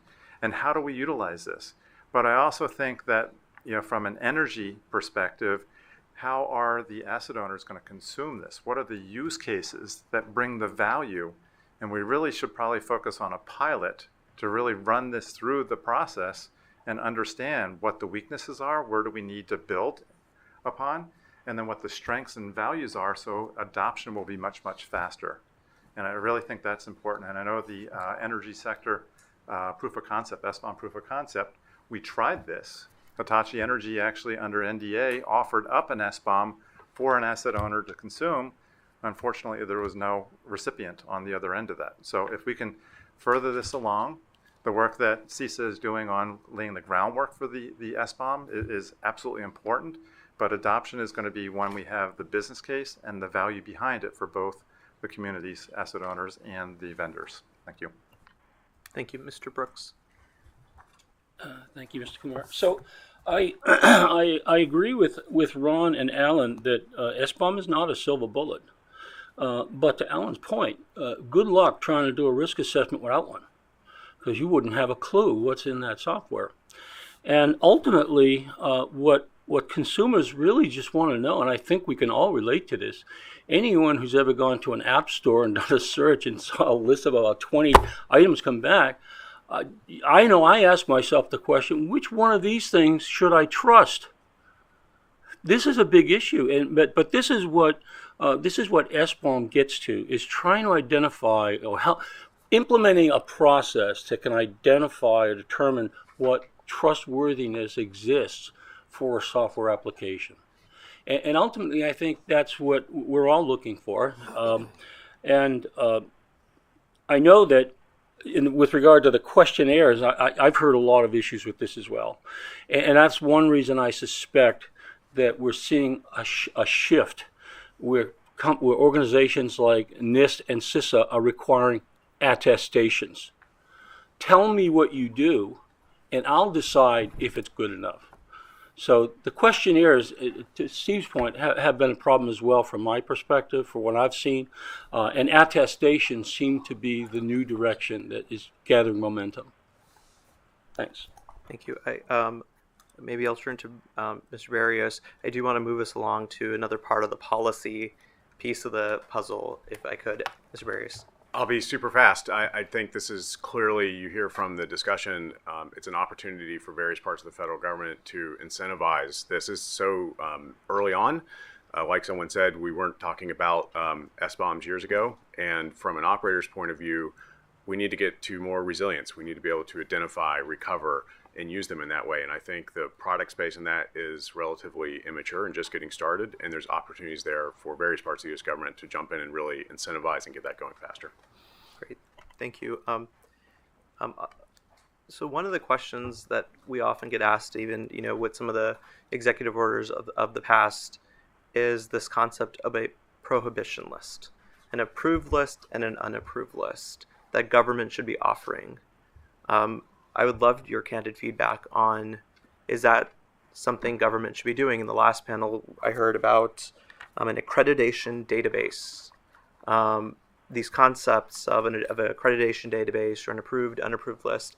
I'd love your take on what part of that works, what part of that does not work. Mr. Rush. I'll jump on that one. So one of the challenges here, and Mr. Kunzman here, is in the, kind of that situation where the companies have changed names, or they be bought out, or they move along and buy other people's business units. When you're making a database of names of various legacy companies as well, you'll have to be tracking their lineage as if you're a historian or a librarian. The other challenge to that is many products are relabeled and boxed up. So, for example, there's a large data historian type log management solution out there that's made in theory by a German company. However, North American energy companies, or Swiss of sorts, are putting their label on it. Now, if you're trying to go find that, you won't find that from an ingredients list. That data will probably come out of metadata that's related to those subcomponents in that big file of sorts. So trying to go find sensitive vendors is very tricky. Very tricky, especially when they don't know, or those products were outsourced in the first place and put another label on top. So it can be a challenge to try and identify with consistency and reliability the sensitive vendors. So I would just put that forth. It can work. It's good to be aware of them, but you often will not find them in typical places. So a very good example is I tore apart a bunch of wireless RTUs. The vendor did not tell me that one had Huawei and another had a SOCOM knockoff Chinese radio on it. I'm more worried about the second one actually, more so than the Huawei, but I never would have found that and the vendor never would have told me. So on your list, that vendor would have been approved, great. But you didn't know that there's that wireless component inside. And I only found that by happenstance by looking at the software and also opening up the unit. So just looking on a list base only, it's a good first step for things that are fairly static. But if you're tracking products that have changed hands many times, it will be a very difficult slog. And some of those, for example, one IED, a tap maker that's of European descent, often relabels Chinese components in it. And you have to go chase them down to go find that out. But they're in a different legal jurisdiction. And they're being sold into the North American market and the UK market under a different name. So you will struggle by labeling names. Thank you. Mr. Barrios. First, I think summing it down to a good and bad list is going to be really hard. And I just don't think the world in reality reflects that. If concerning code works its way into a product, does that mean every product that organization or company is bad? Does it mean it's we need to not buy anything from that company and all the other questions that come along with it? Maybe it does, maybe it doesn't. And that's a very complicated space, right? And so I think we're going to have struggles to just make a yes/no list. What I do think we need to do is lean forward more on it. What previous panel said something to the effect of, it says a lot to industry when the U.S. government takes certain steps and bans things. That's obviously been in the news a lot. So I think for industry, we would like to see not just more partnership, but also more leaning forward, I think, on the U.S. government side to help with that threat space. You're probably all familiar with the certification and labeling concept that has been recently promoted. We're very supportive of that, but I think from a risk perspective, we also have to realize it's not going to give us the perfect, most secure product. I suffer from having been a coder in previous careers, And there's a problem Alan Turing identified many years ago, which is we don't really know what code does until we run it. And so this is in some way an unfixable problem so far in terms of guaranteeing code is secure. But it doesn't mean there's not a lot of things that we could do that the U.S. government could handle as a convening authority to say, well, this product comes from this company or this space where the following standards are applied, where this is the bar, where these are the things that they went through to produce this product. And I think there's a lot of benefit there. So I think there's a lot of leaning in on all sides we could do on this space. Thank you, Mr. Barrios. Mr. Brooks. Thank you. Thank you, Mr. Chairman. So I agree with what Brian said about blacklist and whitelist. They can be a huge amount of effort. And so one thing I will say, though, is there's another initiative underway within the Internet Engineering Task Force, which is called Supply Chain Integrity, Transparency, and Trust. And the goal there is to create a trust registry. So the concept is when a consumer goes to an app store, for example, and they want to know, is this trustworthy? They could query this new database, this SCIT transparency service, and it would inform them if anyone has submitted any trust declarations for that piece of software. So this is a little different in that it's really a community trust model, but that's the direction they seem to be heading in. Great, thank you. Mr. Brash. So, two things. I'll circle back. I'll do Brooks first. So those credibility and trust systems are very notorious for being poisoned. We saw it in the PCI industry. We have seen it and I've done audit evidence and audit stuff for DSS, and it's you can trick your interviewee or interviewers very well. And so if you're a different person coming in, you might get a totally different result on your maturity scores, and if you're going to be not in bounds. So that's one big challenge there. But the problem with security scorecard type things on just an organization or trust metrics is that, I'll take Microsoft, for example, with security scorecard, because we all know it. They'll show up with an F. Some of their business units outperform others, and their video game division is terrible. So it brings down the score of the entire organization. Do you punish an entire organization based off of one business unit which might have been acquired or is operating overseas or so forth? You probably should, but does that mean the entire organization is at risk and should be penalized? I'm not sure. That's for a room to decide, especially voters and so forth. So that's one challenge of just applying a metric to an organization or even a business unit of that organization, because some products just might from a different standpoint. But I do like what Brian was saying about helping or leaning in on the government to help. So let's say you're a vendor and a company or a subcomponent is identified as risky. Most vendors will go to their lawyer and say, what do we do because the government's breathing down our neck on this thing? Instead of trying to hide it or deflect it, could the government come in and find an alternative component or develop one in-house inside of the company or through a trusted partner to replace that risky component and provide a path to remediate that risk? I'm putting that forth as a question, but I think it also could be another next step of these initiatives and that might even drive innovation within the North Americas or in Europe. So I think there's another step there of just, it's one thing to say there's a problem, there's another to do something about it and to work collaborative on it. And maybe that's a great place to go. Thank you. Mr. Tudor. Yeah, I was going to say, that starts, talking about, say, faster the CHIPS Act, how can we bring some of this home? So yeah, making these lists, I think is part of the signaling that was described earlier. It's probably harder to actually do than it is to say, but saying it is important, and it lets people know where things are going. And I also want to, part of the problem is that we also have to help people make risk management decisions. And once again, this isn't a security meeting, it's a risk management meeting. And I remind security professionals that we can, really help by remembering that we're in there. And so for small and medium businesses, once again, that context, how can they, use an SBOM? They make most of their risk decisions based on cost. Right, and so we have to help them make better risk decisions. Places like Hitachi, SoCal Edison can afford to have risk professionals who will look at the supply chain and will make programs. We have to make that easier to scale. We talked about earlier proprietary solutions and scaling. Hopefully we'll get to that later. But being able to scale downward, I think, is the problem that we have now from the bigs down to the small and medium. Thank you, Mr. Tudor. I'm going to see if any of my FERC colleagues have any questions. Very So good. please. Thank you, Director Kumar. I got a few discrete questions. This is an area where I'm certainly not an expert, and I really appreciate you all helping to educate us. So, in your testimony, Mr. Kunzman, you noted that Hitachi had participated in the software bill of materials and hardware bill of materials pilots with the Department of Energy. Could you describe your experience with those, some of the lessons learned, what you thought were good aspects of that, and where you think those efforts can be improved? So absolutely. So yes, so we have been following this process ever since entering into the Citrix program back in October 2020, and so I think the awareness and the industry participation in there could have been larger. So I think the core group that both Mr. Friedman and Virginia Wright have been driving a lot of this effort was doing a good job on trying to educate what an SBOM is. How do we use these? I think you even had some cooking classes, right, to be able to entice them.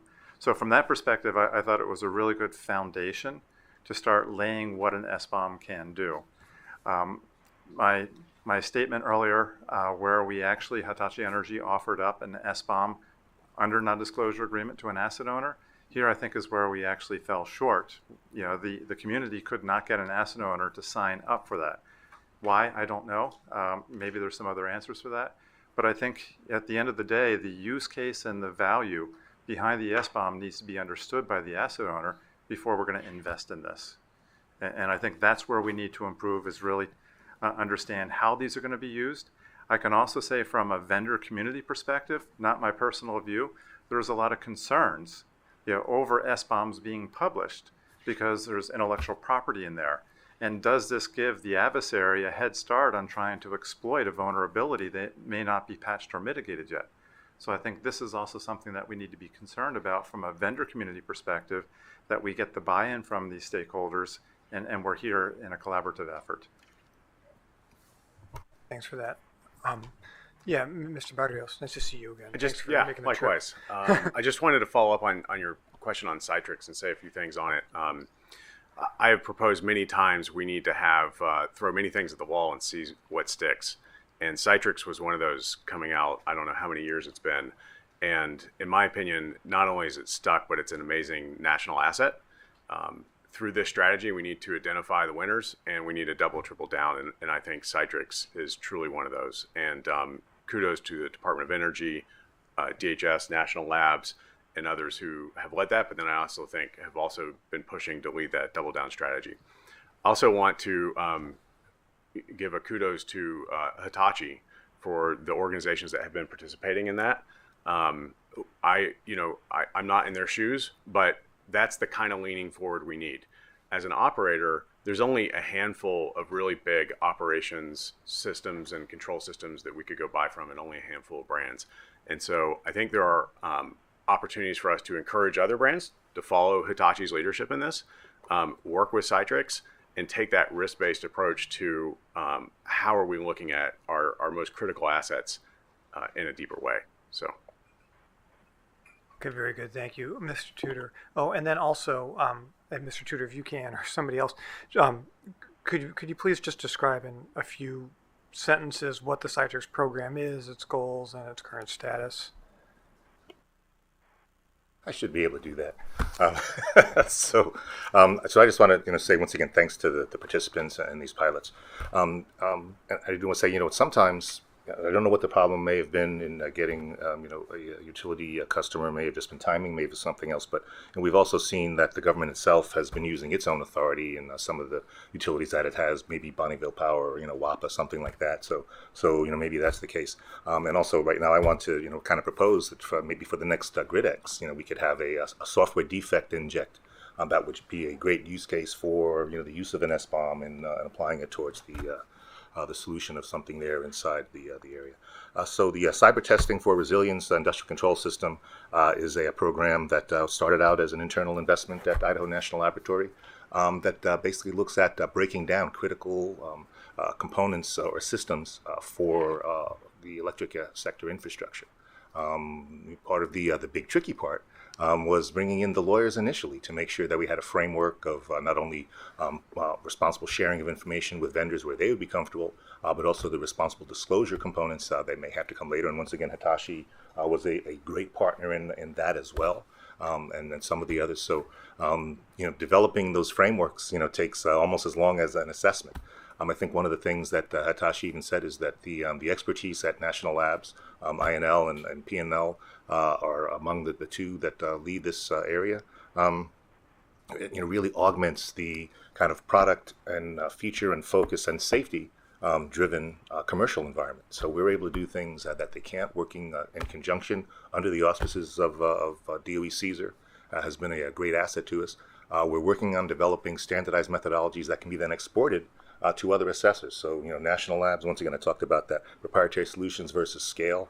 If there's a great, company, but I do like Atlas, so this doesn't apply to you, that say has an SBOM solution, how do we know that it fits, once again, those national use cases? Those pilot programs and some of the things that the National Labs can do can then be handed over to industry on a broader level and scale. So I think that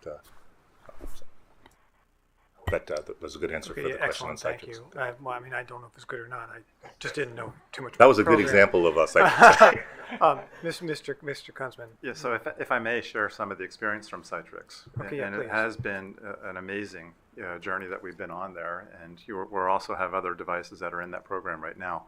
But initially, when we were entertained with the idea to join this opportunity, I didn't have any resistance from the organization because we had already, put the security development, life cycle in place, all the things that we need to do from a manufacturer to improve our overall security and supply, posture of our solutions that are going into the marketplace. But once we were in there, this really was a collaborative, the partnership, the researchers under Zach's organization are just tremendous. We even challenged them. I think we gave them an older version of a firmware and said, please go find this vulnerability. And when we were debriefing with our team, the researchers who were talking about this, they went down to the if then else where the problem was. It was just amazing what the capabilities of these teams are. And then my team how long did it take you to do that? And the researcher said, well, it took me longer than I expected. I think I found it in 4 hours. And it's like, mind blowing. So from that perspective, there was a lot of growth on both the organization. I think we also pushed the INL organization on their capabilities too by some of the solutions that we put in there, and we improved processes internally. So now that we go forward, we bring this knowledge into our organization to make change, continuous improvement on our software development lifecycle, our secure development lifecycle, and hopefully that is reflective in future products to come. Can I ask just one quick call? So I'm clearly biased with the Citrix program as the sponsor of the program, but I one thing we talk about is scalability.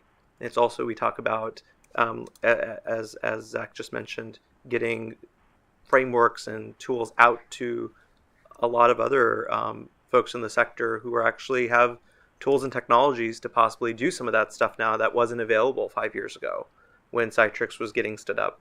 How do we kind of build upon what we did for Citrix, but recognize that there's a lot of really great companies out there now that might be able to do some of it and create that community? Much like, when you think of pen testing, it's not all done by the national laboratories. We might be focusing on like national security risks, but there's a lot of really good third-party pen testers that come into your system. And so I don't know if Mr. Rush, from your perspective as a company that's in this space, how do we get there? Thanks for the shameless plug. So as neutral as possible, we had a liaison for several agencies during Log4j, or Log4j as it's properly pronounced. And we were asked to scan our big data lake of n number of files to go find out where it is. So CISA and other agencies could go talk to those vendors and say, did you know that you had this skeleton hiding over here? Have you looked at it? And in 95% of the cases, those vendors did not know. Microsoft is yet to turn around and tell everyone Log4j is inside of their SQL Server 2008. Still, there's no fix for it. So there's a level of communication that also might happen through back channels where we know those things are there. And it's not the complete investigation. It's just a signal to cause a triage. Maybe it should be focused, But that's one aspect I think also as well. That's not just about of providing that intel in a very very in-depth case. Like not everybody needs Citrix level testing for various things. One widget might just turn on a light switch, and the other widget is controlling a safety relay. Very very different terms of context and purpose. I'm going to treat the relay much differently. So just try to feed those aspects is going to be crucial and important on there. And I think that back channel, the liaison, the partnerships with the agencies is a very substantial move forward, because generally when we give information to the government agencies, it disappears and we never see the light of it. I think you've got a quote on that at some point in your career, I've heard. So that's definitely on that piece, yeah. Thank you, Mr. Brash. Mr. Tudor. Yeah, so, as I mentioned, being able to, bring out the licensed or the free for government use kind of methodologies to places. The ISA Security Compliance Institute is one example of some place, but, maybe not the only place that is a standards organization based kind of equipment certification body that is sort of, they've had their own learning pains. And once again, I think we should all learn from those learning pains. Because people say, well, the government doesn't want to get into the business of certification. Good. How do we spin this out? Who do we spin that out to? What's the most effective for the national security mission that we're talking about here? I've written another note and I've already lost it, so hopefully I'll come back. Yeah, so just one comment here. Third-party framework using Citrix, I think, is inevitable because the number of cyber assets that are used in the OT sector of the energy will need to go through this process to be able to at least have some level of understanding of where the security is. But coming back to the key point there, partnership, relationship, and having the strong goal of cybersecurity in mind is important there. So whatever third party is there, we need to have that relationship between the two organizations to make sure we maximize the benefit of the outcome there.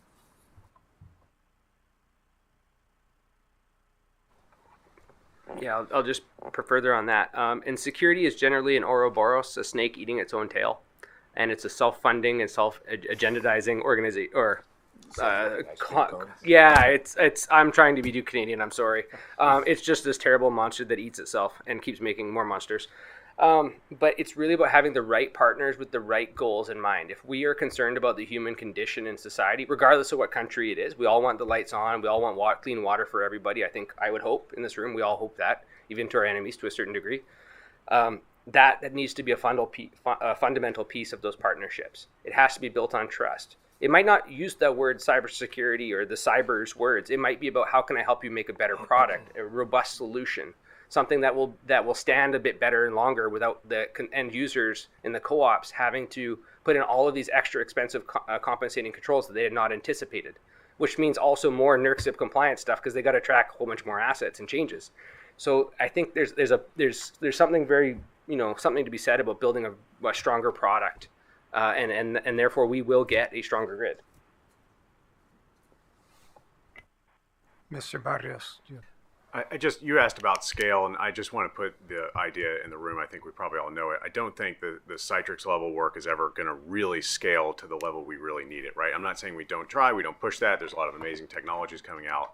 But the reality is we got to take a risk-based approach to what we put that amount of energy into, and we are doing that as a community, and we're just going to have to continue that. So. Okay, I have a question. I have one more question, and this goes to it was printed with the materials, but energy systems and assets can be very long-lived.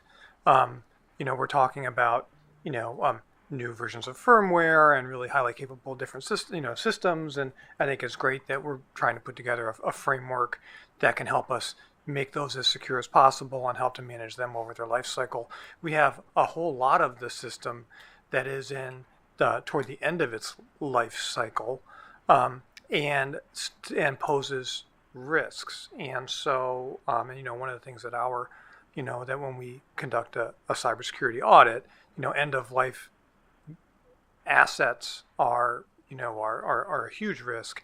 I'm not even talking about end of life assets here. I'm just talking about legacy assets that we're going to be using for a long time that are probably still supported, but were never built with these kind of ideas in mind. So with that as a framing, what are ways that we can quantify the risk that's posed, the risk that's posed by these legacy assets, and that's over time with respect to how can we organize our risk management approaches so that as we move forward with some of these more sophisticated tools for our newer assets, we can at the same time continue to manage that broader risk. Because I'd hate to see a case where we would have a whole lot of really great new stuff, but the 90% of the stuff that's still out there poses a significant risk, and we don't have a really great way of managing it. So with that, I think I'll just start on the right, Mr. Brooks.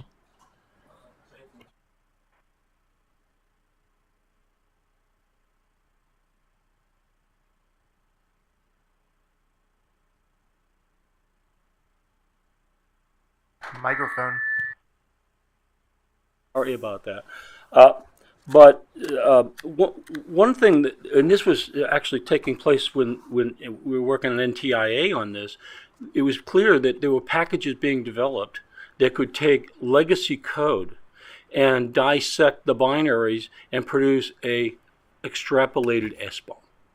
Now that's not perfect, but where there, in the absence of an SBOM, at least it gives you some visibility into what is in that legacy code, because you may not know and your vendor may not know either. So that is indeed one of the cases that we've come 5 years. There are excellent software packages available that implement this type of binary scanning to produce an SBOM, and they use that SBOM in an actual risk assessment following NIST guidelines, which you'll find in M2218. Thank you. Before I move on, let me just make sure I understand. So you basically take the binary and then you extrapolate the make file essentially that went into it so that you can figure out the libraries that were called and everything else that went into that. It doesn't extrapolate the make file, but what it does attempt to do is identify things like the libraries that were included in the linking process as a big example. Okay. And so that way you can see if there are things like DLLs and so on and so forth. Microphone. To identify those. Oh, your microphone. My apologies. Yeah, why don't you just start at the beginning there? Yeah, no, I was just going to say that, you can identify things like DLLs, but it's not going to give you the actual build script. But what it'll attempt to do is give you the component names and information about those components so that you can subject those to a risk assessment. And by that, I mean search for vulnerabilities in the NIST NVD is a good example, so that you can see if any of those components that are in there have registered vulnerabilities on them in the database. Okay, very good. Thanks. Mr. Friedman. Thank you.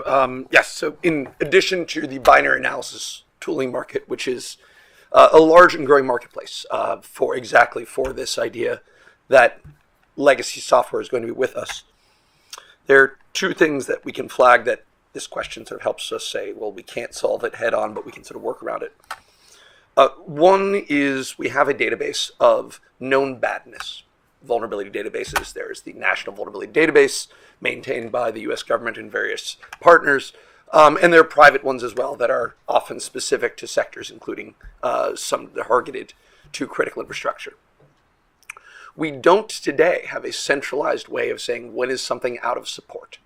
And again, that speaks to the idea of a modular architecture around transparency to say, let me first find out what I have, and then map that to other things I care about, rather than trying to lump all of my data in together, so that when we finally do have a national strategy to identify things that are both end of life or end of supported, we can easily map it there. The other thing that this, I think, speaks to is to say, looking just to the product as a box can't be our only strategy. We need to understand how this is implemented. And I think continued use of legacy, because we can't get rid of it, we can't just rip and replace, points us to the idea that we need to expand our understanding of software risk to asset management, network segmentation, and all the other host of related issues that we've learned we need to think about, not just at the asset owner level, but at the integrator level and all the way up the supply chain. And what are some of the things that we can do in government to make it easier to build programs like this, and also, candidly, easier to assess the quality of that kind of implementation, rather than having to say, hey, please pay for a whole bunch of very expensive auditors. What are some of the things that we can build for automation to verify that we have done it properly?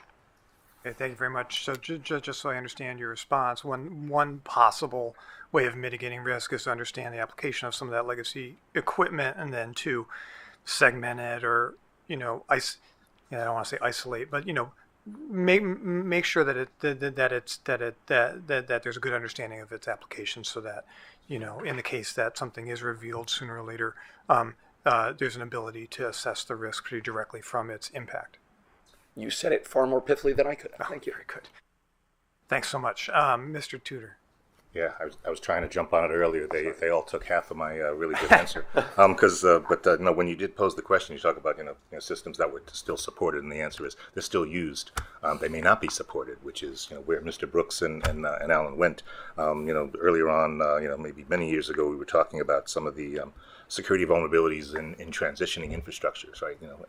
What does it make even more vulnerability inside the interface between that new system and old system? And once again, we'll let that leave that for the audience to think about. But one of the things that we do, at the national labs at CSER and others, developed methodologies early this year. The SCI task force, as was mentioned earlier, the Secretary of Energy signed out the cyber-informed engineering national strategy. Basically that is looking at energy systems, but also broader systems, and how can we build security in, which has been something we've all been talking about for a long time. And it's always been aspirational. I think the point is now we're beyond that, and we need to start building artifacts from the design phase, bringing security teams in, red teams in at design, to be able to build systems that are lower in risk, more securable, not secure. But that's for new systems. But we're developing things like, there'll be S-bombs from the beginning. There'll be H-bombs.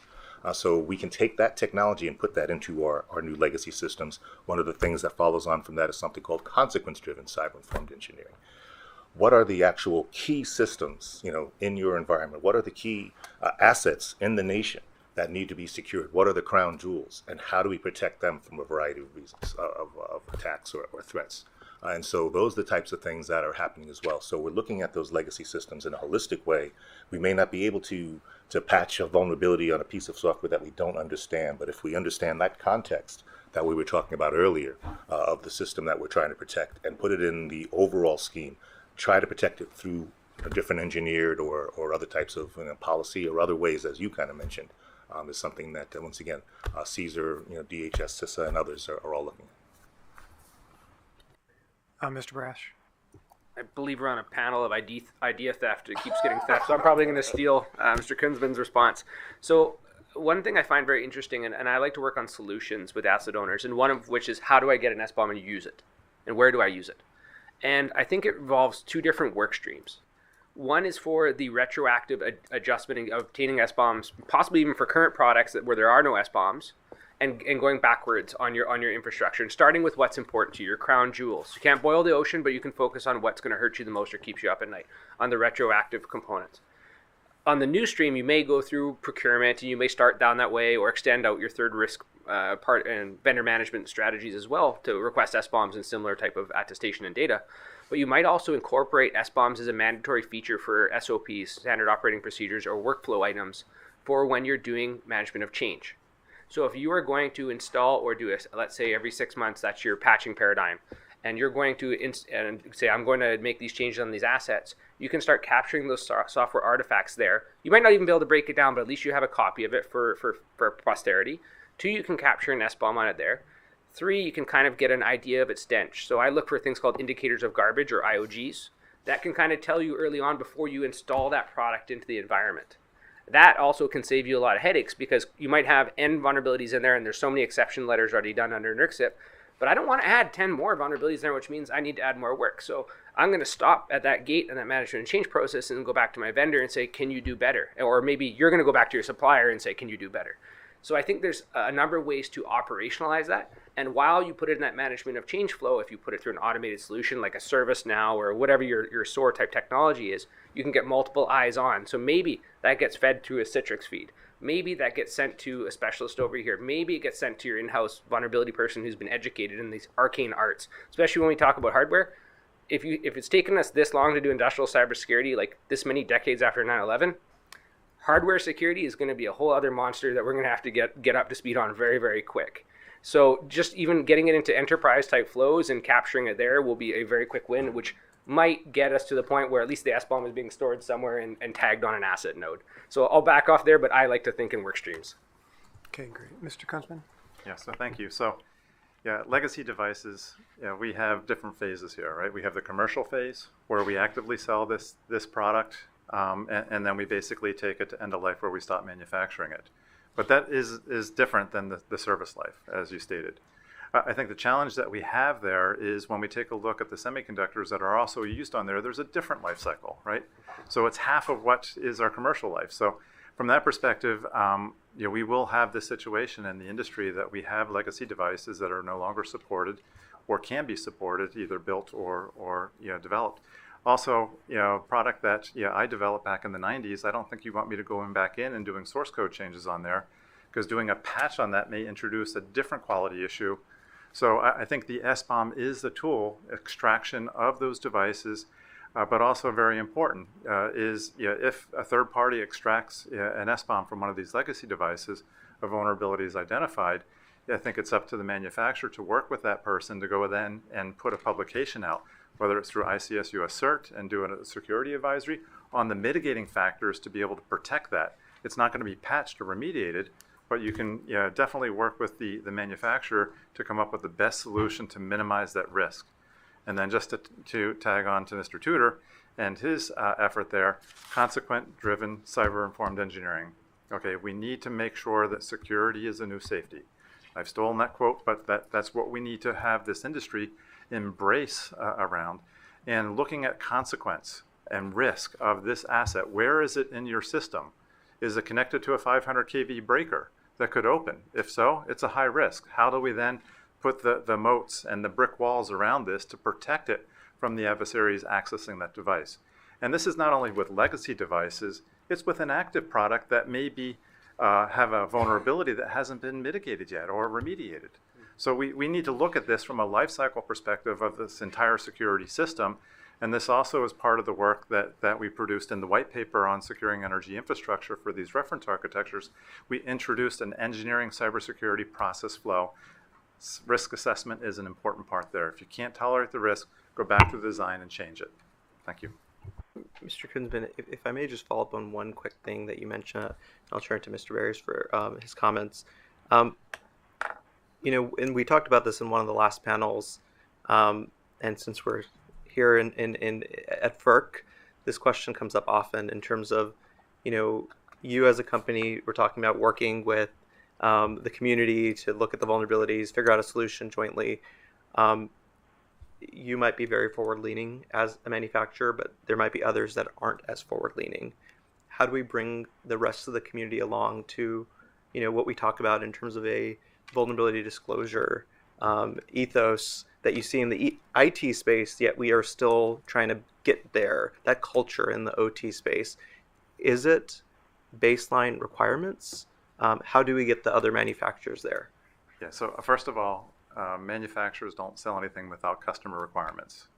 So that could be the best approach, is having the asset owners or the utilities specify as part of the procurement that this needs to be your vulnerability disclosure process, and then publicly disclose this information. But I think it's also part of the culture that we need to build. And again, the cyber-informed engineering, building that culture, having our new engineers come wired out of a four-year university with cybersecurity as the forefront is part of this culture that we need to develop as an industry.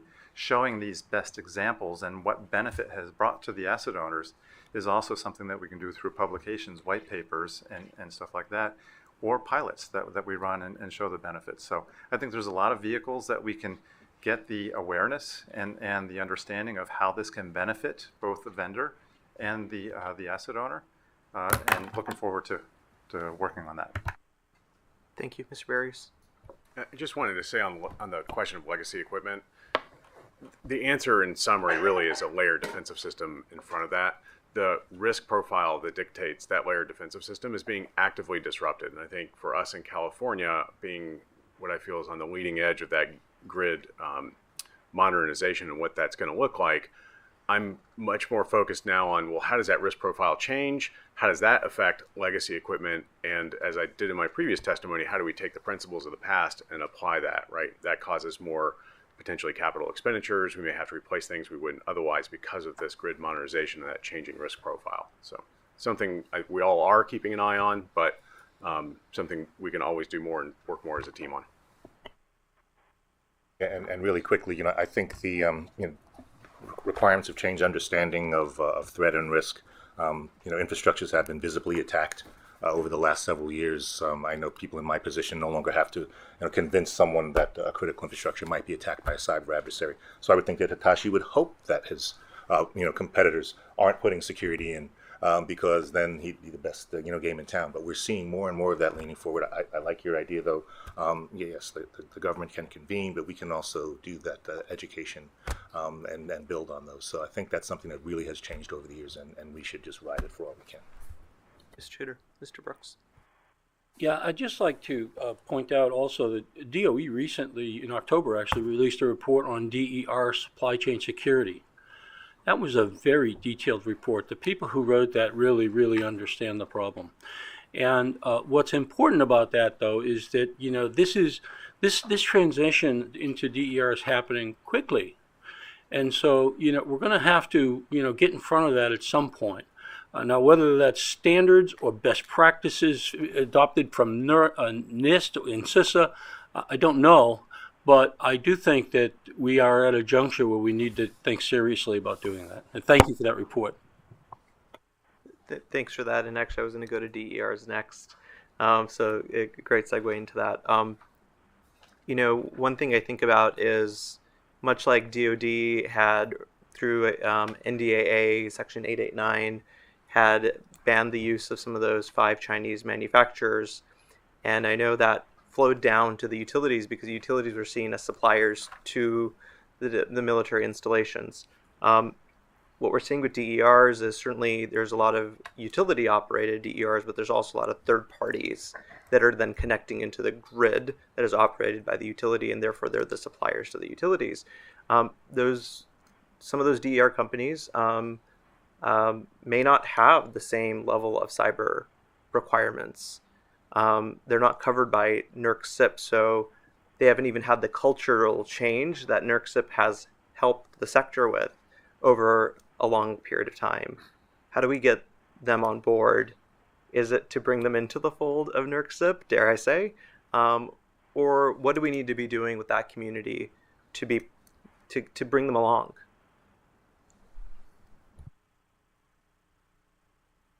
Rush. So that's a very good question. Australia Energy made the decision, or maybe was contemplating the decision, I don't know if they made the exact one, to actually ban DERs. And now I think that's a bit of a statement on its own, because they could not live with the risk that to their appetite and to their temperament. So they made that choice. Other energy companies are saying, do we shortlist and certify, just like you would for, let's say, North American light bulbs? For it to be sold in this market, it has to have CSA or one of those certifications on it. So you have a select number of vendors and products that would be just like smart meters. There's only so many meters that are kind of allowed in North American markets. So maybe that will be the way to do that, so you can at least minimize the risk down to a palette of DERs that you can handle there. Because one of the concerns from, and when we were at NREL recently, was kind of thinking about home-based DERs becoming home-based Auroras. And that was a very interesting discussion. So I'm sure Mr. Edwards is staring at me and drilling holes in my head there. But home-based Aurora is something to also think about.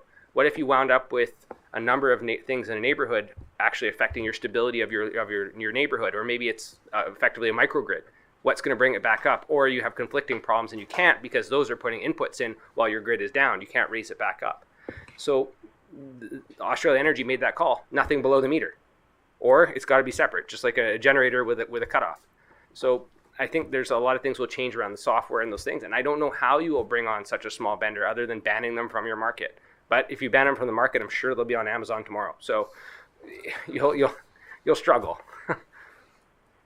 Mr. Tudor? Yeah, and when I was thinking about that it kind of stifles innovation, which is kind of against what we're for here in the U.S. So there's ways, but God, almost 15 years ago, I got to work with EPRI and the Department of Energy to develop misuse scenarios for distributed energy resources, right? So once again, lots of fun. Let's think of how we can attack this. But as moved forward, just recently, the meeting in the White House on electric vehicle security, because once again, you could have mini auroras, or at least a small number of vehicles in there, and be that mini aurora.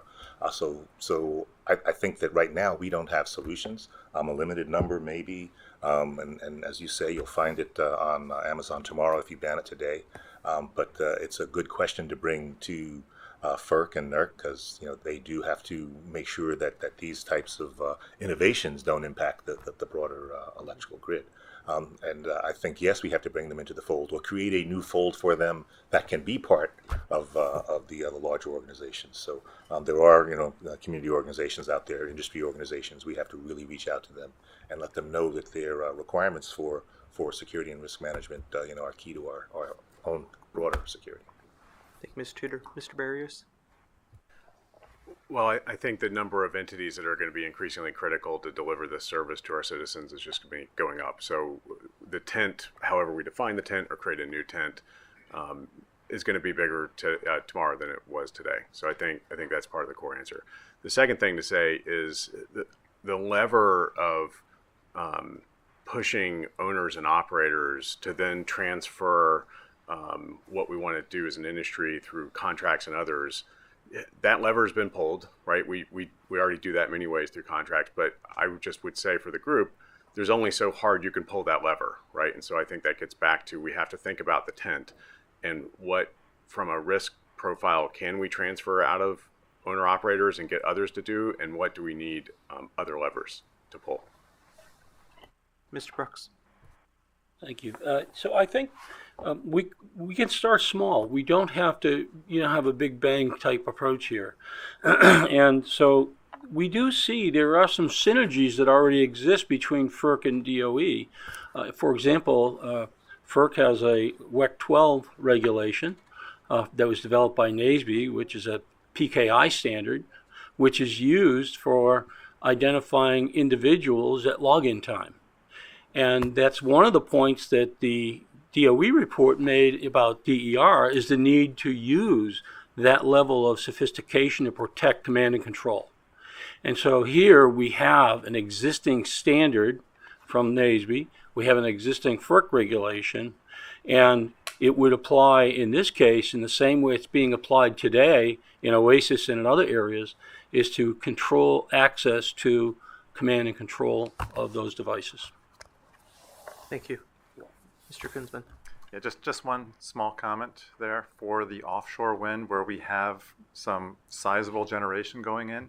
I can say our experience has been stellar on their security solutions that they're putting in place. So I don't think we need to worry about these big developers coming in. They get it, because a lot of them also have history from oil and gas platforms, and they bring a lot of the experience, so we can actually learn from them. That's great. Before, I think we're going to be wrapping up at 2:45. Let me see if any of my other FERC colleagues, Eric, did you have anything that you wanted to jump in on before we close? Sure, thanks, Director Kumar. Quick follow-up from Mr. Barrios. I believe during the discussion and in your testimony as well, you mentioned the need to make sure we're creating the right incentives for the secure domestic production of critical products. I'm a regulator. I love talking about incentives, so I wanted to give you an opportunity to elaborate on what those incentives might look like. Well, I think there's two buckets that come to mind, and I'm not sure I'm an expert in it, but these are the ones that come to my mind. The first is the whole concept of reshoring and bring things back on from a security perspective. When I think about supply chain, if the United States doesn't have sufficient supply capability domestically, that also can cause problems, because entities need to purchase things, and then if they have to go overseas, that brings in other potential security concerns. I think it makes that whole list we were talking about on prohibited or not, just makes it even more gray, perhaps, let's say.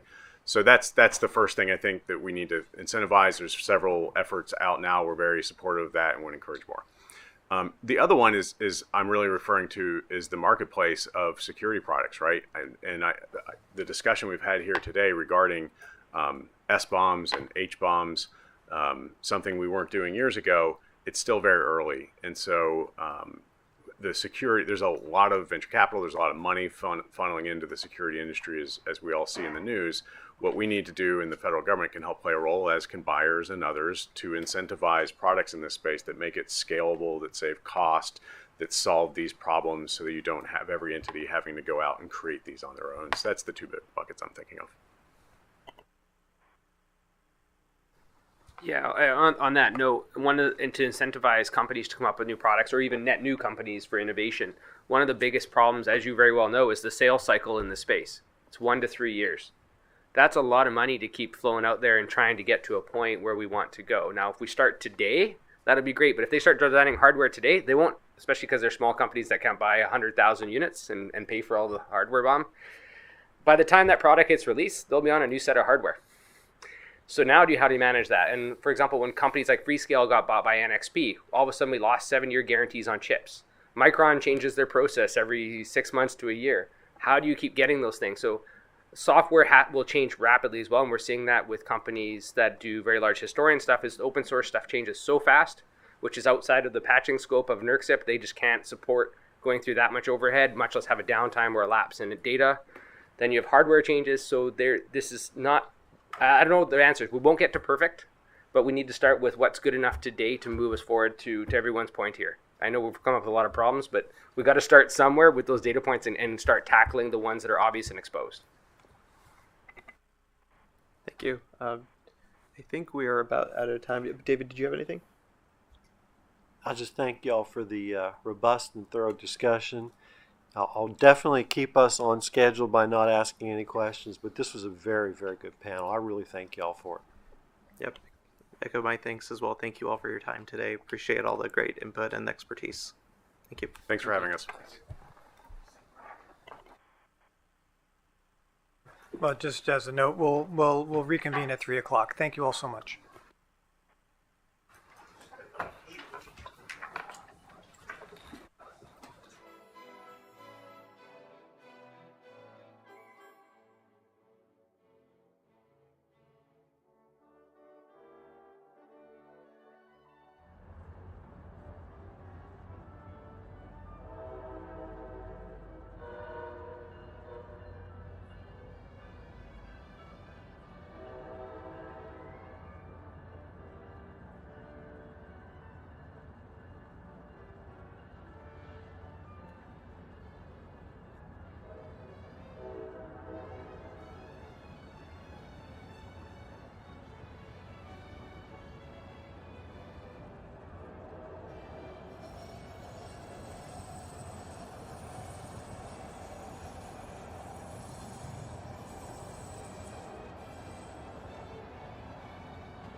right, good afternoon, everybody. My name is Eric Vandenberg. I'm the Deputy Director of the Office of Electric Reliability. I'll be taking us home today for Panel 404 for today's Supply Chain Tech Conference.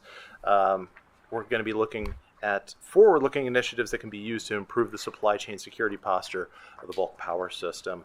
As a reminder, all participants are to refrain from any discussion of pending contested proceedings. If anyone engages in these kinds of discussions, my colleague, well, somebody will interrupt you. I don't know where our lawyers went, but somebody will interrupt you to make sure you're not doing that. Initiatives that can be used to improve the supply chain security posture of the bulk power system could include vendor accreditation programs, product and service verification, improved internal supply chain security capability, third-party services, and public-private partnerships. The panel will also explore certain programs and practices used by utilities to verify the authenticity and effectiveness of products and services. Internal supply chain security capabilities include hiring people with the appropriate background and knowledge, while also developing relevant skills internally through training on broad supply chain topics and applying them to the specific needs of the organization. Finally, this panel will address private and public partnerships on supply chain security and how they can facilitate timely access to information that will help better identify current and future supply chain threats to the bulk power system. We'll begin by welcoming our panelists.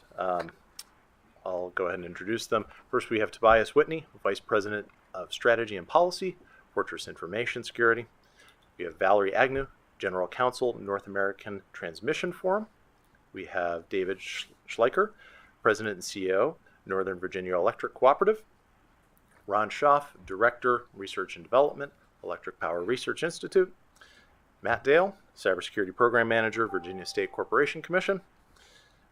Robert Scott, Commissioner, New Hampshire Department of Environmental Services, and Governor's Advisor for Utility Critical Infrastructure Security. And we have Joyce Curl from NCD. Thank you all for being with us today. And now that our attorney has returned, we can go ahead and get started. All right, so just a reminder before we start the Q&A, just a reminder to turn on your microphone. It's the little button to the right of the microphone, and you'll want to see the red LED. So in lieu of opening statements, I think we're just going to jump right in. I think the goal of this panel here is to really be forward-looking, and so I think I wanted to start by following up on a couple of things that have come up throughout some of the other panels that we've had today. In particular, a lot of different panelists, and I know some of you in your testimony have talked about the value of centralization and economies of scale because of the incredibly complex nature of supply chain challenges. And so that was where I wanted to start. And maybe what you could do for those of us who are not as steeped in supply chain issues is, I think we've heard about two concepts in general. I think one is the idea of kind of just aggregating information. We've heard from Hitachi and other vendors about just the number of requests they're getting for information. And I think panelists have talked about the value of just having one set of responses that a company has gone through and they've provided, and they're able to share that with industry on a consistent basis rather than continuing to offer one-off requests, execute one-off requests. And I think the other concept that has come up is certification and the value of potentially having a certifying entity, which I think goes a little bit beyond just a central information repository. So wanted to start there and see if panelists could talk about their thoughts on the value of those particular paradigms, whether they are valuable, some potential trade-offs and pitfalls that may come along, and importantly, what are the right entities or what is the right entity or entities to be playing that type of role. So, Mr. Whitney, if you don't mind, we can start with you. Sure, and thank you for the opportunity. This is a very complex issue, obviously, but if you look at this from a central repository perspective, I think that's an initial great start. If you look at what happened with the NERC 13 standards, we recognized that it was going to require that registered entities would ask a myriad of questions to their suppliers. But through that, there was a lot of flexibility in what was required in the standard. It allowed for the entity, the registered entity, to ask maybe unique questions about their own risk tolerance back to the supplier. So when the supplier saw those questions, they may see a set of standardized questions. A lot of that work was originated from a lot of great work from my panelists here to my left, Valerie Agnew at Native. But there was also a time, an opportunity for the registered entity to ask specific questions. And I think that was a little bit of what we heard from the previous panel, where we're getting a myriad of unique questions. But through having a central repository, you tend to have more standardization around the answers. You can make side-by-side comparisons, you can make observations about the results, you can study the results over a period of time and understand what are emerging best practices in terms of supplier controls and what are practices that may need improvement. And then from there, you can get more engagement with the suppliers. One of the things that we've seen as an effective use is to help the suppliers understand which types of questions, what types of controls, what types of risks that their asset owners are asking to see. Maybe they're deficient in an area. It's one thing to hear it from one particular asset owner of a particular deficiency, but when you hear that as a chorus, we all have similar systems. We all have similar control systems and SCADA systems. There's only so many suppliers that build some of the most critical infrastructure. So having a central database, having a mechanism, we have a process called Coordinated Industry Remediation Process, where we can help identify what some of those risks are so that the suppliers can hear what those challenges are, and then they can take that back to their development organizations to get those fixes addressed. So it's not enough to just identify the issue, but really, what are the practical steps to get those issues addressed? So the repository is the first step, but it's the coordination around that information that's critical. Yeah, I agree with what Tobias is saying. The idea of a central library where everybody can access information and be able to use it is very important to having entities be able to assess risk. It's important that all entities be able to access this information. So for example, larger entities have more resources available, smaller entities may not. And so it's important that we give access to this to everybody. I have to give kudos to Tobias and Fortress, and there's other companies out there too, and they've done such great work and they bring such great benefits to people. So if they would love to make that more accessible to some of the smaller entities, we would love to see that. So the idea behind a central library is access to information. So another way to attack it is to be able to have suppliers have responses at the ready. So if we can come to a set of questions that is consistent so that we can give them to suppliers and suppliers have them available for entities when they ask, then that's a pretty quick response. It's time consuming for suppliers when they have to go and research each one and make each one a unique answer. So what that doesn't do is it doesn't bring in like the Citrix and the SBOMs and all those kinds of pieces of information. So there's probably a couple different ways to attack it, but I do agree a central library is a great idea. Good afternoon.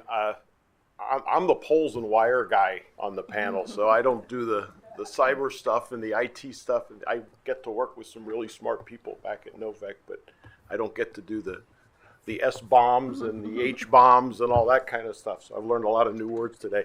But my take on risk vulnerability to the supply chain, and I'm going to use power transformers, distribution transformers just as an example, is just the sheer demand that so hugely outweighs the domestic supply.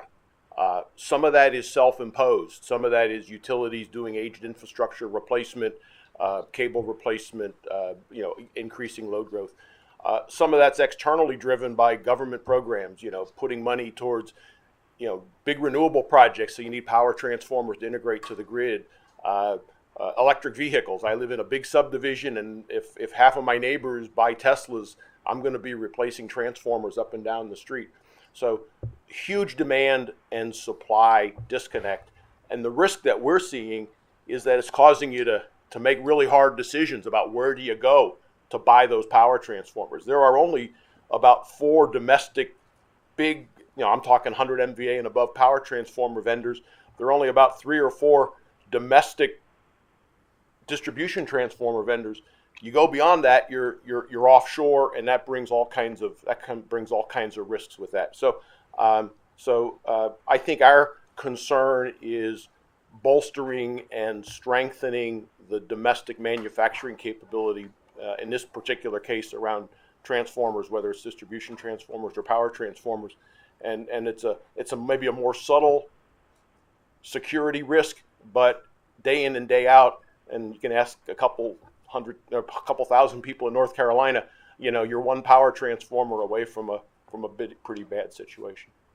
Thank you. First, thank you for the invitation to be here today. We really appreciate the opportunity. And thank you for holding what, for me, has been the most comprehensible security meeting I've been to. Right, it's been a very good dialogue, a lot of lessons learned here.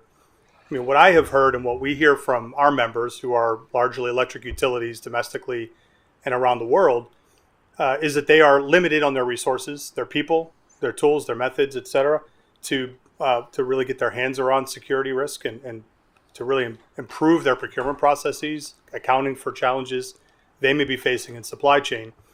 And you combine that with the amount of information that's in the world. I mean, we've heard of, I don't know how many different forums and groups and informational resources today. It's a lot, right? It's difficult for small teams to consume that much information. So when you ask, is there value in having a centralized repository and framework for delivering data and information to those people? Yes, 100%. They will benefit from it.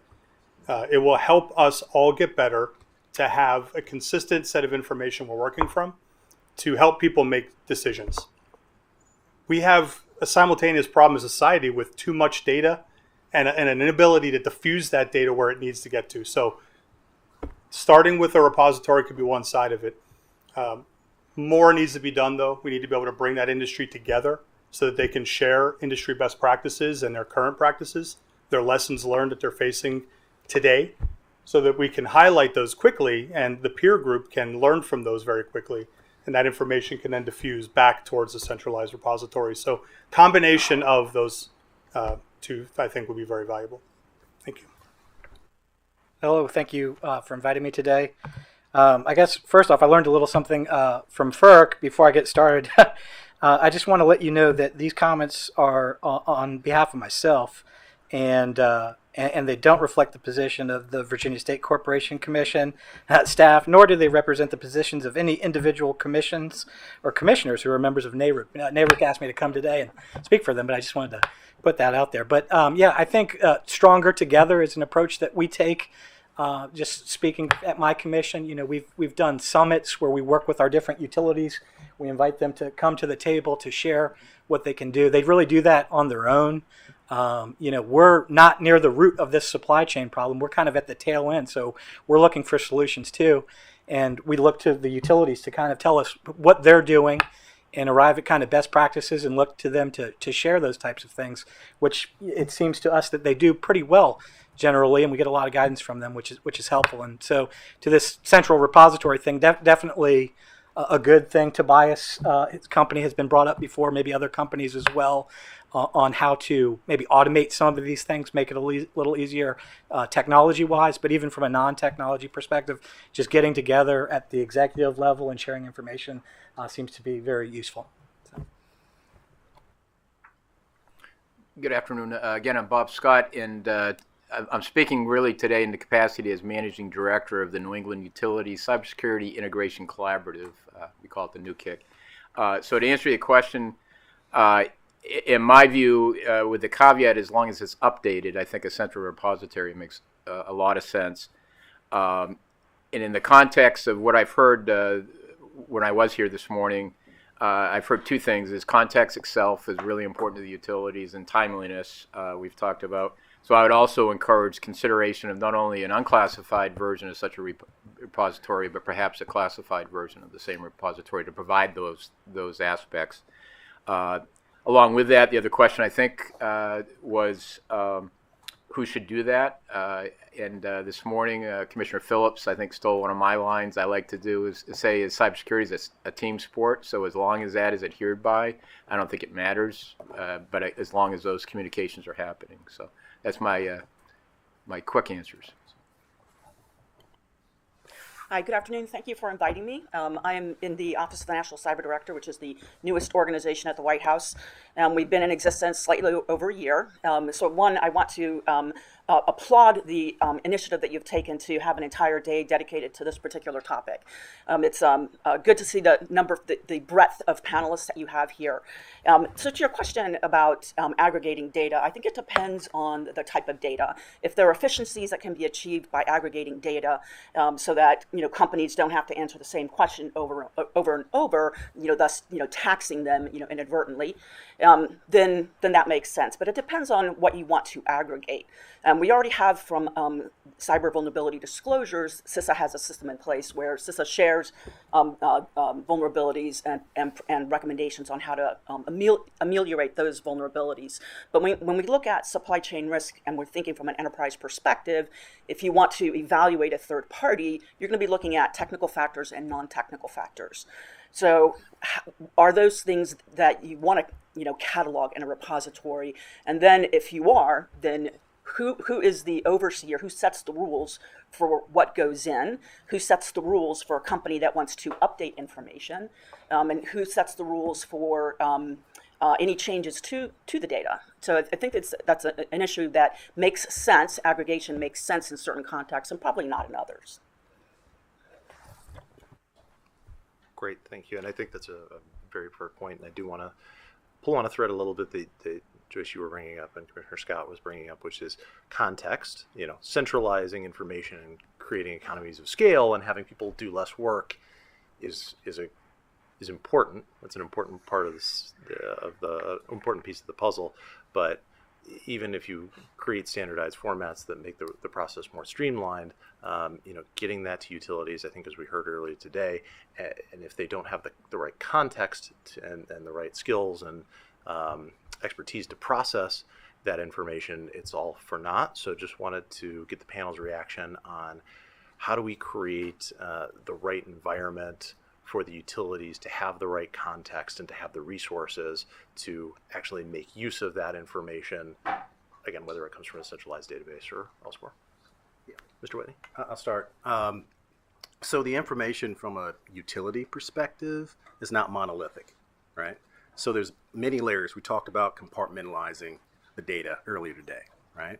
So one piece of understanding this puzzle is understanding what is it I need to understand about my third party. We usually start with some level of a vendor controls evaluation. What does their cyber hygiene look like? So that's one context. But why do we need that context, right? Well, there's various parties within a particular utility company that need different information in order for them to process and manage risk. So from a procurement perspective, yes, I need to understand that vendor's cyber hygiene. I need to understand that vendor's internal control processes. So that's just one piece. Then you have your security folk, okay? The cybersecurity experts, your engineers are going to be implementing these technologies in the field. Well, they may even need that plus some other things. And that's what we've talked about, product security controls. I like to use that term before I enter in the conversation of SBOMs and HBOMs, okay? And that's a whole nother context. So we've talked a lot about, SBOMs and HBOMs are not a silver bullet. I don't want to repeat that. Of course, nothing in cybersecurity in and of itself is a silver bullet. There's always some contextual layers that you need to add to the conversation. But if you look at it in those layers, I need vendor controls evaluations. I need to understand how well this product will comport with my internal practices as an organization. And then I need to be able to peer inside of that product and understand the components that make up that product from a hardware and software perspective. You add those layers of context, and then individuals within your organization can then take that information and do what they need. Procurement, security, engineers, and go from there. So context, I think, is about layering and then making sure that you have the right parties at the table to be able to take that information and do what they need. Mr. Whitney, just one quick follow-up. In terms of, starting with that question of what do I need to understand about the vendor? That's kind of the starting point for the evaluation. Are there tools, programs, other resources out there to help, people get started with that question and then work through it? Yeah. And I don't want to steal any thunder from North American Transmission Forum, but if you add what the NERC CIP 13 standards, for some reason I can't say that even though I worked several years with the NERC, if you look at what the the supply chain risk management standards required for NERC, and then you look at the work that North American Transmission Forum has done to create a criteria and a questionnaire, you can get at that question. You can get at that point is, what are some of the initial things I need to do to better understand a particular supplier?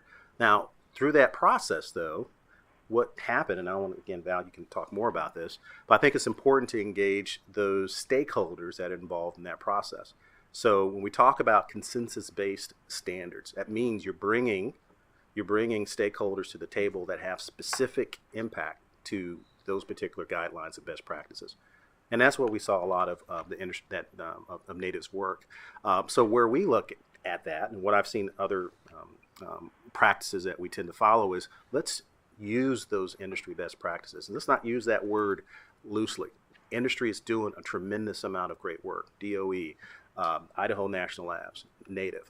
But how do we package this in a way that industry can really start making some real strides forward using those best practices and something that we can use? Zagna? So there's a couple of pieces there. The first is, I'll talk a little bit about the NETF criteria and questionnaire. So Microphone. Thank you. The NETF is a membership organization. For this specific area of interest, our board and members approved us working broadly with industry. So that was really to their credit that they viewed this as a broad experience. One of the first things that NETF did was quickly recognize that we need all the stakeholders involved. So we set up a group called the Industry Organizations. It was the team at that time, and it was comprised of suppliers, third-party assessors, solution providers, which would be anybody who could build a solution, and trade organizations. So we all came together, we developed the NETF criteria, which at the time there was 60, there's 63 now. And their premise was, these are things that entities in the electric sector need to know when they're evaluating a supplier's security practices or security hygiene. And we put that through a revision process every year so that people can come in and see if they need anything adjusted to it. The interesting thing is that we've compared that with the World Economic Forum's criteria for oil and gas, and it's almost a 95% match. So while there are specific things, and we started it from the basis of what's needed for our sector, there's so many commonalities, just a few unique things for each sector. We also have the NETF questionnaire, which was developed by several large entities exterior and interior to NETF, and they brought it to the NETF for adoption. So there's 220 questions in the questionnaire, and people often ask, well, what's the difference? The criteria were developed to be like a benchmarking, to say, how's your supplier doing? More like a maturity tool. The questions are much more yes, no, and the questions support the criteria. So now it also goes through the revision process every year. And that actually, it gives me an opportunity to put a plug in. We're entering into the revision process. So if people would review it and give us any changes that they would like to suggest, we would be really interested in hearing them. So. Great, thank you. Mr. Schaaf.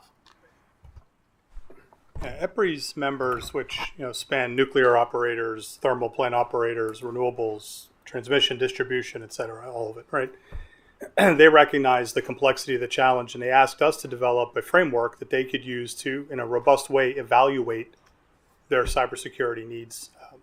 And so we created the technical assessment methodology as a tool that they could use to, in a very structured way, evaluate the risks that they face, understanding their threat vectors, to understand, the mitigation measures that they might conceive of, based on generalized input at first, maybe generalized transformer design, for example, and then to take that further when they have a piece of equipment that they have acquired based on good guidance, hopefully, and then placed into service, that they can use that to update their own internal information about what asset they've acquired, implemented, and in what circumstances, what details they need to have about that, so that they can, on an ongoing basis, keep themselves refreshed on where they have vulnerabilities and need to take actions. I know others on this panel have had some exposure to that, maybe even more than I have. Tobias, I think you were with EPRI when we were developing it, so maybe have some additional comments there. But from our perspective, when we look at the work that we discussed all day today, right, all these challenges that are kind of converging, having a consistent and clear framework may at least provide some basis for people to make the efforts they need to in a structured and organized way. Commissioner Scott, and then Ms. Agnew after that. Thanks. So again, as I was alluding to, understanding it's not a panacea necessarily, but be able to operate in a secure environment, at least for the partners in my organization, has been very helpful. Especially, obviously, to the extent there's known bad actors that are in the supply chain, and I know that's challenging for the feds that get security clearances and that type of thing. But we've seen very good success. And you're well aware there's one thing to be said, don't use that or use that vendor, or maybe that's something you want to look at. Being able to actually get full context and then work through that issue and then work through your C-suite is very impactful, we're finding. So again, I know not everybody in the world can get security clearances, and nor necessarily is that a good thing, but there's certainly a lot of value added to be able to go down that path. Very good, thank you. Yes. We've looked at so many things today. As NATF looks at it, I think it's helpful to put them into categories, and I know over the day several different people have talked about different categories. But when we look at it, we look at gathering the supplier information and others, and I'll talk about that in just a second, as building a strong defense. And then once the entities have got their defense made, then you've got the how are you going to monitor about new risks that are coming in, and how do you address those, and then of course you've got the resilience piece. But in the strong defense piece, you've got the awareness of the supplier security practices and their hygiene. You've also got to look and see if that's the same environment that the product is developed in, so that you can make sure if those match, or if they don't, what the differences are. And then you need to look at the product to see what's in the product and how secure the product is. And then finally, you need to look at the installation, because you can have some unintended consequences through installation. So it kind of, because we talked about so many things back and forth today, it sort of helps to sort of put it in a sequence. Mr. Schaaf. Brief comments. That's better than I explained it, so thank you. And but one of the tools that we thought through was the creation. You might be familiar in the chemical industry with the material safety data sheet. I'm a chemical engineer, maybe the only one who's been on this table all day. But we were familiar with that because it provides to people who are in a lab or some other environment where they're exposed to chemicals necessary information about the risks they're going to incur when encountering that, and what protective measures they should take according to that. And taking that similar principle and applying it to cybersecurity provides us an opportunity to take all the information we've been discussing here and package it into a sheet that would give the visibility to the staff who are interacting with the device, who are trying to make sure that the system and the asset is secure. The information that they need is pertinent. So it can be a channel for all of this information to the people who need to take actions on an ongoing basis, who, as we've described, tend to be resource limited and inundated with many challenges that they have to sort through.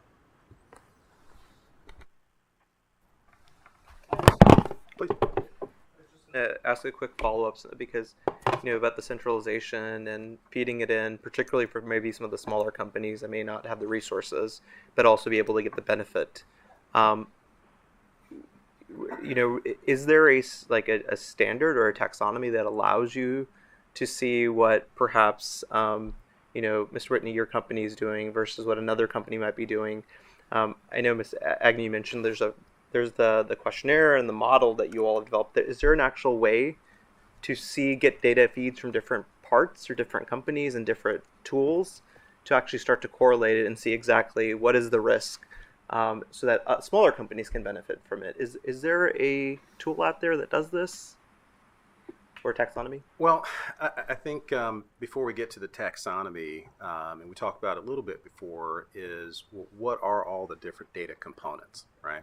So Val, I think, spoke very specifically about the criteria and the questionnaire and how that gives you some initial baseline information about the supplier. Then we get into a little bit more detail of what we talked about with EPRI, with product levels controls.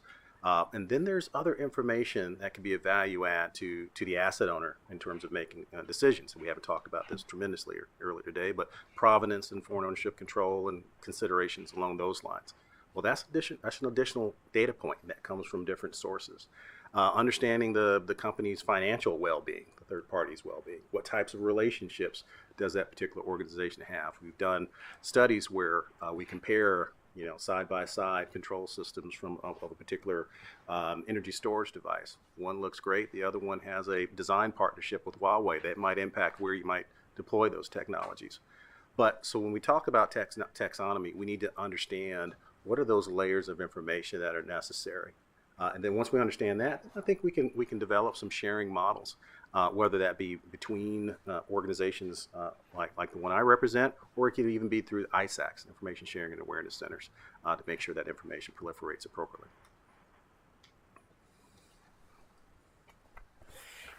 In evaluating third-party risk, I think one of the first places to start is to really be able to do robust commercial due diligence on the vendor.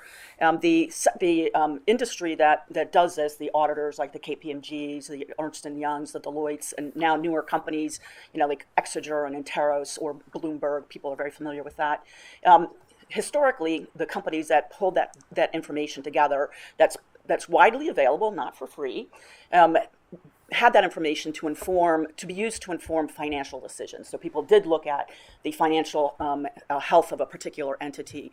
These companies over the past 5 years have really improved a lot of what they provide, and they are now also looking at the cybersecurity posture and practices that companies have. So that is a place that I would recommend as a starting point in evaluating third-party risk. And I mentioned earlier that when we think about companies, we think about the technical factors of what they're producing and how we can test and evaluate that. But there are also non-technical factors. And when we think about companies we want to do business with or firms that we do not want to do business with, there are two main criteria that I like to use, and that's one is transparency. Do you have insight into who the decision makers are in the company? Is that transparency there as one example? And another is responsibility. If the company suffers a cyber breach, do they immediately notify their shareholders? So those non-technical factors are about behaviors and patterns of behavior. So that's how you begin evaluating risk. And the companies that do have these tools can be used. Maybe there's a means by which an ISAC can take a leadership role here and maybe make those tools available for the customer base of that particular venue. Just on the outside looking in, as a transmission-dependent distribution company, the Virginia cooperatives actually in the last year formed a coalition amongst ourselves and have now spread to 5, 6, 10 other states, largely distribution cooperatives. So we're not playing in the bulk electric space, but we still face the same kind of issues. So somehow, and we don't have all the horsepower that, my friends from Southern Cal Edison and AEP have. So somehow we have to figure out a way to be able to leverage into the learnings that NATF have done and that EPRI, because we're not playing in that space, but clearly, we don't want to be the weak link, and we don't want to be the soft spot in that front line. So a coalition like we've created, I think, is a great entree into how do we interface with you. So I know you're working largely with IOUs, you're working largely with BES owners, but to the extent that you can bring transmission-dependent distribution companies into that circle, that would be very helpful to us. Thank you. Ms. Agnew. I just wanted to support what Joyce said, and we think that's a very important. Thank you. I'll be your mic boy. I just want to support what Joyce said. I want to make sure people hear that, because these certifications are important, because even when an entity goes out and collects information from a supplier, you're really just, excuse me, getting their word for it. So to have a SOC 2 Type 2, or to have an ISO 27001, or a 62443, or to even have another third-party company such as Fortress come in and take another look, you've got a third-party verification. Whitney? Yeah, just a couple points. Kind of going back to David's point. There's a finite number of BES cyber systems. Okay, there's a finite number of relays and RTUs and SCADA systems that are out there. So a lot of our focus and a lot of what I've seen is in terms of good practice is not to try to boil the ocean. There's different critical systems that live in different environments, but the ones that we're focusing on the bulk power system, we pretty much know how to spell those systems out in terms of what they do, the functions that they perform. So we've prioritized. There's a definitive list. There's a definitive number of vendors. We've taken the feedback from the large IOUs and from the co-ops and munis to give us a signal of whether or not we're focusing on the appropriate transmission infrastructure, distribution infrastructure, DER, to give us some greater visibility as to where to focus efforts. And I think that's important, because I've heard a lot of previous discussions today that, we don't want to overwhelm folks with data. Well, there should be a good starting point. I think the SIP standards told us what the BES cyber systems are. And now that we have inverter-based resources that we want to be focused on as well, we can start there and then share that data more broadly to industry. Mr. Schaaf. I mean, I've heard willingness all along the day, and we've had representation from many parts of the industry. So it feels like a solvable problem if we need to find ways to build forums to bring people together and to share information, but also to pull information in to kind of understand where we should be diverting our resources. For sure, I think that, I don't speaking for everybody here, but I feel pretty confident that we will at least participate actively in that. And it's not just, I think this is important not only because we still face cyber challenges with our existing infrastructure, but the scale and pace of change that we're going through currently in this energy industry is massive and accelerating, right? The passage of IRA, I think it's the right way to say it, IRA, whatever, it's going to turbocharge the deployment of wind and solar. We're already at 300 gigawatts of installed capacity, where 10 years ago we had like 5. Right, and we're looking at adding more than double that. We're probably going to have another 350, 400 gigawatts added over the next decade, while we're shutting down coal plants, while we're adding electric vehicles, which currently are only 4%, you were saying, of the light duty vehicle market, will likely be north of 10 within the next decade. The things that are changing so fast that we have to stay on top of it. And if I'm hearing that we're not completely on top of where we are without all that change, then it only accelerates the need to bring those forums together. Agree. There's definitely been a willingness around the table today to lean in and tackle this challenge. No doubt there. Mr. Dale. Just one comment. There's a lot of resources that are already available. So I think the original question was like, where do we need to look to build something new, perhaps? And I think we look to all these different groups here that have great resources, and at least, from my program's perspective, we don't force anybody to use one particular thing. So there seems to be a lot of different solutions that can be there, and things that seem helpful for us is when those can be harmonized. So like the NIST cybersecurity framework is very useful for us when we can look at that and then say, how does this particular tool set or that particular tool set play into that? So some harmonization is sometimes helpful. So that's just a comment there. Thank you. Very helpful, Mr. Dale. And actually, I want to follow up with you and also Commissioner Scott. You all, as state regulators, have a purview that expands beyond what we're focused on today, which is bulk electric system. And so wanted to just give you an opportunity to comment on kind of with that cross-sector view that you all have in your roles. Talk a little bit about some of the challenges you've encountered and kind of the direction that you're pointing your regulated entities as you work together to address this challenge.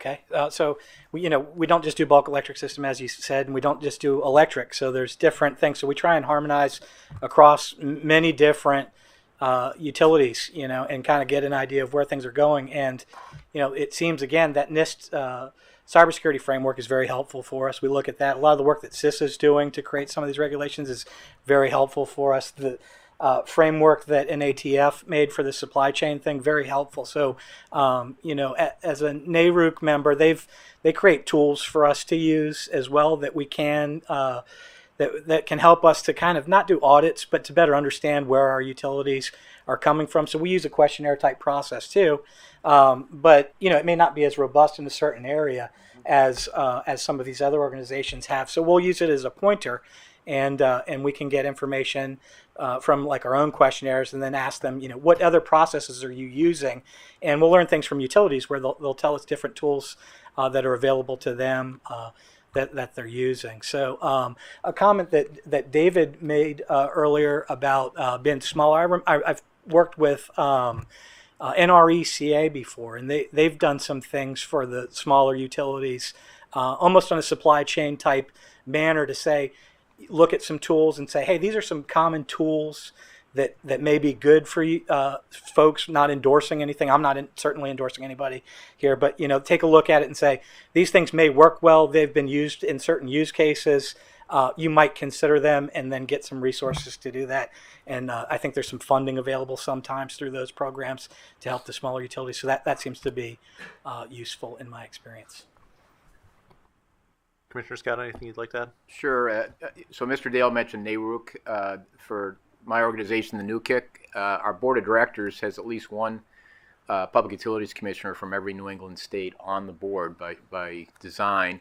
Fair disclosure, I used to be a public utilities commissioner, and I used to be on the NARUC board. I'm recovering, I guess. I don't know. So that's provided a great venue to reach into those commissions, and by our work as a board for the NUKIC, to heighten awareness. So we brief more than just the commissions themselves that are on the board. We have reoccurring briefings of what's going on, and that ties in the utilities. So so to me, this is pretty unique what we're doing in New England, and I'd recommend it to others also, is that we have the regulated entities, the regulators, all working together along with the federal. Typically right now we work with DHS CISA and DHS INA, and I was just over at DOE about an hour and a half ago in working with them also. So it's really provided a lot of venues. I talked about the classified space, but it's gone so much more than that. And you mentioned sectors, so we've had representation and work going on in my day job as environmental commissioner. I am responsible for dams in the state. So we've looked at industrial control systems for dams in the state, and they happen to be FERC jurisdictional. We have, not mine, but we've worked with them, so excuse me. We've worked with the water distribution for drinking water. We've been able to work with natural gas distribution and transmission now. Of course, electric distribution and transmission also. So we have that collaborative has paid multiple dividends, to the point where in working with the National Guard, we in New England again, I highlight New England because that's where I'm from. They have an annual exercise called Cyber Yankee, and we've been able to plug in utilities. FERC OEIS has been a partner on that. And while I'm talking to OEIS, Joe McClellan and his staff, I can't speak enough about. So thanks, David. And we've been able to plug that in with the potential first responder of the National Guard and that type of thing. So it's really been a leveraging force in a positive way. So I'm not sure if I answered your question, but at least I got a chance to tout what we're doing. You did very well, and I know we always like to hear about the good work our friends at NOICE are doing, so appreciate that. I have two more questions, and then I'm going to turn it over to Director Kumar, but first wanted to go back to Mr. Whitney. I think one concept that's come up a couple of times throughout the day is trying to engineer security in from the ground level, as we start. And you were saying, there is a finite set of, critical devices on the system, and we can take a risk-based approach to, identify what those most critical devices are. What are your thoughts on kind of engineering security into those most critical devices from the ground up, and how does that happen as a practical matter? Yeah, it's totally practical. I'm a big supporter of cyber-informed engineering, and I truly believe that you have to engineer security into critical infrastructure, and there's a process for that. Usually, there's opportunities where if a registered entity is looking to standardize on a certain technology, before they spend X amount of sums of resources and money on a particular technology, yes, you have to engineer it, but you have to understand the security piece. And the big piece I think that we've seen a tremendous amount of traction around is understanding the pre-purchase supplier plight in terms of risk and what types of risk will I be taking on as a registered entity of purchasing this technology. So that very much has a lot to do with some of our traditional ways of building infrastructure in the U.S. I mean, we've relied on engineering firms and design firms, and we've outsourced quite a bit of the infrastructure that most utilities leverage. But now I think it's more about making sure, a lot of the work that INAIL has done is making sure that we are placing the proper types of steps in the design process to ensure that the technologies get vetted, that we understand the new risks that we're going to be managing as we manage these technologies going forward. And the big piece there, getting beyond the cyber hygiene piece, is to make sure that you get an understanding of those components, those hardware and software bill of material components. I think that's where a lot of that work comes into play. Because one thing is to understand what's vulnerable today, but those vulnerabilities may change as more and more industry and the bad guys know how to take and how to exploit certain types of infrastructure. So as the asset owner, you have to maintain that understanding. You're going to be owning that system for the life, the duration that you have it within the organization, and having that component level, product level understanding of the potential vulnerabilities, as well as understanding how to coordinate with the supplier to get those fixes is critical in the design phase. Very good. Mr. Shaw. I couldn't agree more, right? You have to understand the equipment you're procuring. You need to understand its security fundamentally and bake that into your guidelines. We have spent a lot of time with our members thinking about guidelines for the engineering design, but also and technical requirements, but also the guidelines for procurement. And recognizing also that procurement departments may not be as cyber informed as they could be. So having developed cybersecurity training for procurement professionals to help them increase their awareness of the things they should be looking out for. Going as far as thinking about the onboarding of the equipment, so the acceptance testing, learning how to identify whether a piece of equipment is counterfeit or fraudulent in some way. So all these kind of guidelines end up being pretty important to make sure that not only have you made good choices at the design level, but that you've procured, brought on board, and prior to putting into operation, you have safe equipment. Ms. Grell? I'd like to echo what some of my other colleagues on this panel and the previous ones have said. I too am a fan of cyber-informed engineering. The work that the labs, particularly INL, have done to build that was excellent. The effort to roll it out now with different academic institutions and engineering programs is fantastic. But there's still more work that needs to be done. For example, in conversations I've had with like NSA and CISA, when they look at the institutions that have been certified as centers of academic excellence, you can graduate from one of these schools with a degree in computer science, and it's not mandatory that you take a class in secure software development. So when people have conversations with leaders in these different institutions, the most common response is, well, if I add another course to the curriculum, then I will have to eliminate a different class. So, how we come together with this particular sector and prioritizing from an educational and workforce development perspective the techniques taught in cyber-informed engineering, I think it's important to keep in mind that is a long road to go down, but a very worthwhile one. Very good. Mr. Slager. I'll just continue on my macro version of the story, but I think the way we engineer security into our supply chain goes back to our vendor stream, vendor qualifications. We, as I said before, we have a handful of vendors in these spaces, and we have to make sure they're set up to be successful. So how do we support them From a manufacturing capability, we're seeing increased demand. What can we do to help them expand? What can we help them to increase access to raw materials? What can we do to help them gain skilled labor? What can we help them to go to some greenfield site where they're not competing with 10 other high-tech companies for skills? So in terms of security for my supply chain, that's the thing I'd advocate. And these companies, we have long-term relationships, long time, so we talk about specs and quality control, and we visit their factories and they come to see us, and we have a great long-term relationship.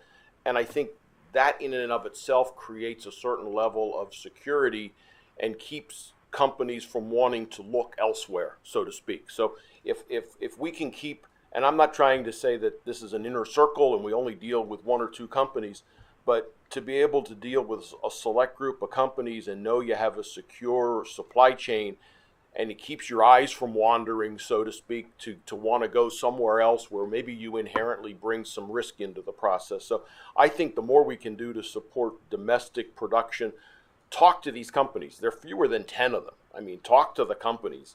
And I know DOE through ESCC and Tiger Team and all that have come up with some ideas. Talk to them. It's not 150, it's not 200 companies. It's a handful of companies, and they have some pretty common needs. Some of them have unique needs. But I think from a macro security level, keeping those companies successful is really important to us. Thank you, Mr. Schlager. And as the poles and wires guy on the panel, I appreciate those comments and did want to dig into them a little more, because I read your testimony. I thought it was a very detailed explanation of some of the issues you are facing, and we know that a lot of other utilities are facing, particularly with respect to transformers. So wanted to just give you an opportunity to elaborate a little bit more about the difficulties we do have a little less than an hour, just a level set, but just elaborate a little bit more on some of the difficulties you're facing, and how do you create that kind of long-term relationship that you're talking about as a purchaser. How do you create that long-term relationship that you're talking about in an area where you're having such difficulty with the suppliers right now? Yeah, so I think in an era where everything is blamed on COVID, and I don't know how many more years we can still blame everything on COVID, we have this situation where, as I wrote in my testimony, 2 years ago, the lead time on a power transformer, and I'm talking 100 MVA, 150 MVA, was 15 weeks, or was 15 months. A year to 15 months.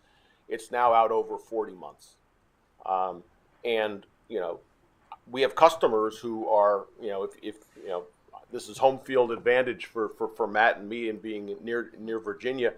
But Data Center Alley comes right through the heart of our service territory. And I've got, as a small company, a $1 billion company, but a small company, I have over 40 orders in for 150 MVA transformers. And those transformer costs have gone up by about 50% in the last 2 years.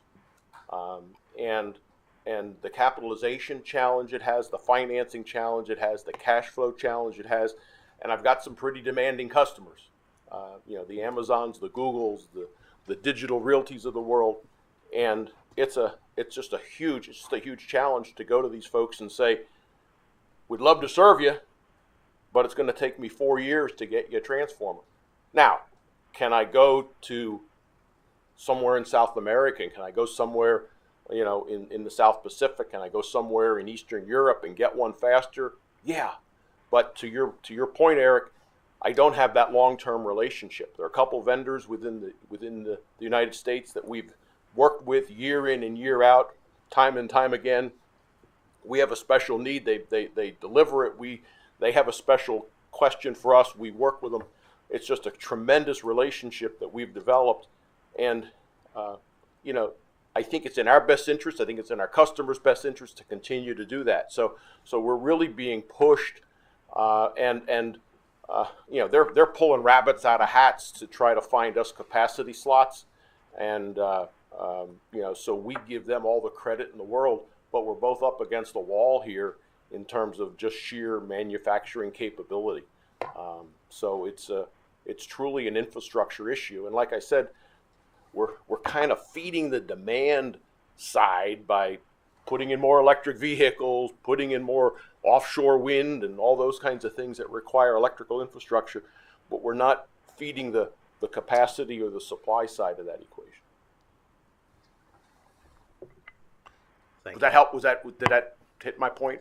Very helpful. Your role as the wires and poles guy is much appreciated. So, Mr. Schaaf. So I guess where this social media, I would just hit the like button or something. I like what you said. No, it's a challenge we're facing for sure, and I spend a lot of time with owner operators of wind and solar farms. You know that, or you may know, this is a highly competitive industry where people are competing tooth and nail to win bids to go build projects. There are a lot of projects being built all simultaneously, and again with IRA and the additional incentives coming, that's going to turbocharge. Not everybody has the, I'll say luxury, because it doesn't sound like it's a full luxury you've got. Might be a mischaracterization. Has the luxury of working with just 5 suppliers. I think you need to find equipment where you can.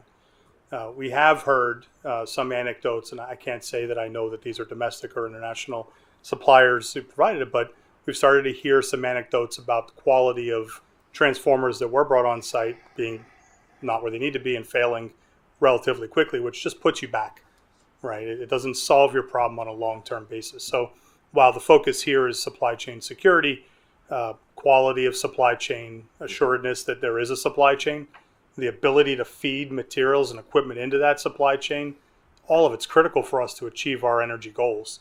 And I see that as becoming more challenging as we go. Mr. Dale. Just since you brought up my name, we do see this. So I work for our public utility regulation group, and cybersecurity is my focus. But the concern is adequate service for reasonable rates, right? So they care very much about this, and I guess from a supply chain, it's all hazards kind of approach. So if something happened outside of a cybersecurity event, it could be a physical security event, weather, whatever. There's concerns. I'll just echo those there. So thanks. Just a pile on. Do you need a button guy? It happens to everybody. Don't worry. We talk power transformers, but this winter we went through a shortage of just distribution, hang on the pole, 50 kVA, put in your backyard, pad mount transformers, that had we hit a couple more ice storms on the East Coast, we had a very easy hurricane season. I mean, we had none up here that ever really made their way up into the DMV area, but I know Florida had one bad experience, but from a supply chain perspective, we were close to not having distribution transformers. We have one part of our coalition in a nearby state that has about 100 homes done, finished. They can't energize, they have no transformer to supply service to the house, so they can't energize the house, so they can't get an occupancy permit, so they can't close, so they can't settle the mortgage. So literally not enough distribution transformers to serve new home development, and somewhere that gets back into the fabric of society and what we're doing right and what we're doing wrong. But there's a real supply chain hiccup in there somewhere, and as I said in my remarks, somehow we were able to solve baby formula and toilet paper, but we're still working on transformers. Great. Thank you, everybody. At this point, I'm going to turn to Director Kumar, see if he has any questions. Thanks for that, and thanks for all the great insights thus far. Mr. Schleicher, building upon what you just said, it becomes even more complicated when you can't find the supply domestically, so you're having to go to other markets that, you might be worried about.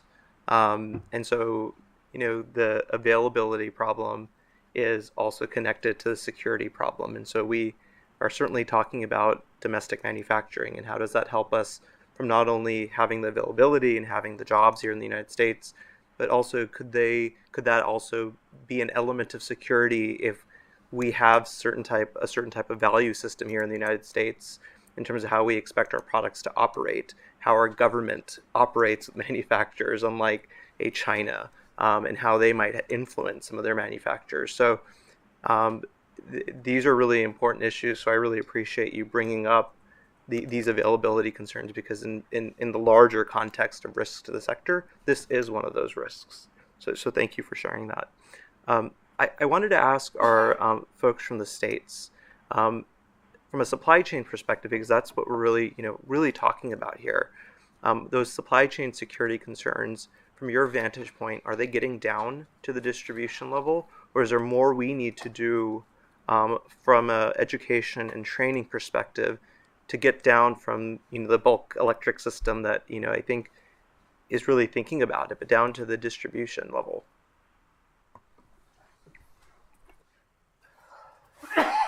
Thank you. From the work that I've done, both from the state level and the new kick, I would argue, to answer your question, no, there's not been enough done, or at least there's more education to be had. So, we have members that are ranging from fairly moderate to small utilities who, again, somebody this morning said they don't like the words cyber hygiene, but, the basics of cyber hygiene, I'd be happy if I can get them there. There are others that are very sophisticated. I talk about having to work with the C-suite about big purchasing decisions and that type of thing, and that was with a sophisticated member. So that indicates to me there's still, certainly the cybersecurity people well understood that in that organization, but the purchasing people had to get educated. So that to me indicates a disconnect and a continuing education issue. And I've heard other panelists talk about maybe adding some kind of curriculum for those type of folks, but I think there's more to be done. Absolutely. Mr. Dale. I can just echo that same remark there.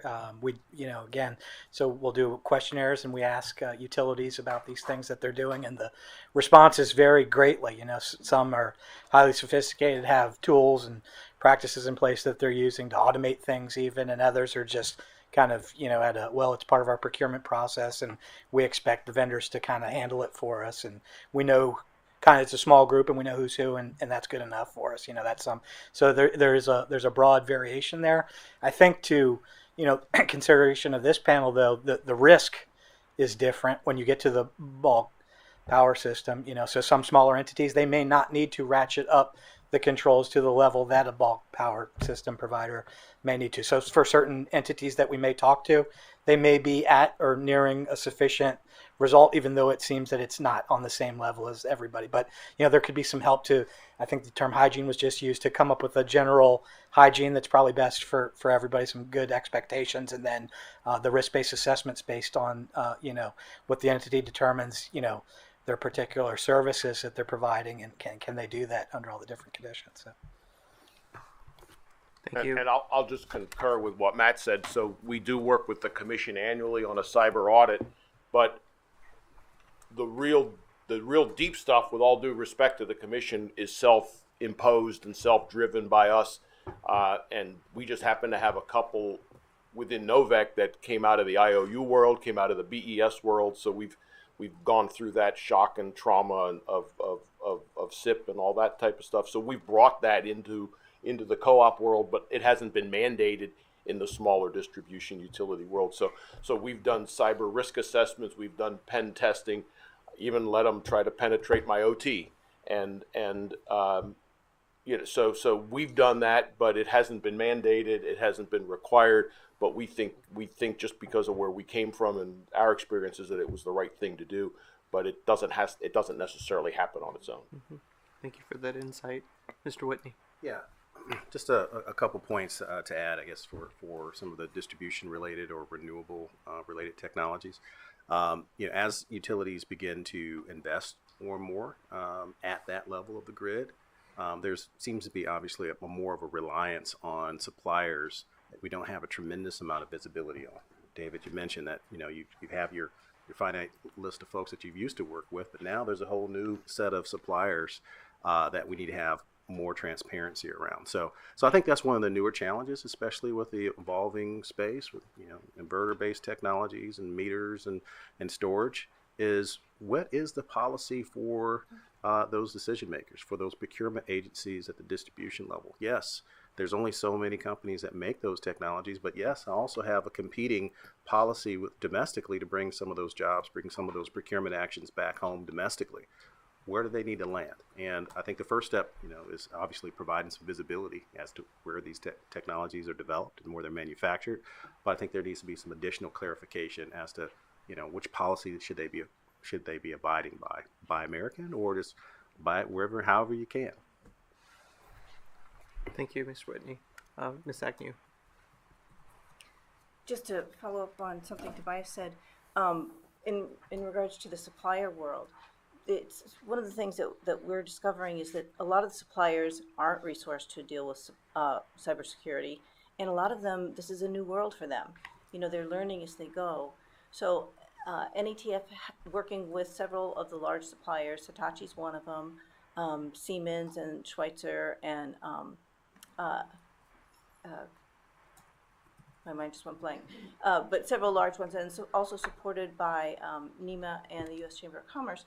We're doing a test series of webinars for suppliers only to help other suppliers. So the suppliers are putting on the education. We're reaching out and we're inviting suppliers to it. We'll see if it becomes of value to the supplier community, but we're going to test it for the next year and see if it's of value. It's great to hear. Mr. Schaaf. Just make a quick comment about renewables since it was raised. The majority of renewables that we have built thus far have been basic vanilla wind and solar farms that push energy into the grid. Maybe they're curtailed, maybe they're not. For sure, they provide some level of grid reliability service, but are not currently designed for the level of dispatchability and grid reliability support services that they're capable of. When you start integrating energy storage, when you start thinking about more complicated control schemes for that. We are also, as I described, moving into a system where you have more inverter-based resources, and we will see more closure of bulk energy or larger scale power plants. That should drive, and I think will drive, organizations building renewables facilities to implement the storage, to implement those more complicated control schemes. That brings with it a lot more concern, I think, from a cyber perspective. And so it's an example of where being able to think ahead of where the puck is going so you can skate there and start figuring out how to solve those problems now as compared to finding out what issues we have after we've done it. And whatever can we do there is going to be helpful. Yeah, certainly that's how we're thinking about it. This is an opportunity to actually build it in differently than what we've had to bolt on to the grid of the past. So think of this as an opportunity. So I appreciate that comment. I'm going to shift gears a little bit, and it was, in terms of some of the comments that you all submitted, there's one, Mr. Whitney, I was going to go to one of your comments, which was establish a certification model for technology suppliers of critical infrastructure and defense critical infrastructure. What does a certification model look like? Well, there's a lot of details around that, but one of the drivers for that type of need is to ensure that there is a standard way that industry can make decisions about whether or not the technology that they're introducing to the grid or to the renewable part of the grid or DER, that there are some assurances that certain best practices and controls are being met. But as of this point, most of the requirements have been dictated to the asset owners and operators for what they may require from a procurement perspective. But on the other end, we get feedback from suppliers, and we might talk about this a little bit earlier today as well, is that the suppliers are unsure what to go back and develop, what to add to their processes to say that they're going to meet XYZ best practices because they're getting mixed messages from industry. So it's not necessarily to add new regulations or new standards just for the sake of it. It's to provide consistency, standardization, and transparency to the products that we're introducing. Now, what should that standard potentially look like? Obviously it does need to, in my opinion, these are what I put in my testimony. One, there needs to be some visibility into the vendor controls fabric, the cyber hygiene of that particular organization. Two, there needs to be some understanding of what that particular device provides in terms of its configurability. Okay. Does it allow for two-factor authentication? Does it allow for trust schemes? Are those configurable, or do I have to buy bolt-ons to do those things? Software and hardware analysis, or at least the ability to enumerate what those components are. Maybe we'll hold off of the vulnerability analysis until we get enough vendors to volunteer and populate that kind of data. Obviously, I mentioned before geopolitical affiliation mappings. Where are the manufacturing facilities? Where is the device being assembled? Who are the development? Where's the development team located for the software? Identifying where you might have parts and components that are at end of life. We talked a little bit about that in the previous session. Knowing that even though there's a particular nameplate supplier that provides that particular technology, the components within that system may not all have the same lifespan. And when they become end of life to certain components, how does that impact the asset owner's requirements for managing that system going forward? So that's a big area. And then obviously, having a good understanding of how to map those vulnerabilities to those components as things change, whether that's from the supplier side or within the six walls of the operator. There's vulnerabilities that can get introduced either way. So those are some initial thoughts, but really it's about providing consistency and transparencies to the suppliers to help them. Thank you so much for outlining that approach. Just following up on that, at the end of that approach, if let's say a supplier does meet those different areas, are you thinking it's like a good housekeeping seal of approval, where you're not necessarily saying that specific product is not without vulnerabilities because we can't guarantee that, but is it something along those lines that you would think? Well, I think there's a two-step process to that. I think there's a attestation piece where the supplier volunteers this information to meet these standards. And then there's a trust but verify piece where there's an independent party that's involved in ensuring that the standards are being met, and that they're accredited, and that they have oversight over those processes, and that there's a clear line of sight as to who's ultimately responsible.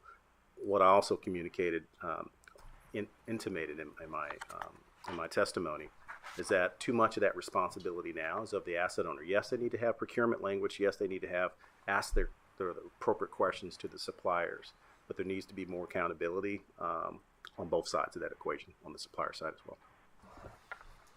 Thank you for that. I just wanted to give an opportunity. Does anyone else have any other thoughts on kind of how a certification model could work in the sector?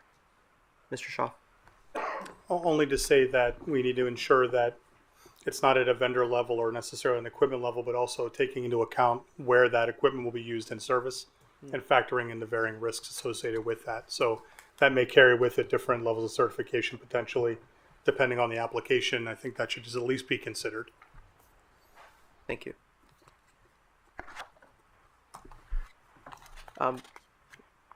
Did I see a hand up? No? Okay.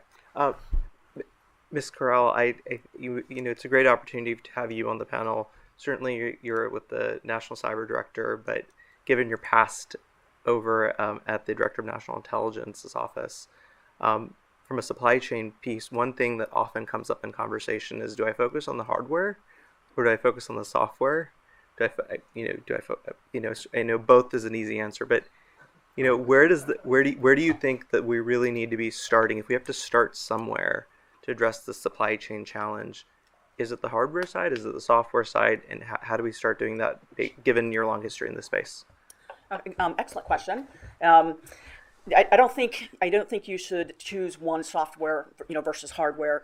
But I would say the first thing that needs to be done is an understanding of the criticality of where that equipment, whether it's software or hardware or some combination thereof, where is that going? So that type of assessment needs to be done, and that then is a risk-driven kind of decision. So I would point to the work that NIST has done as an outcome of Executive Order 14028 on cybersecurity for the nation, where NIST was directed to come up with a definition for what is critical software. You could probably extend a similar analysis of dependencies for hardware as well. But I would start in those areas first. Do we know what is critical, and then go from there. Thank you for that. Yeah, definitely take a risk-based approach, but using the guides that NIST has put out is probably a good starting point. Those are all the questions that I had. I'll turn it back to my FERC colleagues. And I'll turn to David Ortiz. Well, thanks. I have just a couple of questions, hopefully easy. So I appreciate both Mr. Whitney and Mr. Schaaf kind of providing some overview of what an accreditation program might look like. Mr. Schaaf, in your testimony that you submitted, you listed quite a few frameworks that exist, guidelines and guidance as examples that EPRI has. I think this is this is obviously a question for people who are steeped in this, but in the spirit of not recreating the wheel, is there an existing framework, whether or not that's NIST or IEC or something, on which we could build these kind of requirements for an accreditation program? And so hopefully there is, or if there's elements across them, maybe those can be leveraged in an effective way. I'm less familiar about those than Tobias, who was very quick to put that tent up there, so I may defer to him there. But I would say that at a minimum, a majority of the knowledge that would be required to build such a program exists and could be consolidated for that purpose. I feel like that's clear. Maybe I'd defer to Mr. Whitney then. What I would say along those lines is that there isn't a single comprehensive standard set of requirements for this from a system technology product certification perspective. However, though, I do think there is a bit of a Frankenstein opportunity, if I use that little bit of an analogy, to take bits and pieces from things that we know that are working from various industries.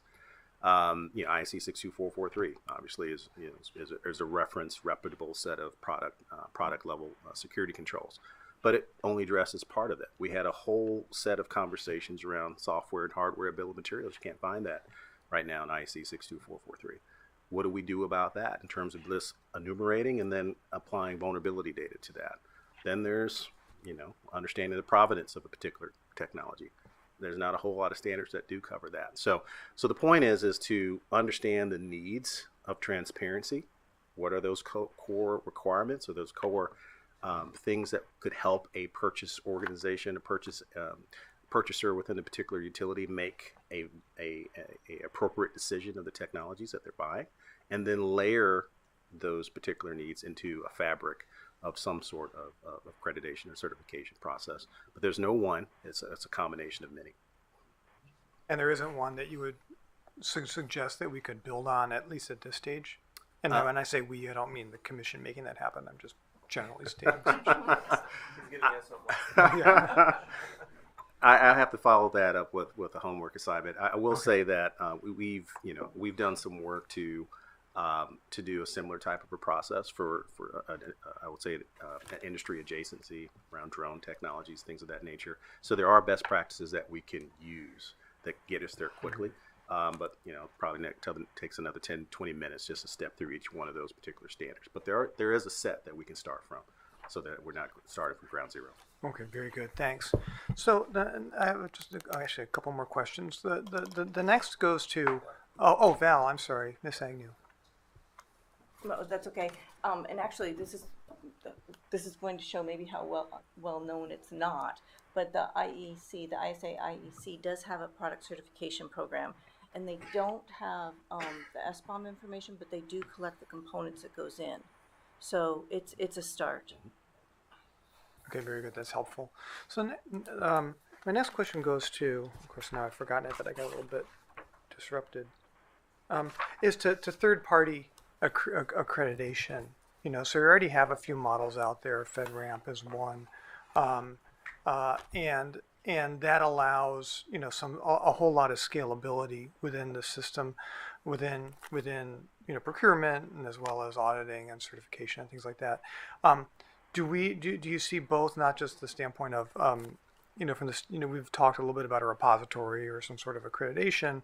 To what degree is then how can that be scaled across especially critical infrastructure sector generally, because I think it seems I'm trying to get to the point where we're actually trying to build up a capability that's going to require some people, it's going to require some other things like that. So I'm just trying to think of the various pieces and tools that go into that. So if you provide some insight into how that might work, that'd be helpful. or existing models that could that serve as a good basis for it. Yeah, I wanted to start off by saying that from an asset owner perspective, the purchasing organization, I would think you would take a sector or subsector specific approach, because the needs for oil and gas are slightly different from the needs from electric power, slightly different from water, slightly different from each of those different types of asset types. Now, if you look at it from the supplier perspective, many of the suppliers work in various sectors. Okay, so you need something that can speak to the purchasing organization of the asset owner, but also can leverage best practices across industries so that any one supplier that serves multiple industries isn't overwhelmed. It doesn't feel like they have to constantly reinvent the wheel of certifying standards and best practices to each vertical. So that was one of the areas in my comments that it may be the role of FERC, but it might also be the role of maybe DHS as a central organization to help facilitate what those best practices could be across subsectors, but you're still focusing on sector-specific needs.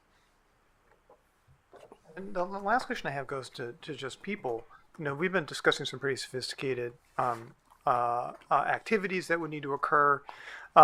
Obviously, there's a set of at the asset owner. There's the buyer's engineer needs to be smart about all these topics.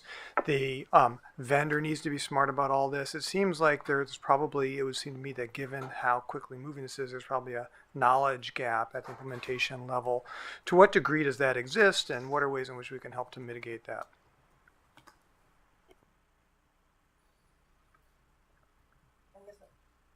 I guess I'll take a first shot at it and people can jump in. I do think there is a knowledge gap, but the knowledge gap seems to be almost more of not knowing what resources are out there. There's so much available, and as we've heard today, there's so many people that are bringing things to the table. It's where do you go for what? So I think that's part of it. I'll just echo that.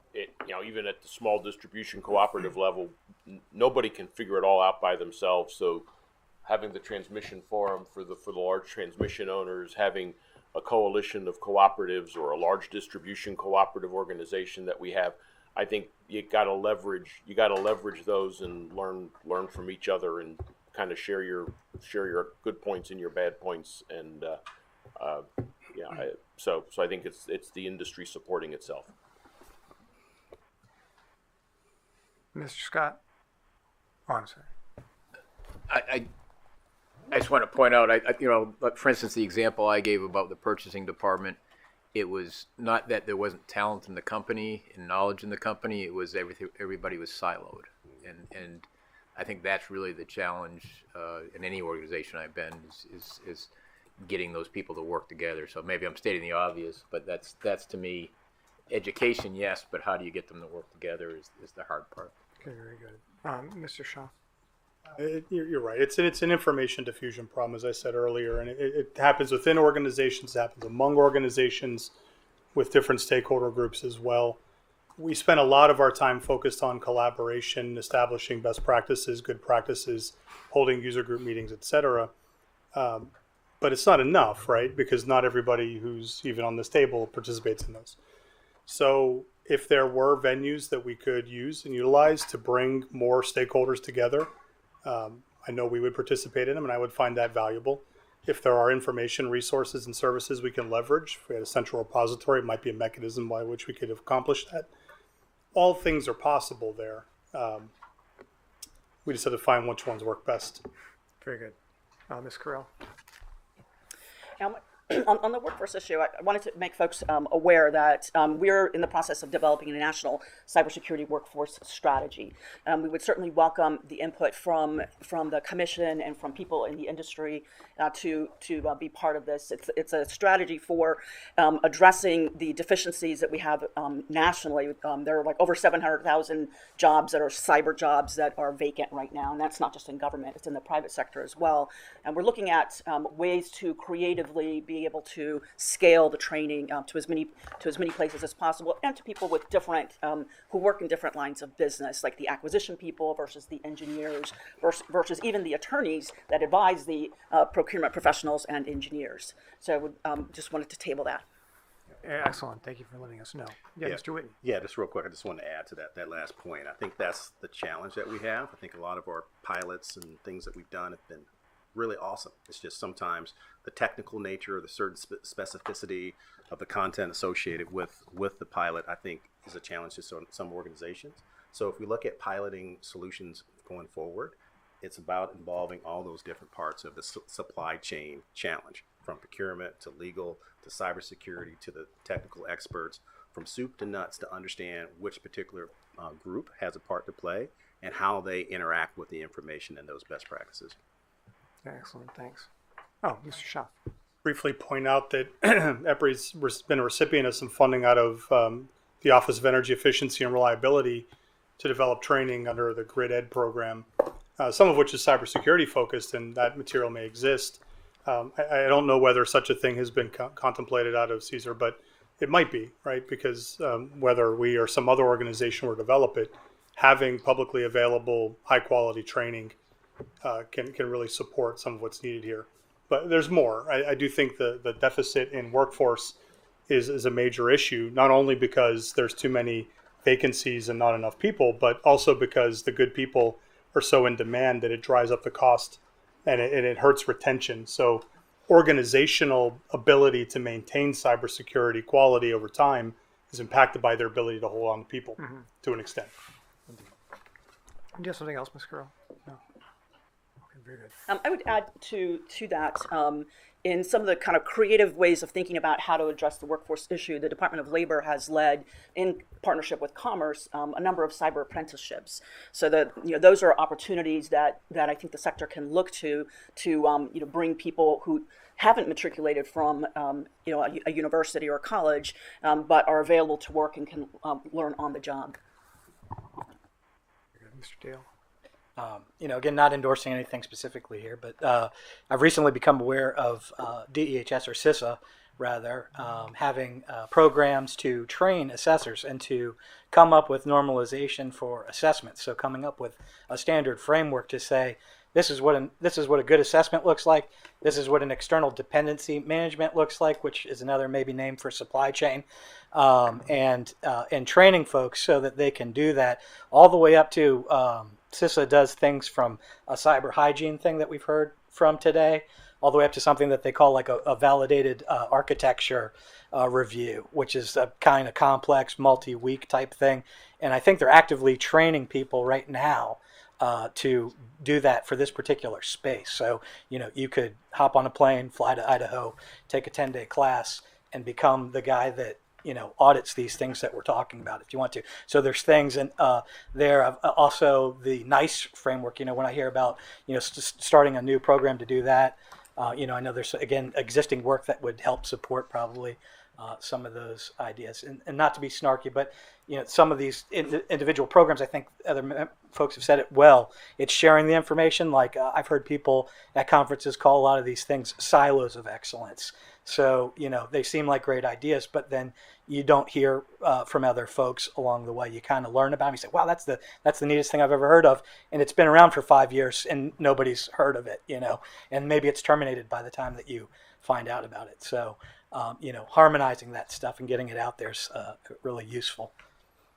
Very good. Thank you. Back to you, Eric. Great, thanks. Going to turn to Dave Andrew. Jack, any questions? Thanks, Eric. Yeah, I have a few questions. I actually have a few comments. I'll start off with first. Tobias, you're singing my song when you talk about best practices. I'll kind of tie a little bit about what Matt said just now. Welcome back, Matt, on this side of the table as a guest. And it's a bit of a shameless plug, I guess, for our office, because the Office of Energy Infrastructure Security is more of the voluntary and collaborative part of FERC. We have a dual-fold approach to security. David Ortiz leads the Office of Electric Reliability, which does standards. So we work in that space as far as being voluntary collaborative. And other comment, Commissioner Scott, Joe appreciates the nice comments. He couldn't be here today because, I'm going to tie it back to Miss Agnew, Joe was actually speaking to the NATF this afternoon, so I guess we traded Joe for you. I think we got the better deal, but don't get that out on tape. And then, Mr. Schleicher, I will just say that I worked for 24 years in a neighboring utility of yours, and I do completely understand what you're dealing with from the supply chain issue when it comes to transformers.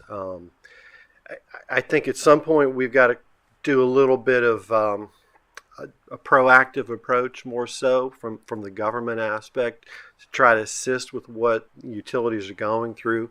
I don't have an answer for it. That's part of a best practice, obviously, that could go deeper, bring regulations into it. It's also difficult as well, but it's not an easy subject when you broach, like your comment about the builder having the houses without transformers. I can remember when I worked for Dominion, we had transformers in subdivisions without houses. And then within the month, they were all built up because that's how quickly things are going at the time. So it's a difficult situation, definitely. And then to tie it back to the personnel aspect, we deal with that at the commission. And, Matt was here once, and Matt's over there. I don't know where Matt will end up next, but a lot of the folks are just jumping around, and it's a great industry to be in. You've got to get your experience to move on. So it's all, it ties together. And Lodi, I don't know if you were responsible for putting this panel together, but I don't think I've ever seen a more diverse panel representing all aspects of what the industry has to face. This is a great group of people to have here for this. So with that, I'm going to ask one question, and I'll start with you, Joyce, and we'll go down the line. My one question to you is, in terms of what we're dealing with the supply chain right now, what keeps you up at night in dealing with the issue? I'd say that the one thing that I find disheartening is the fact that here we are talking about supply chain issues that have been a concern for decades. It's positive to see that there are so many educated and people who actually understand the multiplicity of issues here. It's just the lack of understanding and the lack of education that I think makes us most vulnerable. Same question, Commissioner. Thank you. I think it goes back to that silo and potential siloing and lack of communication. So, again, one of the reasons why I got into the work I'm doing now with the new kick is I was in a place where I was in the National Guard as a cyber warfare officer. I was aware of certain things, and then on the other side, I was a PUC commissioner, where I knew darn well my utilities didn't know that thing that they really should be knowing, and making those connections is really important. And without that, I fear that someday, again, something really bad's going to happen, and half of us are going to say, we knew that, and the other half are going to say, why didn't you tell us? And I don't want a reoccurring of 9/11, so to speak. So. For me, I guess personally, it's the pace of cybersecurity events that are happening. I'm the cybersecurity guy for my group, but being in a group, I have a feeling it's coming, but being part of the public utility regulation group, it's really the all threats and hazard concern of supply chain, like the availability, more so than anything, that probably is the largest concern for the folks in my commission. It was taught to me early in my career that you can pick two of three: price, speed, and quality. We're moving fast, so it kind of leaves you picking one or the other on price and quality, which is either going to make problems expensive or we're going to have lower quality solutions. So that worries me. I don't know if it's like an absolute, but it does feel pretty much like what we're experiencing. I think, and as part of that, like to your point, we're trying to fix the car while we're going down the highway at 80 miles an hour. You don't replace parts while you're going. You don't spec parts out. You've got to pull the car over and you got to fix it when it's broke. But we can't do that with this industry. We've got to do the fix while we're speeding down the highway. It makes it really tough. Your federal peers at USDA, Rural Utility Service, have a Buy America. I'll call it a suggestion. It's not a mandate, it's not a requirement, but it's strongly encouraged. And we'd like to do that. But what keeps me up at night is, do we really have the long-term manufacturing capability domestically to do that, and what can we do to bolster that, whether it's workforce, whether it's tariff raw materials, whether it's factory expansion, some kind of loan guarantee on new factory capacity. You talk to every vendor, and every vendor has a different problem. So there's no one magic, there's no silver bullet, there's no magic bullet to this thing. But it's domestic manufacturing.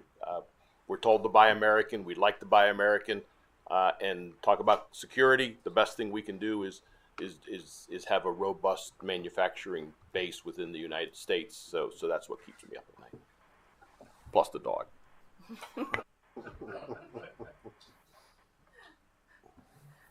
I think it's reaching out to everybody, trying to reach as many stakeholders as possible.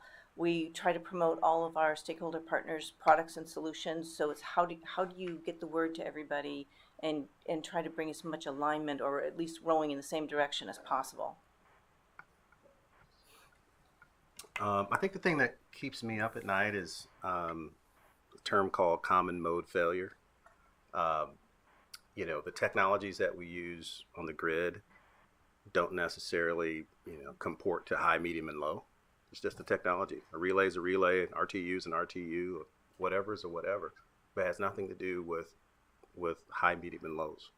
So my concern is, are we putting ourselves in a situation where technology vulnerabilities are mastered in an area that we're not necessarily applying appropriate risk controls to, and can be applied to areas where we absolutely can't afford it to happen?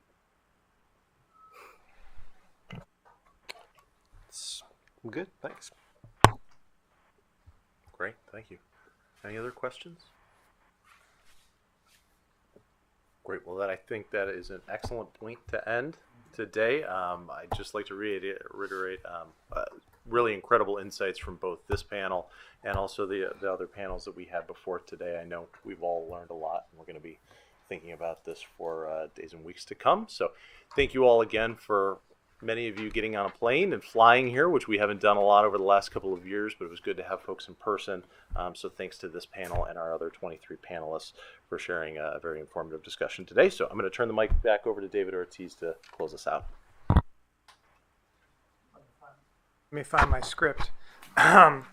So this is we've reached the end of our technical conference. Thank you for being with us today. This has been, I think, a tremendously important discussion. I think some have worried that the commission now has something in its back pocket that it's ready to pull out and drop on the public, and the answer is no. The fact of the matter is that discussions like this allow us to do the thinking and then the coordination with both the Department of Energy as well as with all of you to make sure that we're taking the right steps forward to help secure secure the bulk power system. So I'd also like to thank the Department of Energy for their collaboration on this really important discussion. And finally, I also want to thank our team that put this together, especially the team leaders, Simon Slobodnik, Mayur Manchanda, and Lodi White, who have done a tremendous job, along with a whole lot of other FERC staff, to pull this off. It takes a tremendous amount of work to put together a technical conference, and it's no understatement that they've done a really significant and important piece of work today. So with that, I'd like to thank you all. And again, if you enjoy watching the FERC YouTube channel, please like and subscribe to it. Our next event will be the Commission Open Meeting next Thursday.